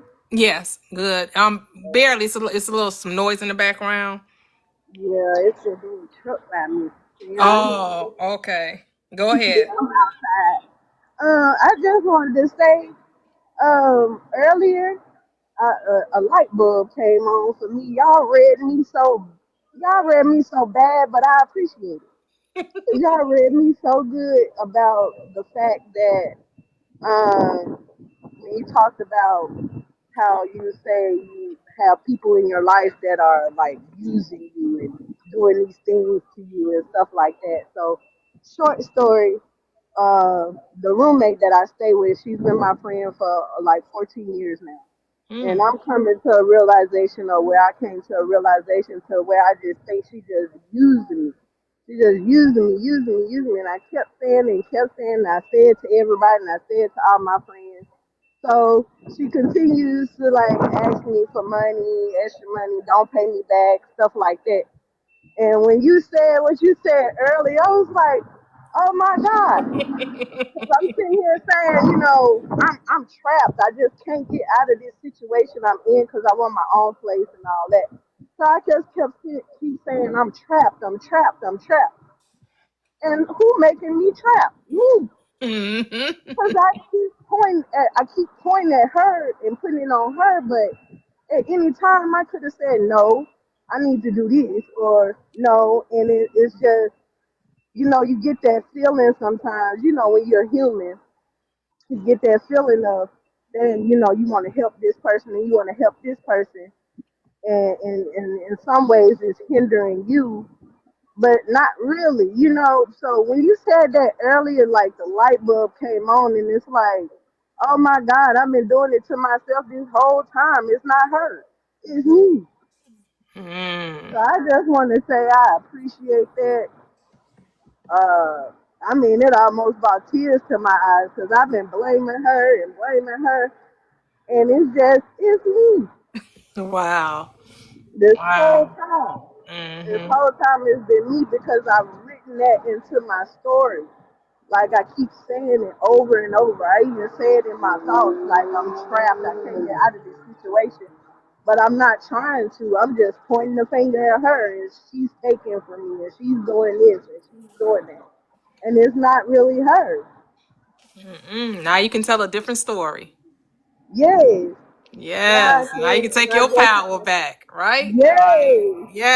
Oh, yes. it was so good for me that when y'all touched on that earlier, and the fact that y'all touched on, because I've been calling myself an empath for a long time without even knowing the meaning, the true meaning of it. And when she touched on that and she said the meaning and all that, I was like, oh my God, it's been me the whole time. Boy, looking in that mirror, when I tell you, when you look in that mirror and you really get deep Mhm. down into it and look into yourself, oh my God. And I've been saying the whole time too, I also say, the only person stopping you is you. Well, Mm. dang, I wasn't listening to that part. I wasn't even listening to that part. I was so I'm feeding the other part. I'm saying that, but I'm feeding the other side. Mhm. So I just want to thank y'all for that, because I swear y'all walked around in my brain for about 30 minutes. I was like, oh my God, it's me doing it to me. So I just want to say I appreciate y'all. I always appreciate y'all live. I be listening. Even though I don't come up often, I always be listening. I be at work listening, shouting and laughing, and they be looking at me crazy. I But thank appreciate you. y'all. Thank That's you. all I wanted to say. Oh, thank you. Thank you so much for sharing. Glad to Thank get the you. aha moment. That's how we all do. Yes, We be like, it's me again. I'm the I problem. It's did. me, Yep. says Taylor Swift, right? It's me. I'm the problem. It's me. There Right? you go. A song for everything. I got to listen to that song. All Yep, right, Taylor y'all. Swift. She took ownership. I'm the problem. Yep. Yep, it's me. Yep. Yep. It's me. I thank y'all, though. Yeah, we I'm appreciate you still too. here listening, enjoying the live. Thank y'all. Okay, thank you for sharing. So we have Noye. Hello, Noye. Hey, everybody. Y'all is always, of course, up here spitting the stuff that I need to hear because I'm in my little journey right now. But the one thing I wanted to speak on, you said you're remembering yourself. I don't know if I said this the last time I was up here, but I'm not sure. But I'll just go into it. Since I've been on this and really getting into it and understanding that I have created these issues, now honestly, I don't have no issues. I That don't have part. none. That I really part. don't because everything been so easy peasy in the last 45 days. But I'm remembering, and now that I'm remembering, I can remember when I was a child and how everything was so easy. Everything was so cool. Not just because I had decent parents, but just because even we had issues growing up. I've been homeless with my family, like those type of things happen. But Mm, everything in my mind as a child, everything was so easy breezy. Everything was light. I knew we didn't have no food. I would just sit there and be like, "Well, Mama, it's gonna be okay." Like it would be like that. And I mm-hmm. kind of like I lost that part of myself listening to other people and creating these things in my head. When I think back to how I was when I was a child and how free I was before all these things got in my head or these movies I may have watched and all this life I've experienced, and I let things overtake me, it's like, dang, I gotta go back to how I remember life being so easy and carefree, and I wasn't worried about nothing, and everything was a good time. And I can honestly feel that. And I was feeling it before, but I watched the movie Lucy lately. I Mm-hmm. watched it 2 days ago, and she was talking on the phone. There's a part where she's talking on the phone to her mother after everything happens. And she said, I can feel how I was when I was a baby. I can feel your caress and touches and all of that. And I was like, I have to remember how free it felt to have no responsibilities. No, you're not thinking about bills and nothing when you're a kid. And I kind of start to lead with that now, is how back then I was so happy creating my own whatever, using my imagination and having fun. And, I wasn't even concerned about anything until I started dealing with, like, I'm from the South, so racial things started happening. But I'll be honest with you, even when I was a kid, I remember when I started like deep diving into like civil rights as a little child, and that's when that stuff started happening. Mm. Because before, because I did a deep dive into like Malcolm X and all this stuff when I was like 5.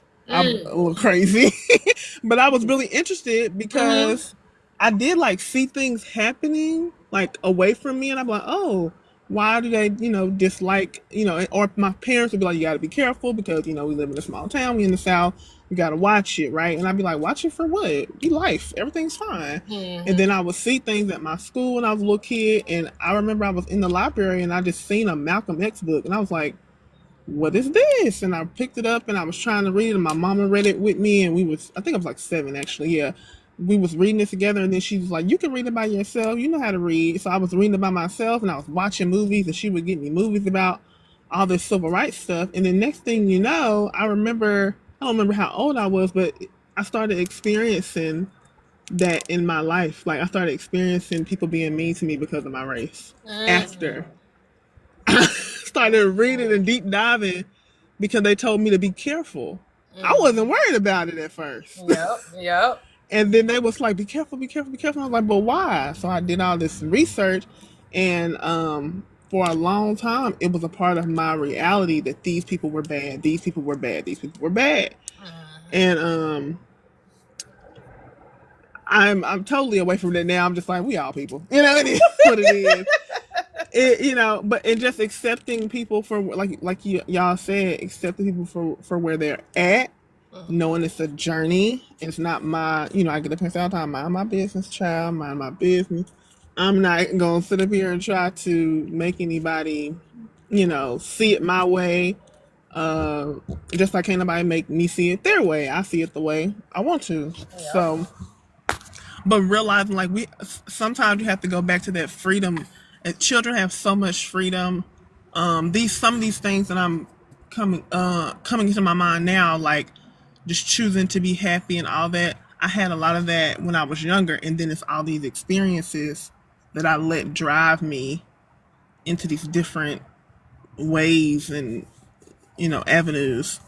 And now I just remember I can just be happy if I want to be happy. I don't have to be upset because someone else is upset, or because of, I don't have to speak things into my reality, like when people say, oh, the world is bad. I'm like, nah, I mean, your world might be That part. bad, but I'm not gonna say that about myself because that's not what I want. Right. Right. Absolutely. Absolutely. Just being aware. Being aware. Beautiful. Thank you. Thank you. Yep. It's just, as you look over your life, you can notice that, you gave your attention to certain, narratives, certain stories, and then you realize you started to experience the very thing you were giving your attention to. And so you recognize the correlation between your energy going in this direction and bringing about those experiences to match that story or narrative. And so we have Winger. Hello, you can unmute if you are there. Hello? If not, I'll just drop. You know, some people be accidentally requesting up. You say yes, renewing the mind. Yes, yes, yes. But I will be back later tonight, 7 p.m. Central Standard Time. I'm going to go ahead and close the live. It's a little about 1:30 my time. So I'll be back I at just 7:30. wanted to say, thank you, thank you, thank you, thank you for this platform. I can't get off here without saying thank you to you. Like I said, I've been listening to you for a long time, maybe from the beginning. I would think so. Yeah. Oh, I appreciate you. Thank you. Yeah, say a day one. Thank you, thank you, thank you. I've been in the background all this time. Yeah, yeah. I'm glad you came out. So yes, you seen the many shifts. That means you saw when it was all about my man, my man, my man. Can I manifest Yes, my man, my yes, yes, man? I yes. think that's why I shifted into the religious aspect, because I just wanted to get away from that part. So I'm like, oh, how can I shift the conversation? Well, let's not Right, just make it right. all about trying to get a thing. That's right. And so that shift led to this. So now we're even more away from the getting and it's into the being. Mm-hmm, mm-hmm, mm-hmm. Being. Not that you can't have things, but to know that things come when you decide to be. Who do you say that I am? When you say who you are, then the things must show up that will attach themselves to your beingness. Mm. That's what you have to understand. When you say that you're this, then the things that resonate with that beingness has to show up. It has to. If you're saying that I am wealthy, you can never experience lack. Impossible. Right? How are You you know what? experiencing lack when you're wealthy? You know what's interesting? Yesterday, I was listening to this person's live, and again, I go into everybody's rabbit hole, but he was specifically saying that in ancient days we did not use our left side of our brain; we only used the right side of our brain. Mm. And he said during those times, this is when we were operating at our highest level. So this operating in the left side of the brain is not how we started. Mm. And so I don't think it's coincident that the left side of the brain is where the ego resides. I think that that's part of experiencing the illusion of duality. Yes, Probably where yes, the fall of mind came from, right? yes, That we wanted to know what it would be like to experience everything we're not, right? So that comes with that illusion of fear and doubt and limitation, right? And believing that there's another power, that there's a second power, right? Because that's all yes, it took was for us to believe there was a second power. And then there came these atrocities, these horrors. But of course, consciousness isn't viewing it like that. It's not saying that things are wrong or atrocity or horrific, right? That's something that we as the lower self is how we're judging it. Consciousness is just like, well, if you don't want it to happen, then just don't talk about it. Consciousness is just like, if it wouldn't be happening if you wouldn't give me your attention to it. but it lined up with what you were talking about with the atom, the splitting of the atom. Mm-hmm. It's the same thing. It's the same story. Yep. The splitting of the mind. He Yes, said from left and right, when it was just all right. There was no left. There was no other side. There is only one side. All right. yes, Yeah. Yeah. Yeah. yeah, It's so interesting how everything is just tied into everything. You know, like when you hear people talk about the brain and the different parts of the brain, and then you talk about the other skeletal system and, you know, all the systems of the body, right? How everything is connected to consciousness, right? That nothing is separate from itself. It's all one thing. And how even the words that we use, whether it's the English word or Old English or Spanish or, you know, Latin, whatever, how all of that is connected to one another. And it, you know, and it starts telling you all the symbolism that's involved in it, right? And it's like, wow, everything really is connected.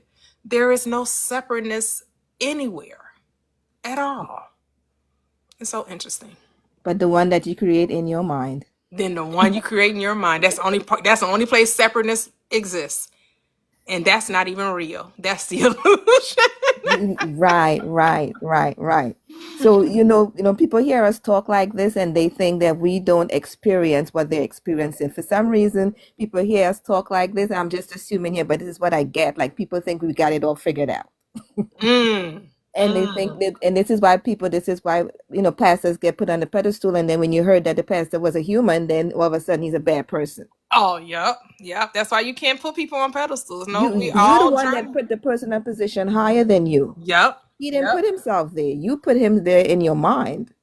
So now he does something out of the character where you put him in your mind, that role or whatever the box you put him in your mind. Then he comes out of that box, and then now you identify that as bad. For some reason, the human side of us wants a leader. Leader.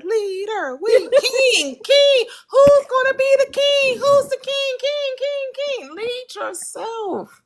Why are you always looking for somebody to tell you what to do? You know what? I think that it has to be that way because that's part of, like, I have to look at it like, yes, you have to be that so I can see the contrast. Yeah. You're right. It's part of the illusion. It's part of the play. It's part of the game. Yes. Right. Yes, it's part of yes. all of that. Right. It's part of the experience of thinking you're something that you're not. Yes. That's part of the dream state, right? Adam was put in a deep sleep. It doesn't say Adam ever woke up. And as he slept, he ate off that tree of knowledge of good and evil. Yes. I'm in the place where life is neutral. Everything is neutral. Everything when you have meaning, because I put meaning to it. And when I put meaning to it now, the meaning is not what's happening outside of me. I put meaning to is okay. If I say to you, you're an ugly Chinese woman, does that mean anything to you? Nope. Exactly. But if I say you're an ugly black woman, does it mean anything to me? No. Right. I don't identify as a black woman, but I get what you're saying. I get what you're saying, right? It's all about, does your words have meaning to me? No, I was saying people may look at you and say, well, how are you able to, because for there are people that would identify with it. They would look, well, like, how are you able to do that? How are you able to, because you have to know who you are. Oh, yeah. Yeah, like I would never be offended at the NIGG. Even if it came from the supposed, what we call white person, right? That would just not offend me. Why would I be mad about something that I know I'm not, regardless of who's saying it? Right. And you take that same perspective and you adapt it to your outside world. When something triggers you on your outside world, you're only triggered inside. Nothing outside you triggered you. It's just a womb that you're not aware of that is there, and you just touched the womb. That's all that happened. Nobody did anything to you. Yep. And you're only mad because you were told that you're supposed to be mad. Like, that word is such a bad word. We were told it was because we didn't necessarily experience the effects of that word, right? We're like so many generations removed from that experience, but because someone keeps feeding us the narrative that this is how it was, when none of us alive know how it was because we weren't there. And depending on who telling the story, right? Like if you talk to people about 2020, you talk to 100 people, you're gonna get 100 stories, right, about what 2020 was about. Yes. Nobody's gonna have the same narrative because no two people experienced 2020 the same. No two people. Some people businesses flourished, other people struggled, other people families got disrupted. They figured out they didn't want to be married no more. They figured out they didn't like their kids, right? Like all kinds of things took place, right? All kinds of things took place during that time. That's why that's why the Bible says don't look back. Stop looking back. Looking back does nothing for you. Right. Unless you're going to change your perspective about it, there's no reason to look back. Unless you're about to change how you're seeing it. Yeah. And I just wanted to say that, again, where we have the moments just like everybody else, we're teaching from experience, and I'm learning from you. So I'm never to the point where I feel that I know it all. Right. I'm learning from everyone that comes up here, nothing. Right? I'm learning. Like I never heard what you said about Carl Jung, right? So I'm learning. I'm hearing different perspectives too. Right. A homeless person could teach you something. Yep. Right. So what Prosperous is teaching, and what I've been practicing, for which I've been on her platform for a very long time, is that when things happen to you, it is an opportunity for you to go within yourself. Yeah. Every time you operate outside of yourself and something inside of you is happening, you create the chaos in your life. Mm-hmm. You create what's happening. You created the outcomes because you're not taught. Just remember, as a child, when you're pushed into the education system, your body is being shocked. And your body is shocked and you go into survival mode. And Yep. from the time you start the education system, you are been in survival mode until you get to the point of understanding who you are. Until then, you're in survival mode. Oh, yep. Yep. Yep. Man. And this is why you have disease and the stress and disease in the body, because you, again, are being put in a box to conform, to say this is who you have to be and able for you to maneuver this reality. You have to go through this system. Mm-hmm. Yep. A child is not supposed to be in a, like, if you study archaeology and the spiritual aspect of archaeology, the shape of the building matters. Mm. The structure of the building, how windows are placed, where doors are placed, these things matter. Mm. How you set up your home, where your window placed and where your kitchen is. There are many rabbit holes out there if you want to go to. And the rabbit holes is not to judge. The rabbit holes is to go in and take what you could apply to make your life better. Yep. Yep. Where are there in places in your life that you need to fix, somebody going to get, but you don't go into these rabbit holes and then that's who you are. Your thoughts as prosperous, your thoughts are things. Your beliefs are things. It's just something, a toy you're playing with while you're here. So play with it wisely. Yep. Yep. Yep. And you are the operant power. You get to the beauty of this life is you get to say what it is. You get to say what you don't have to play by anybody else's rules. That's the thing. You are the law of your being. That's what we have to realize. The only law is you. And the world has to bend itself to your reality. Stop trying to bend yourself to its reality and have reality bend itself to you. And so with that being said, I do want to read Warrior's statements. He said, I am whoever I say I am. 1, I am whoever I say I am. If I wasn't, then why would I say I am? Good news every day, I am. 2, wrong vibrations, that I don't even play that jam. This is just the way I am. Love it, love it. I'm going to let you go. I know you need to go, so I'm going to come down now. I know I just wanted to say bye before I go. I like to sit in the background, like to observe. I like to absorb. So every once in a while, if I'm led to, I'll come up. But other than that, just know I'm always lurking in the background. Oh, I appreciate you. Thank you. Thank you. Thank you so Thank you much. so much. Thank you for showing up. Thank you for being you. Thank Thank you. you for being you. Thank Thank you. you. Thank you. Thank you, B Up. Thank you, KJ. Thank you, everyone that's in the chat. All of you that came up to the panel to share. It was another wonderful live. The recap will be on YouTube. Prosperous Living with Toyia. I do have free ebooks in the link tree in the bio. Manifestation ebook bundle, which is Recipe for Life. It's a manifestation ebook.